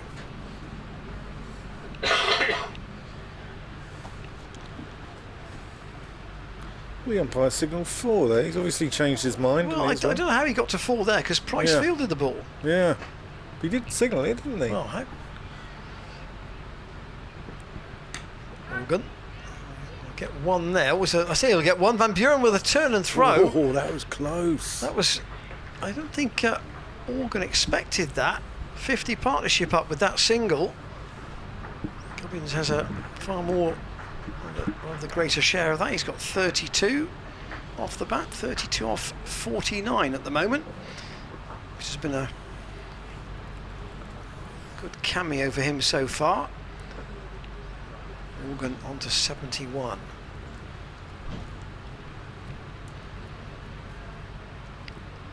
Tom Price had steered away. All good stop by Marcus Harris. That could have gone, well, could have run away for forward past the gully fielder, but a good diving stop from him. Could have been a run out as well. Both went and then stopped and then went and then stopped. And yeah, I think that because it would have been just a stop really from Marcus Harris, there was nobody really coming in to help him to try and effect a run out there, so in the end there was no danger of a dismissal. The only man out today, Ian Holland, LBW to Zach Chappell in the afternoon session when the score was 117. That was in the 41st over, so a century opening stand for Hampshire here today after they won the toss, and Zaffa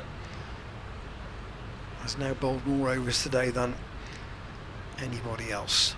He's going to keep going, unsurprisingly. Zaffa to Organ.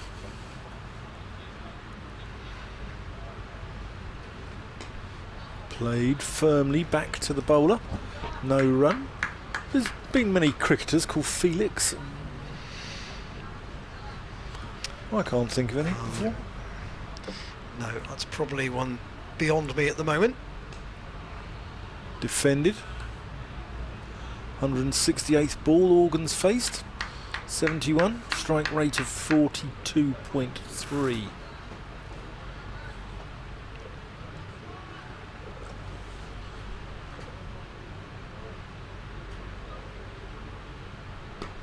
Organ a lot more positive. Plays out to mid-off, scampers through for a single.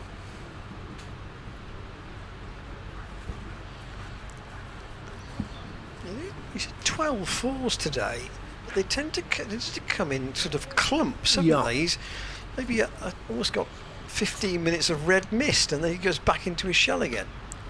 Safford to Gubbins. Times. Plays out to long on for a single. And actually, the drive down the ground since tee, you said it was one of the best shots of the day. He hasn't driven very much. No, he hasn't. Zaffa around the wicket. He drives that one to mid-off. Runs through. And I wonder if the mid-off is just a little bit deep there. They're trying to tease the Hampshire batters into thinking there is a comfortable single, and then perhaps they might just risk them, they're not so sharp on the call. But now that's gone back to a long on. Defended. That goes. That's the end of the over. 170 for one. Organ 73, Gubbins 33, and the Major from 40 Towers be rather happy at the moment, wouldn't he, Ian? Yes, I mean they haven't won yet. No, but he'd be on. They've had the better of the day. He'd be on good form, waiting for the bar to open. Yeah. Ordering his gin and tonic, I think. And if you're not aware of the big, what seems to have been a collection of momentum from Hampshire fans during the T20, when somebody posted a sketch from Faulty Towers where John Cleese walks into the hotel, goes behind the reception desk, and the Major walks out of the dining room, and Cleese says, "Evening, Major." And there's a response from the Major, which I'll come to you in a minute. Here is Tom Price in all down the leg side. What a way down the leg side, taken by Bracey. And the Major says, "Evening, Faulty, Hampshire won." To which the reply was from John Cleese, "Did it? Marvellous." And somebody put that clip up after, I think, one of the Hampshire wins in the T20, and it has just absolutely snowballed. So much so, and Hampshire fans will be well aware of this, that after the win at the weekend, they've decided to make a T-shirt to commemorate the T20 win with that as the slogan. Again, short from Tom Price, and it's down the leg side, taken by Bracey, and the slogan on the T-shirt is "Evening, Major." Yep. I mean, that to me is it's just very clever awareness of a line from somewhere in some production that you then kind of latch onto. And the fact it's like, did it and not did they. Oh, did it?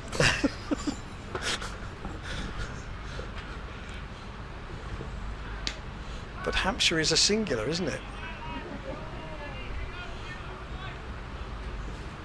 Or is it a collective, because it's 11 players? But it's an entity. Therefore, Yes. it's a singular.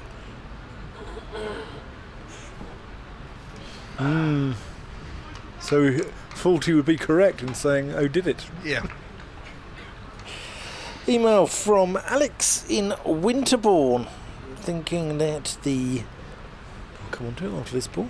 Tom Price in again to Organ. He was like a crab. He's gone back into his shell again. Asking, what's the fastest delivery ever recorded at Cheltenham? It seems faster than Bristol. Though certainly looks like a batsman's wicket today. I don't know. Do you know, Ian? Fastest recorded. Sid Lawrence was here. I'm sure he probably cranked it up a little bit here back in the day. Courtney Walsh.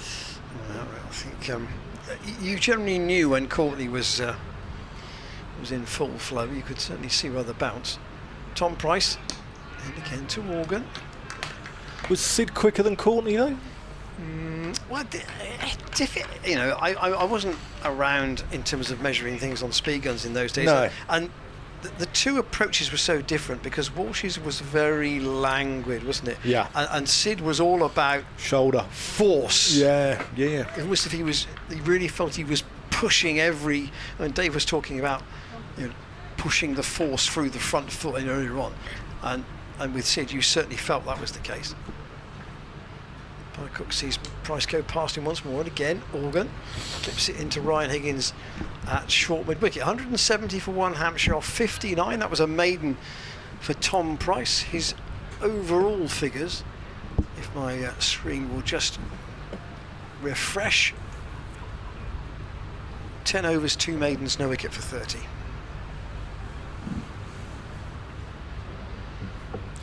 Drinks are being taken. So that indicates it's the midpoint of the third session of the day, the last session of the day. I wonder if they'll. So Organ's been out there for all the play, and during the last mid-session break, the Hampshire physio brought out a sopping wet cold flannel, which he put on his head, and he's doing that again here, understandably. But it would be very warm.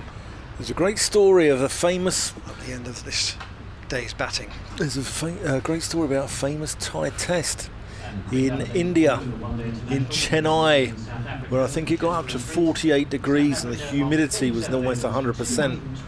And Dean Jones got 200 plus for Australia, and he wanted to retire ill at tea, and Alan Border wouldn't let him. He said, if you don't retire, because Jones was a Victorian, he said, I'm going to get a hard Queenslander in for the next test, thinking Greg Ritchie. I read that story, and it was said. I think it was like 3 stages on, because if you went back to it, there was the stage about, what should the ECB be doing today about matches being played today. Should they start at 10? Should there be a split in the middle, finishing later, shorter sessions? They've gone with shorter sessions, and it was said that kind of by some people, what about all the fuss? And then the article came up about Dean Jones, and we can actually throw that to this venue, because in 2013 Gloucestershire played Kent here. Kent was set just over 400 on the last day. Brendan Nash batted all day and retired on 199 not out with heat exhaustion. Kent was still short of the total. They won by 2 wickets, but that was said to be the hottest day of the year, and there was an example of somebody basically saying, sorry, I can't go on anymore. Yeah. And there has to be some kind of a sensible approach, and those who are kind of knocking the concept of doing something creative today were sort of put on the naughty step by the reference to that article you spoke about, and also it could be backed up further by the Nash incident here. Yeah, well, I think, back in those days, the captain was the sort of controlling figure, wasn't he? Now they have managers and medical staff and a host of other guys in that dressing room who would probably be much more aware of it, rather than, Captain Grumpy Alan Border at the time, who was a wonderful cricketer himself. But Dean Jones actually ended up on a drip after that game for about 3 days in hospital. And, when players get like that, it really isn't good. Anyway, we're about to resume. We're going to have Ollie Price having his first bowl of the day from the Chapel end. Hampshire going to start on 170 for 1. The scoreboard is flashing red again. It looks like it's overheating. It's raining in Bristol, but I don't think it's going to be raining here before the close. No, I think we'll get away with it. You're listening to Dan Whiting and Ian Randall live on Glos Cricket TV. Keep your emails coming into us to commentators at glossccc.co.uk. Interesting that Ollie Price is bowling from the Chapel end, because we mentioned the slight slope across the square. Effectively, he's trying to turn the ball up the hill. Yeah, he is. But he's going to come around the wicket to the left-handed Gubbins, which I think it's a good move to get a lot off spinner. Off spinners like bowling at left-handers. Here he comes. Be looking to angle it in, turn it away. Gubbins cuts him. A little bit of spin there, but Chris Dent He's been around the block. He knows all about spin in that position. A cover point. Here's Price. That's short, and Gubbins tickles that one around the corner. And that's a great bit of work down there by Zafar. Keeps it down to 2. And score moves on to 172 for 1. Interesting. I mean, Ollie Price has had what I would describe as bits and pieces of bowling in red ball cricket, literally just here and there. You know, you look at his overall numbers, and they don't look great. But he's literally having maybe two or three overs in a game sometimes. So it's hard to build a full picture. Here he comes into Gubbins, who defends that solidly. Well, I looked at his numbers for his bowling. He's bowled 44 overs in first-class cricket, which isn't, you know, not very many really. Defended. And that's probably, as I say, that's made up of lots of short spells where he hasn't really had a chance to get any sort of a rhythm.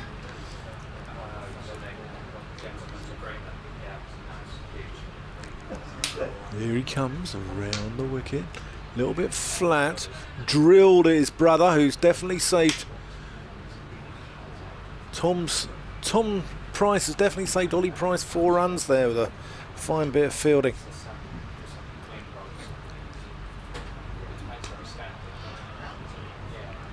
As Tom Price cleans that up, that completes the over. 172 for 1. The over 8 is +3. This is unheard of. +3 on the over 8. What's going on, Ian? Ian Randall. We've not had this all season. We've been -3, but +3 on the over 8. Well, what is going on? That probably is the umpires adjusting the clocks for. Maybe the scoreboard has overheated. Well, maybe. The condition of the ball. They can't do it for wickets, so they've done it for drinks breaks as well. And according to the clock, we have 12 overs. The board have 12 overs left on the day. 12 overs in 38 minutes probably isn't going to happen. But we'll see if we can get 10 in. And Gloucestershire persisting, if that's the right phrase, with Tom Price. So the brothers Price both on at the moment. Here's Tom from the College Lawn end. That's pleasantly played by Organ, but with no end reward. Hampshire won the toss at 10:30 this morning. James Vince fancied giving his bowlers a day off with their feet up, and the top 3 have managed that, even if they haven't scored quite as quickly as we suspected they might. But if they would say 200 for 1 or 200 for 2 at the close, they don't have to really attack in the morning. Well, actually, of course, a new ball will be due in 8 overs time. Nice shot from Organ, but straight to mid-off by Van Buren is fielding. Hampshire, have they missed a trick here, Dan, by not trying to go a bit faster? I'll let you know in 20 overs, because I think 80 overs is where they're going to be looking at. And I think that if they can get the score onto 240, I think that they'll be looking at maybe 350. Which is, in Cheltenham terms, many days have had 350 runs in. So I know this is a shortened day, I get that. But it looks a good batting track. But it almost looks as if, whether subconsciously or not, that may be where they get to in terms of their batting and actually batting points. So the question is, are they a kind of a session behind them when it comes to the bowlers? We'll see on that. Here's Price in, played into the ground by Organ. Just to remind you about the timings for the rest of the match, we've sacrificed an hour and a half today, so there's half an hour being added on each of the other 3 days, and that half an hour will be 15 minutes to each of the first 2 sessions. So that's the way it will work. So the morning session and the afternoon session, Wednesday, Thursday, Friday, 2 hours 15. Price in short. And, Good bumper that. Organ's not interested. Good bouncer. I think he's seeing it pretty well by now, Felix Organ. 181 balls faced, nearly 4 hours out in the middle for his 73.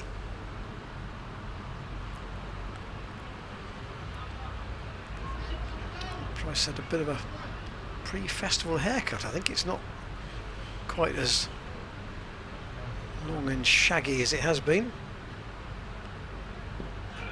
Oh, and just turns Organ round a bit. You have to work that onto the onside. No joy there for him. He does favour the onside, Felix Organ. And Tom Price with another maiden.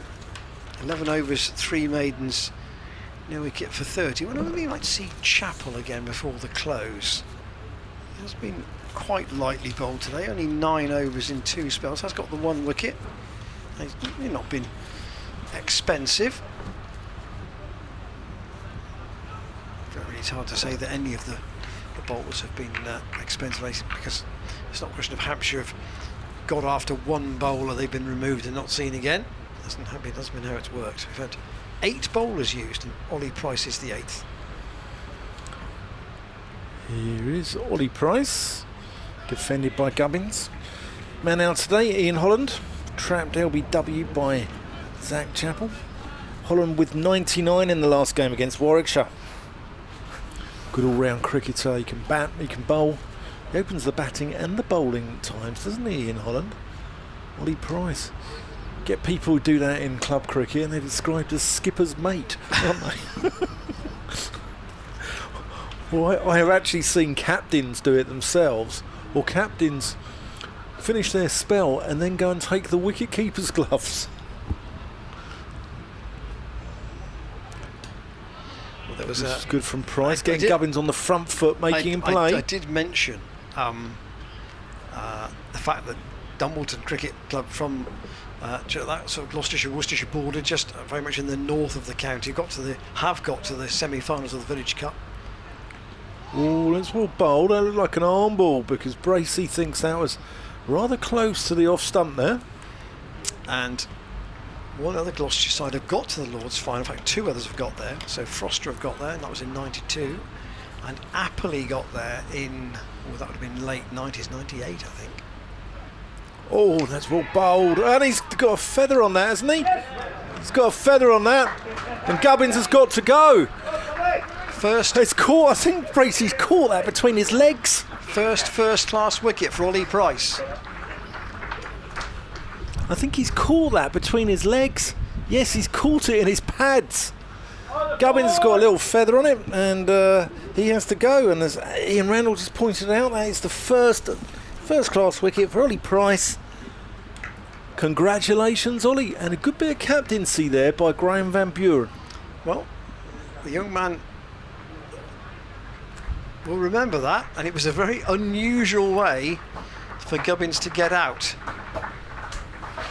But as he made the point, he was trying to effectively turn it up the slope. So whether that was the straightener that just did a little bit, or whether it was the arm ball, remains to be seen. But here is James Vince, the Hampshire skipper. New batsman, Hampshire captain James Vince. Now this man can cover drive.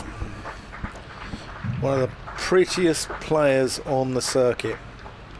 Beautiful to watch.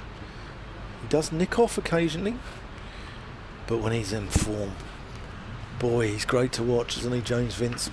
Like a right-handed gower. Off the bowling of Ollie Price for 35. That's his maiden first-class wicket.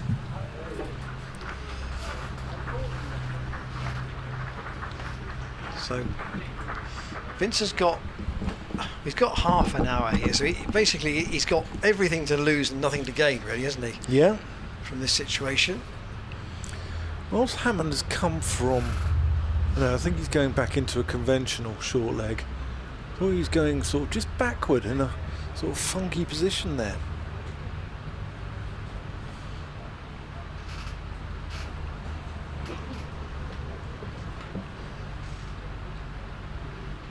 I was in the middle of my happily story, and Ollie Price interrupted it, which is the best way to stop a story when a wicket actually falls. Sun's gone in. Here's Ollie Price. Oh, and that's not far away from the hand of Miles Hammond. That completes Ollie Price's over. So, 2 overs, 1 for 2. Wicket maiden. Well done, Ollie Price. Ian, tell us your happily story. Tell us your happily story. Yeah, it's only a short one. Really. You're talking about skippers mate players. That team was dominated by 2 pairs of brothers who basically all batted in the top 4 and all bowled, and you thought, right, that and the rest of the side was kind of bits and pieces, TFCs.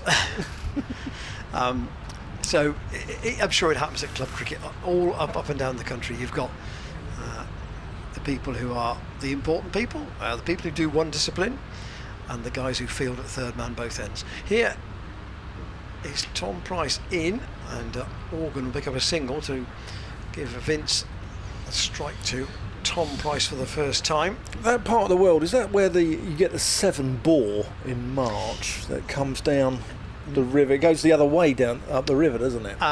So not at Dumbleton, no. At not really at Appley. You can. There is a very well-known pub on the river at Appley there, but the bore tends to be further west than that.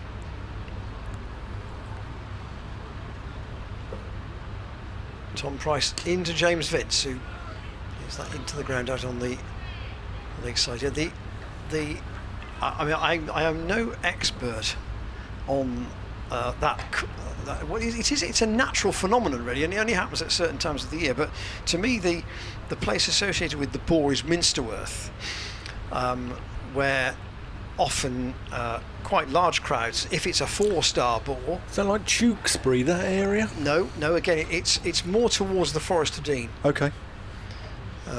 They surf it, don't they? They do, yes, some do.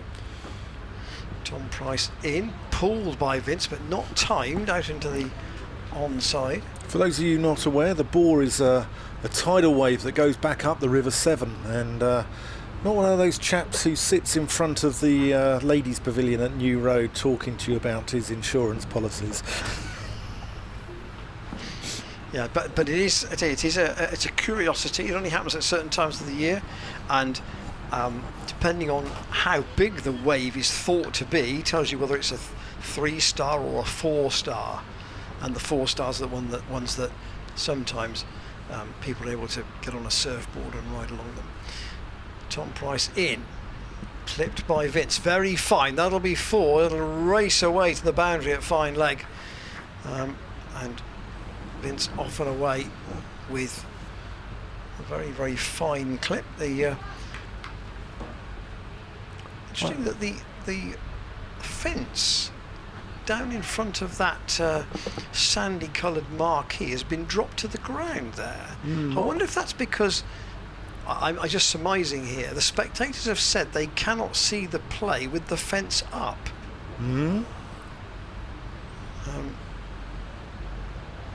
Tom Price in again to Vince, who just comes comfortably forward. It goes back to what Dave Bartlett was saying before tea about which of the players play in all the formats. Vince is one of the Hampshire players who plays in everything if he's available. He's the captain, true. And Dawson and Fuller are the other 2. Basically, to pick up what Dave was saying, the rest of the squad tends to be red ball only or white ball only. Yeah, well, that side that came to Bristol the other week in the T20 had Preston, Toby Albert and Vince off his toes from a full ball from Tom Price, picks up one more. Ross Whiteley, Chris Wood, Mason Crane was in that side, weren't None of whom are playing here. No. Anyway, at the end of this over, which we're going to see now, we're going to have a look at this catch again, because James Bracey keeping his knees together and catches it in his pads there. Gubbins. Oh, Gubbins. Penny for the thoughts of Gubbins when he saw the way that it ended up. Yes. I think it's going to rain. Not yet, but I think it will. I can feel the air just getting a little bit cooler. And you know what happens when the cool air meets the warm air. That's when you get a thunderstorm. Here's Ollie Price. Bowling to Vince. Plays that one respectfully back to him. They've had a long gap at Taunton today. They are back on now, but they've only had 36 overs there. We've had 63. So yeah, what's going on down there at Taunton? Because Somerset need to win that game. They're in desperate trouble. One fairly early stages really, still 143 for 2 against Yorkshire. Okay. Price, and Vince moves his feet down the wicket. Only finds Josh Shaw at mid-on. Can we call it a sporting wicket at Canterbury? Kent 165, Warwickshire 57 for 3. Yeah.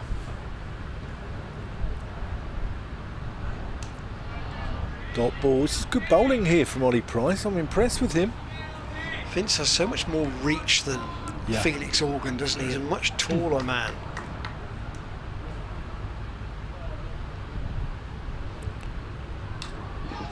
Price and Vince plays that one back to him.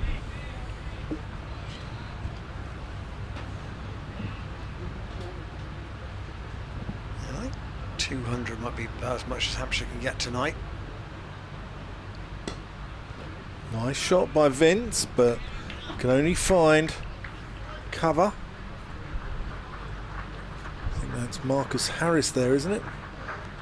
Ollie Price has bowled 3 overs and taken 1 for 2. Here is Chappell by the looks of it. So Tom Price has had a short go, and there are 8 overs left in the day. So I think this is a last burst from Chappell. And Gloucestershire with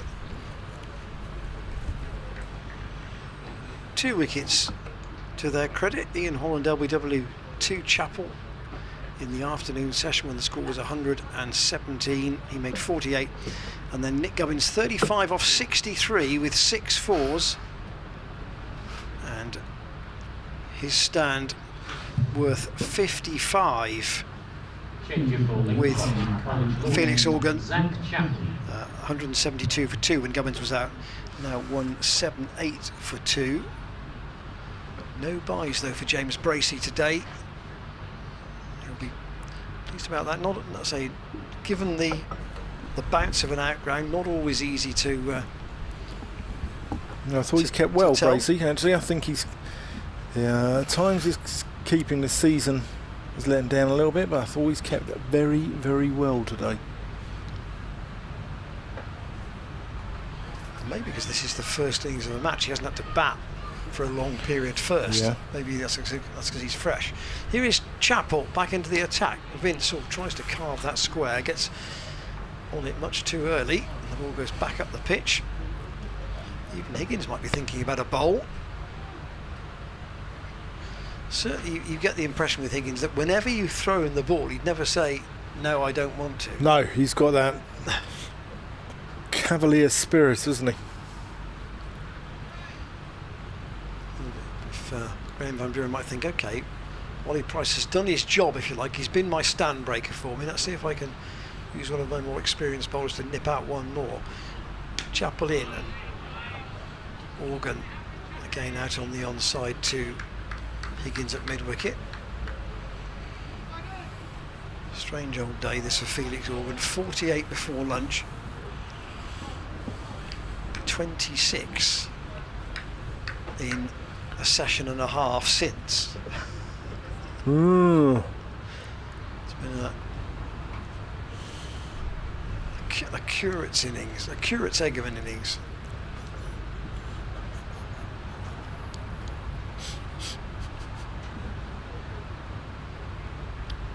Chappell under cloudy skies now. The sun's gone in. The umbrellas are down in the Sanford Road stand. Still hot though. It's still warm, yes it is warm, but it is not quite the furnace that it was earlier today, and we're indebted to, I mean, James actually sorts out all the cameras that you see, but we're indebted to the two cameramen at either end of the ground today for bringing the pictures to you, both of whom have got either a canopy or an umbrella up.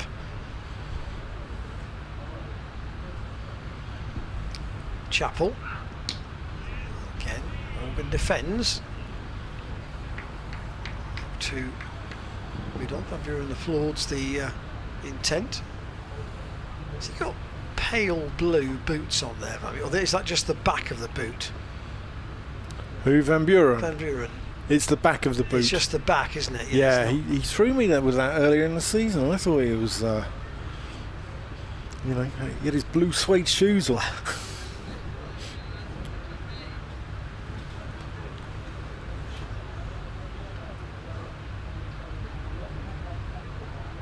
Not in any big hurry here.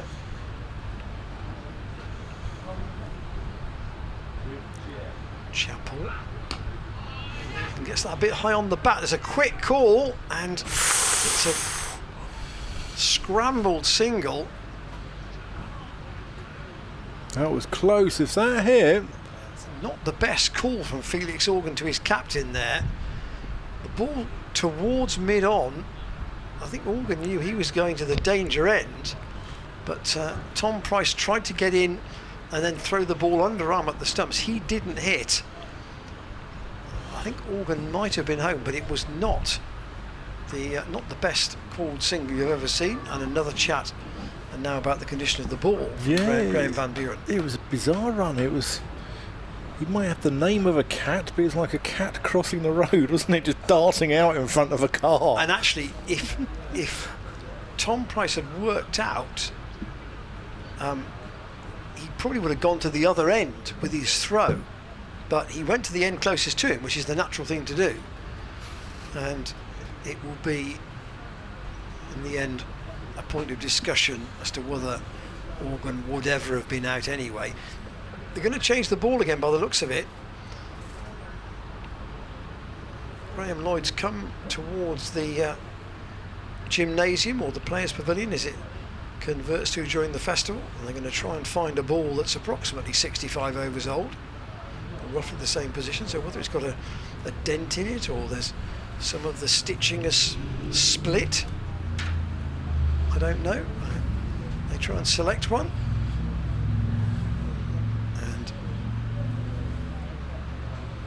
Chapel's got one ball left in this over. I mean, that wasn't a delivery which you would have said would have caused a problem, would you? Because it didn't go off into the crowd. It didn't strike anything that would have been an obstruction anywhere else. No. This is in Wellington. So I'm not sure why at that point the ball was deemed to be either out of shape or damaged in some way. Seem to be grass fires around the UK.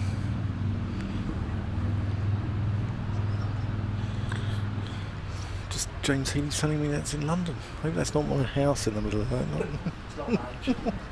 Chapel to complete the 65th over.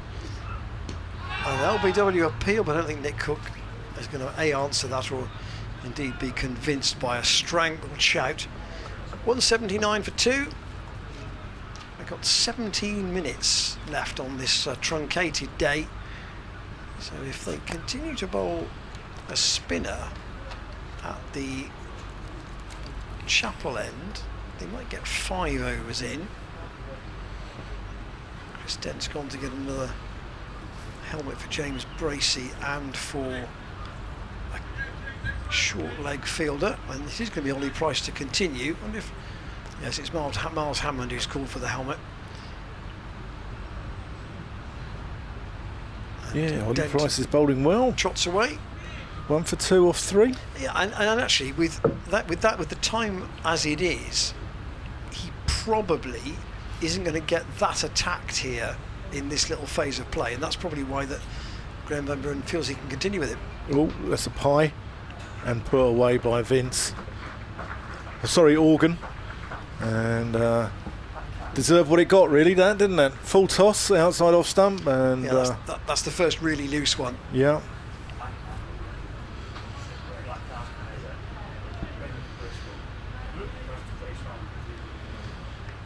Gather that over the gymnasium there is a dark cloud, but Oh, that's well bowled by Price. Takes the outside edge, runs away down to third man. Zafagahal's quick and pulls it back, but they're going to get through for 3. So Organ moves into the 80s. 82 now off 190 balls. Vince a more circumspect on 1. 66th over the day. Hampshire on 186. It has gone. The ground lines indicate that as a boundary, so presumably Ollie Zafagahal must have indicated that his body was over the rope when he was in touch with the ball. Here's Ollie Price. Figures a little bit ruined now. 2 4s in a row. Here he comes in from the chapel end, and that's down the leg side. Not taken. Well, Bracey whips the bail off and has a little half inquiry. There to Nick Cook standing at square leg, but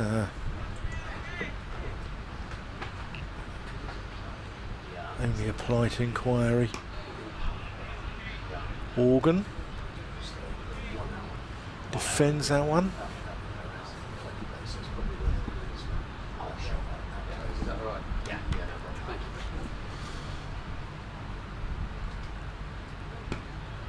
Well, that's play. That's going to go down the hill. That's going to be 4 runs as well.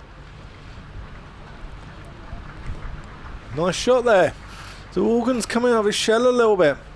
3 4s this over. Must have heard you, Ian. Must have heard you all barracking. Is he nervous about being in the 90s overnight, I wonder? Here's Ollie Price. And he defends that one.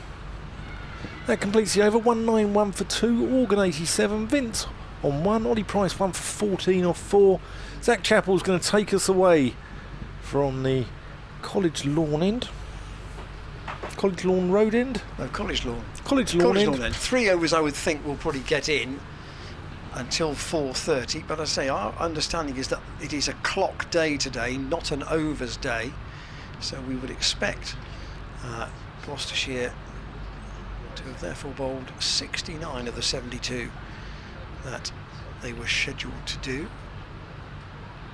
1 or 2 making their way towards the exits, but a lot of people, particularly in the marquees, staying to the close.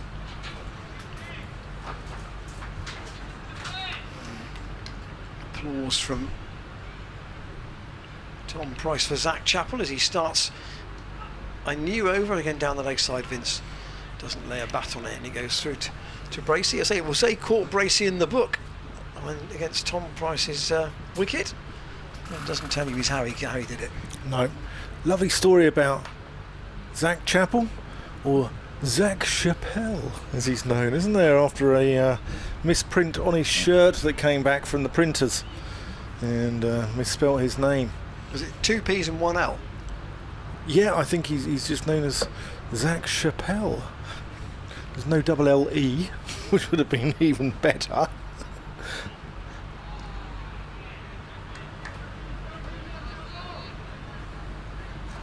Higgins was just limbering up on the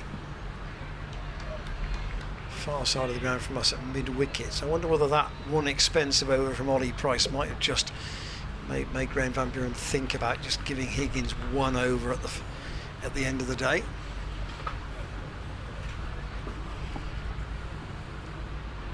Cirencester sixth form college bus goes down the far side of the ground. It's on the Sanford Road in front of the hospital. Here is Zach Chappell. Vince onto his toes and up towards Van Buren. See what Vince's numbers are for this season. He did very well in the T20. So 457 runs at 32 is his championship average, and in the T20, 678 runs at an average of 48. Yeah, Highest run score, I think, in the tournament. I wonder if we're going to see James Vince, the white ball specialist.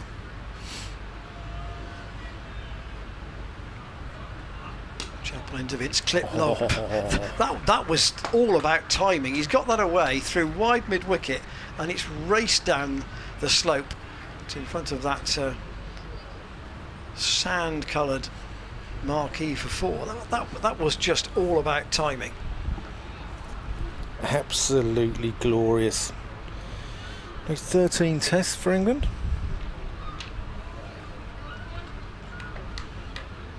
Hampshire fans would say that should have been more than that, or should be more than They that. love him, from Bournemouth to Portsmouth, from the Isle of Wight to Basingstoke. He's a hero of theirs, isn't he? Bat raised, and Vince will get certainly one more here down to fine leg. Josh Shaw's down there. Have they played at the Isle of Wight yet? Because they're going to play, aren't they? No, they have done. They have done against Northamptonshire. They played, didn't they? I don't know. That may have been. It was, because when I went to Northamptonshire and worked with Andrew Radd there from the BBC, who's a wonderful man and an encyclopedic knowledge of all things Northampton, he was saying about the ferry, and he was a bit worried about getting the last ferry back. He might have to hang on in. Chapel, past umpire Cook. Bowls, that's again pleasantly played by Organ, but again no return. But Chapel fields off his own bowling. 196 for 2 Hampshire, so they might just get the one batting point tonight. But Brian Higgins is going to have an over from the Chapel end. It might only be one. It depends how quickly they can get through these next 2. I think with 8 minutes it's probably going to be 2 overs on the day, so one for Higgins and one more for Chapel, unless they might squeeze an over for a spinner in to get one more in. Yeah. Ryan Higgins from the Chapel end. But I think there was I know this is your first visit here, Dan, but you could see this morning Dom Goodman is just on temporarily as a subfielder. There was an anticipation about today, wasn't there? There certainly was, and the whole club moves lock, stock and barrel up the M5, doesn't it? Or A38? Well, yeah, M5 really. Yeah. You can go to scenic route, you can go to the A38, can't you? Take a while longer. Yeah. Thanks for your emails today too, by the way. I know it's been a warm day, and maybe some people have not thought about too much about emails, but it's been good to have you with us, and hope you can be back with us for a longer day tomorrow. Ryan Higgins in, and Vince plays that one out to mid-off in that sort of languid style of his.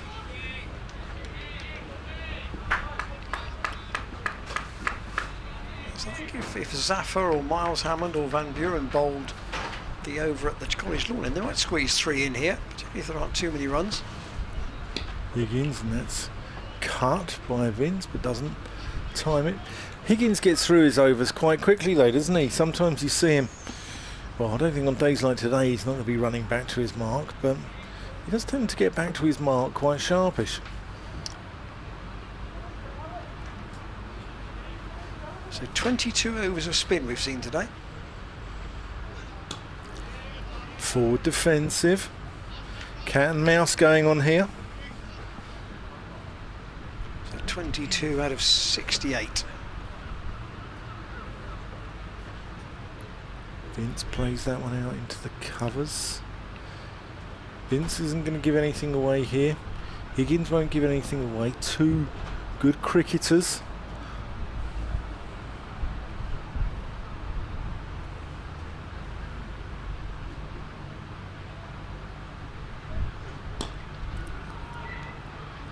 Played out to Marcus Harris at short cover.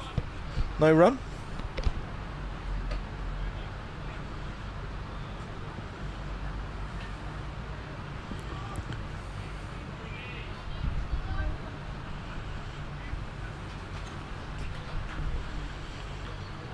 Lovely hum around the ground. Higgins in, Vince lets that one go through to Bracey. 2 slips still in place. Ollie Price is one, Chris Dent's the other. And then Miles Hammond backward point. Out at deep cover is Tom Price, Marcus Harris short cover, Graham Van Buren mid-off. Forward defensive there, that completes the over. Josh Shaw was at mid-on, Zach Chappell at mid-wicket, and down at long leg is the 12th man, Dominic Goodman. Maiden over there, so Ryan Higgins none for 31 off 14. And I believe the clouds are sort of closing in a little bit. It might be good that we've got the 4:30 finish with extra play lined up, because you know it's. I'm not sure how long. If play was going to go on till 6:30, how much we'd actually get. Well, if that's fallen well for us, then we must be grateful. Here's Zach Chappell. His last over of the day, I'm pretty sure of that. In and strikes Morgan on the pad. They'll run one leg by, but that will be all. And I think what we probably do know is that if there is any rain, it'll get through the ground pretty quickly because it's so dry. And say the forecast, the latest forecast I saw for tomorrow was that there might be the chance of a shower, but it will be late in the day. Yeah. And it's only a small chance anyway. So I'm only working till lunchtime tomorrow. I've got the afternoon off. So I understand. They've given me the afternoon off. Important ceremony to attend. Yeah. Here is Chappell in. Oh, he's hit that. Smashed it. 2 sounds. Yeah, my daughter's graduation, so got to go over to Cardiff. Quite lucky that we were up in Cheltenham, really, isn't it? And my daughter went to Cardiff. I mean, could be. Glad she didn't go to Newcastle. Yeah, Hull. Yeah. That wouldn't be one day off, I don't think, Dan. 197 for 2, Hampshire. Chappell to skipper Vince, who just bangs in a short one. Vince ducks out of the way.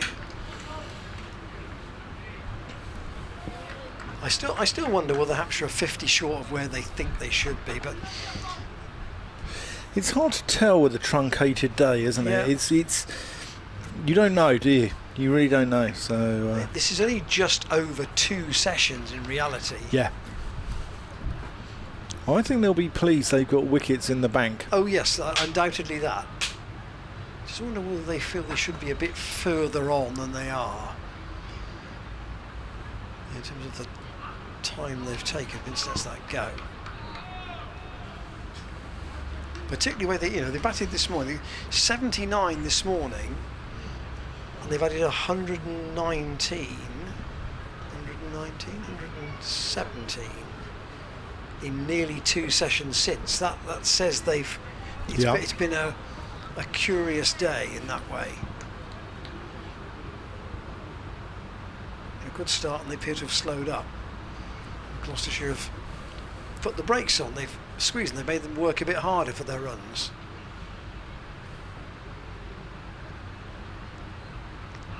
Chappell in, Vince again lets that go. And it goes back to what Dave Bartlett was talking about earlier in the day.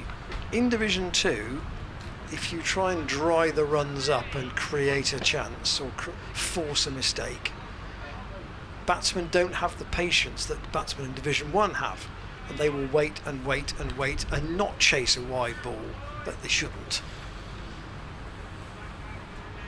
And hence maybe you get a phase of play like this where Hampshire, they're not quite where perhaps they should be, but they certainly haven't given Gloucestershire anything. And that's the difference, isn't it? Chappell in again to Vince, who's prepared to not play a shot. Now, will we have one more? Graham Lloyd is running, he's not running, he's walking into the position at the Chapel end. Nick Cook's just waiting for him. Zach Chappell, at the end of his day, he's felt his day's work, I think.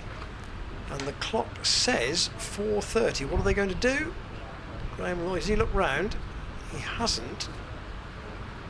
But They'll get one more in. they will get one more in. Now the question then becomes, and our inference was that it was a timed day, so that the last 2 overs would not be bowled. So let's just see if that actually is the way of it, or whether our information was incorrect. Let's see. I thought Dave Bartlett's insight was absolutely wonderful. Although he's the head of medical, he's part of the team, isn't he? He's part of the management structure. And what he actually spoke about, I thought, was really insightful, and it goes to show that what goes on there in that dressing room. That's driven out to Josh Shaw mid-on. Miles Hammond's down at long leg, just holding his right buttock. Hopefully he's okay. Hopefully because I don't think I've ever seen him down at long leg in my life. Driven nicely. Oh, there's going to be a mix-up there between Organ and Vince. Sure, Organ would not be flavour of the month if he run out his skipper in the final over of the day. Partial stop by Marcus Harris. Yeah. I think the scoreboard might be quite happy to be put to bed tonight. I think so.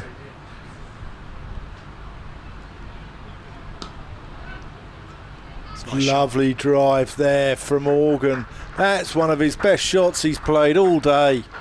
And that brings the 200 up. And Organ moves into the 90s. That's a really, really good shot there. Just leant on that and pushed it in the gap there between Graham Van Buren and Marcus Harris at short cover and mid-off.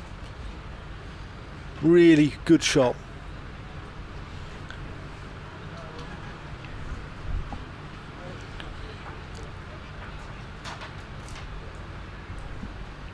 Is your car parked on the ground today, Dan? It's over on the back there, yeah. Yeah. We haven't seen anything really off the ground from Hampshire at all, so all cars are safe.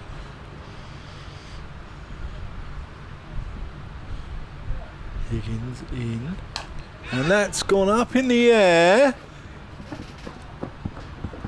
Chappell gets it. It's only 2. Organ wasn't in control of that shot there, and Higgins bouncing him out, and I'm surprised that he went for that.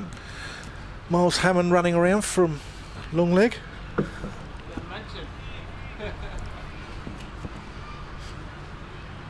So Organ on to 93.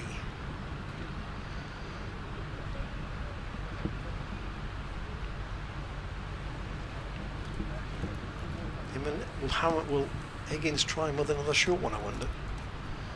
Just to see if that was a Yeah, I wonder if he'll take it on. miscue. That one is just defended off the face of the bat down to Ollie Price at second slip.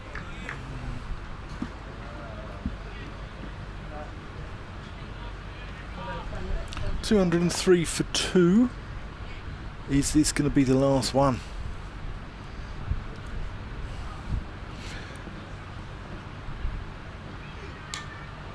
There we go. Is that the final countdown? Nick Cook's walking. No, Bracey seems to be purposefully in. Bracey seems to be running. So maybe our information was that it was on time today, but that would have been the last over. Is Nick Cook going to get the bails? No. No, we are going to have the other 2 overs. Well, that's I'd say the only thing I can assume is that they've made allowances for the time lost for change of ball, drinks, etc. Yeah. And we are technically +3 on the overs today. So whether we're effectively using the borrowed time that's been allowed after 4:30. That's the only thing I can assume. Zafagahar then to bowl the penultimate over of the day. What's going on here? Never mind. Borrowed time. Procrastination is the thief of time, Ian.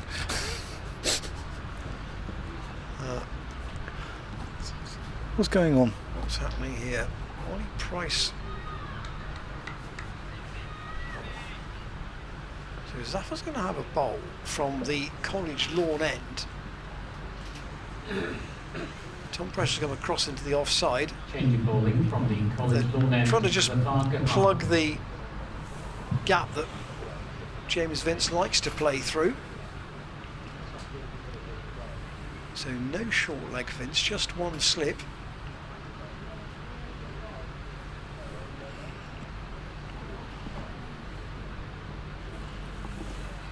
There's a long chat between umpire Cook and Zafagahar, and that's the delay is because Gloucestershire want another close fielder, so Ollie Price has had to go off the field, get some protective equipment and a helmet, and he's going to go in short with those lightweight pads on. I was going to say a silly point, but he's going to go at short forward square. 203 for 2 Hampshire. This is the penultimate over of the day, this shortened day.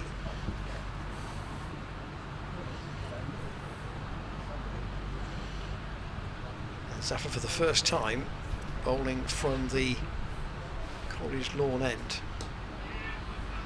Tall figure of Vince comes forward and defends.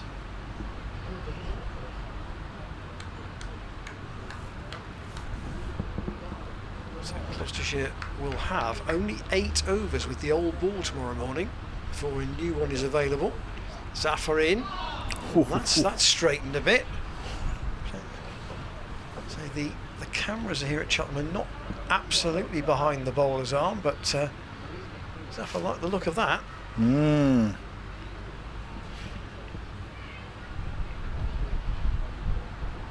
Vince is going to watch the length here, gets a big stride in.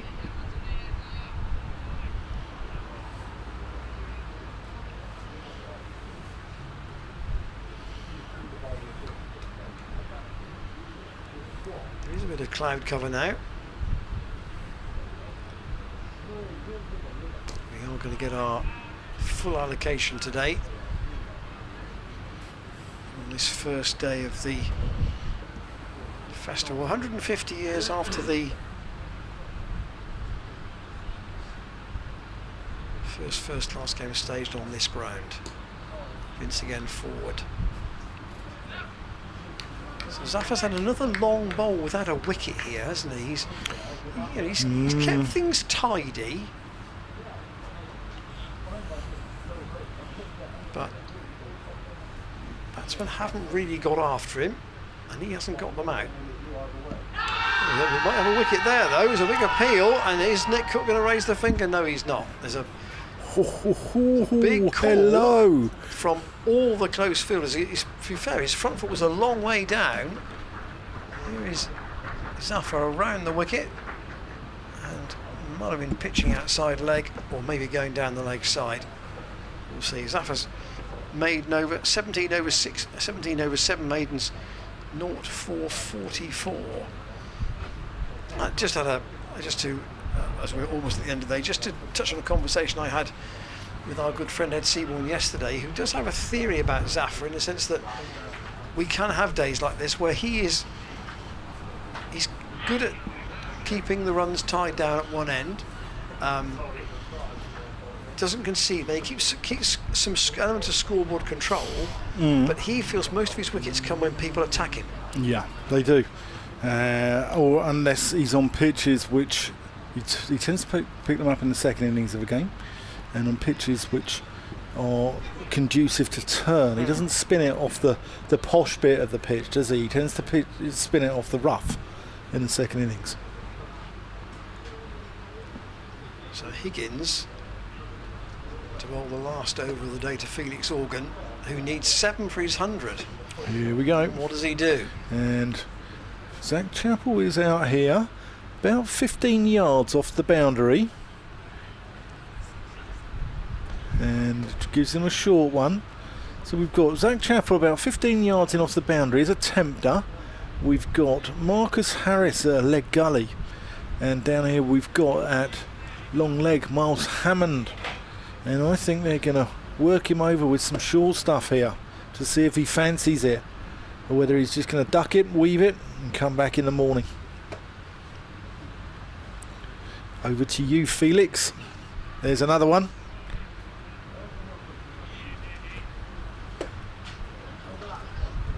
There's 2 gone. It's the 3-card trick. Yeah. The Surely he's not going to fall for that. Surely in. the full straight one. Brought Chappell in a little bit. Yeah, they have.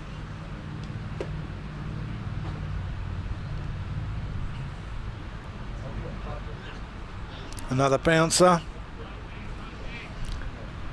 Organ ducks in. Nothing doing.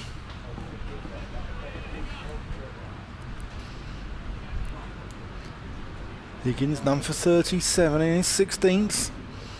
Zaffa none for 44. 17 gone.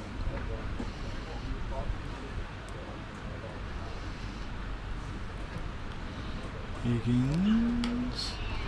This time Organ plays the ball, gets up onto his toes, defends it.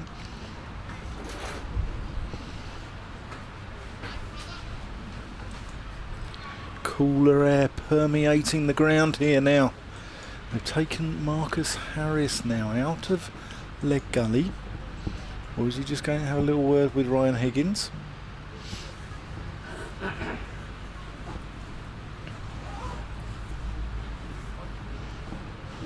Maybe he's asking what the best restaurants are in Cheltenham. He's been well fed today. Who? Marcus Harris. Oh, he's had a Thai red, hasn't he? Thai red curry. Yeah.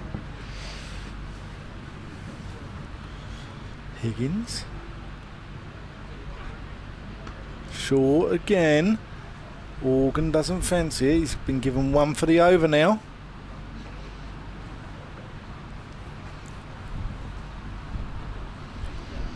It's been a very patient innings from Organ, hasn't it? I mean, not before lunch, but certainly since lunch. Last ball of the day. Higgins in. Organ defends. And that is the first day of the Cayman Islands Cheltenham Festival. And it's been a little bit of a slow day, but it's been intriguing cricket, hasn't it?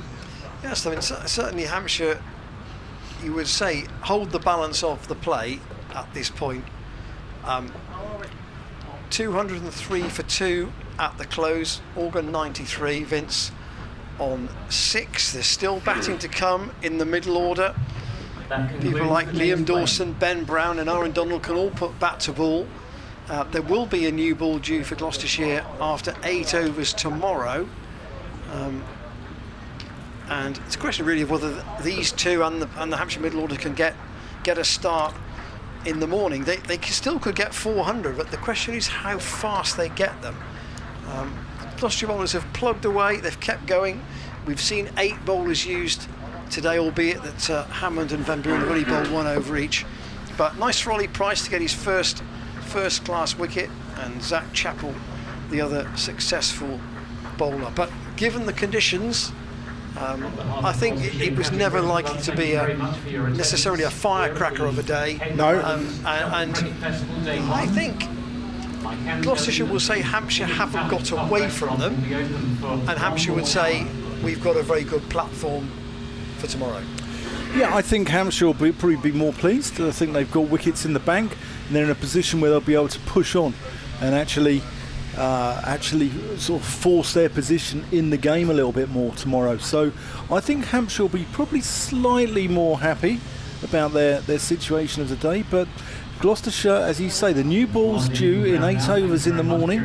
Is this the way that they can? They need wickets, don't they? They need wickets urgently during that time. They do, and the question would then be how long do Hampshire think about batting tomorrow if they still have wickets in hand? Do they go as far as tea time in those 2 extended sessions? Yeah. And get somewhere north of 400 perhaps to 450, and then see where they go from there. But that's the conclusion of today. Thanks to James on the cameras, thanks to Jake and his colleague at the other end of the ground who've done the camera work for us today as well. Thanks to you, Dan. I know it's a short day for you. No, it's been shortened day for you tomorrow. Yeah. But we'll still bring the day's play to you. I hope you can join us from 11 o'clock with what is an extended day tomorrow, with 2 sessions of 2 hours 15, and then the post-tea session as well. So from what is now an overcast Cheltenham, at the conclusion of this first day of the festival, enjoy the rest of your evening. We'll see you tomorrow just before 11 o'clock.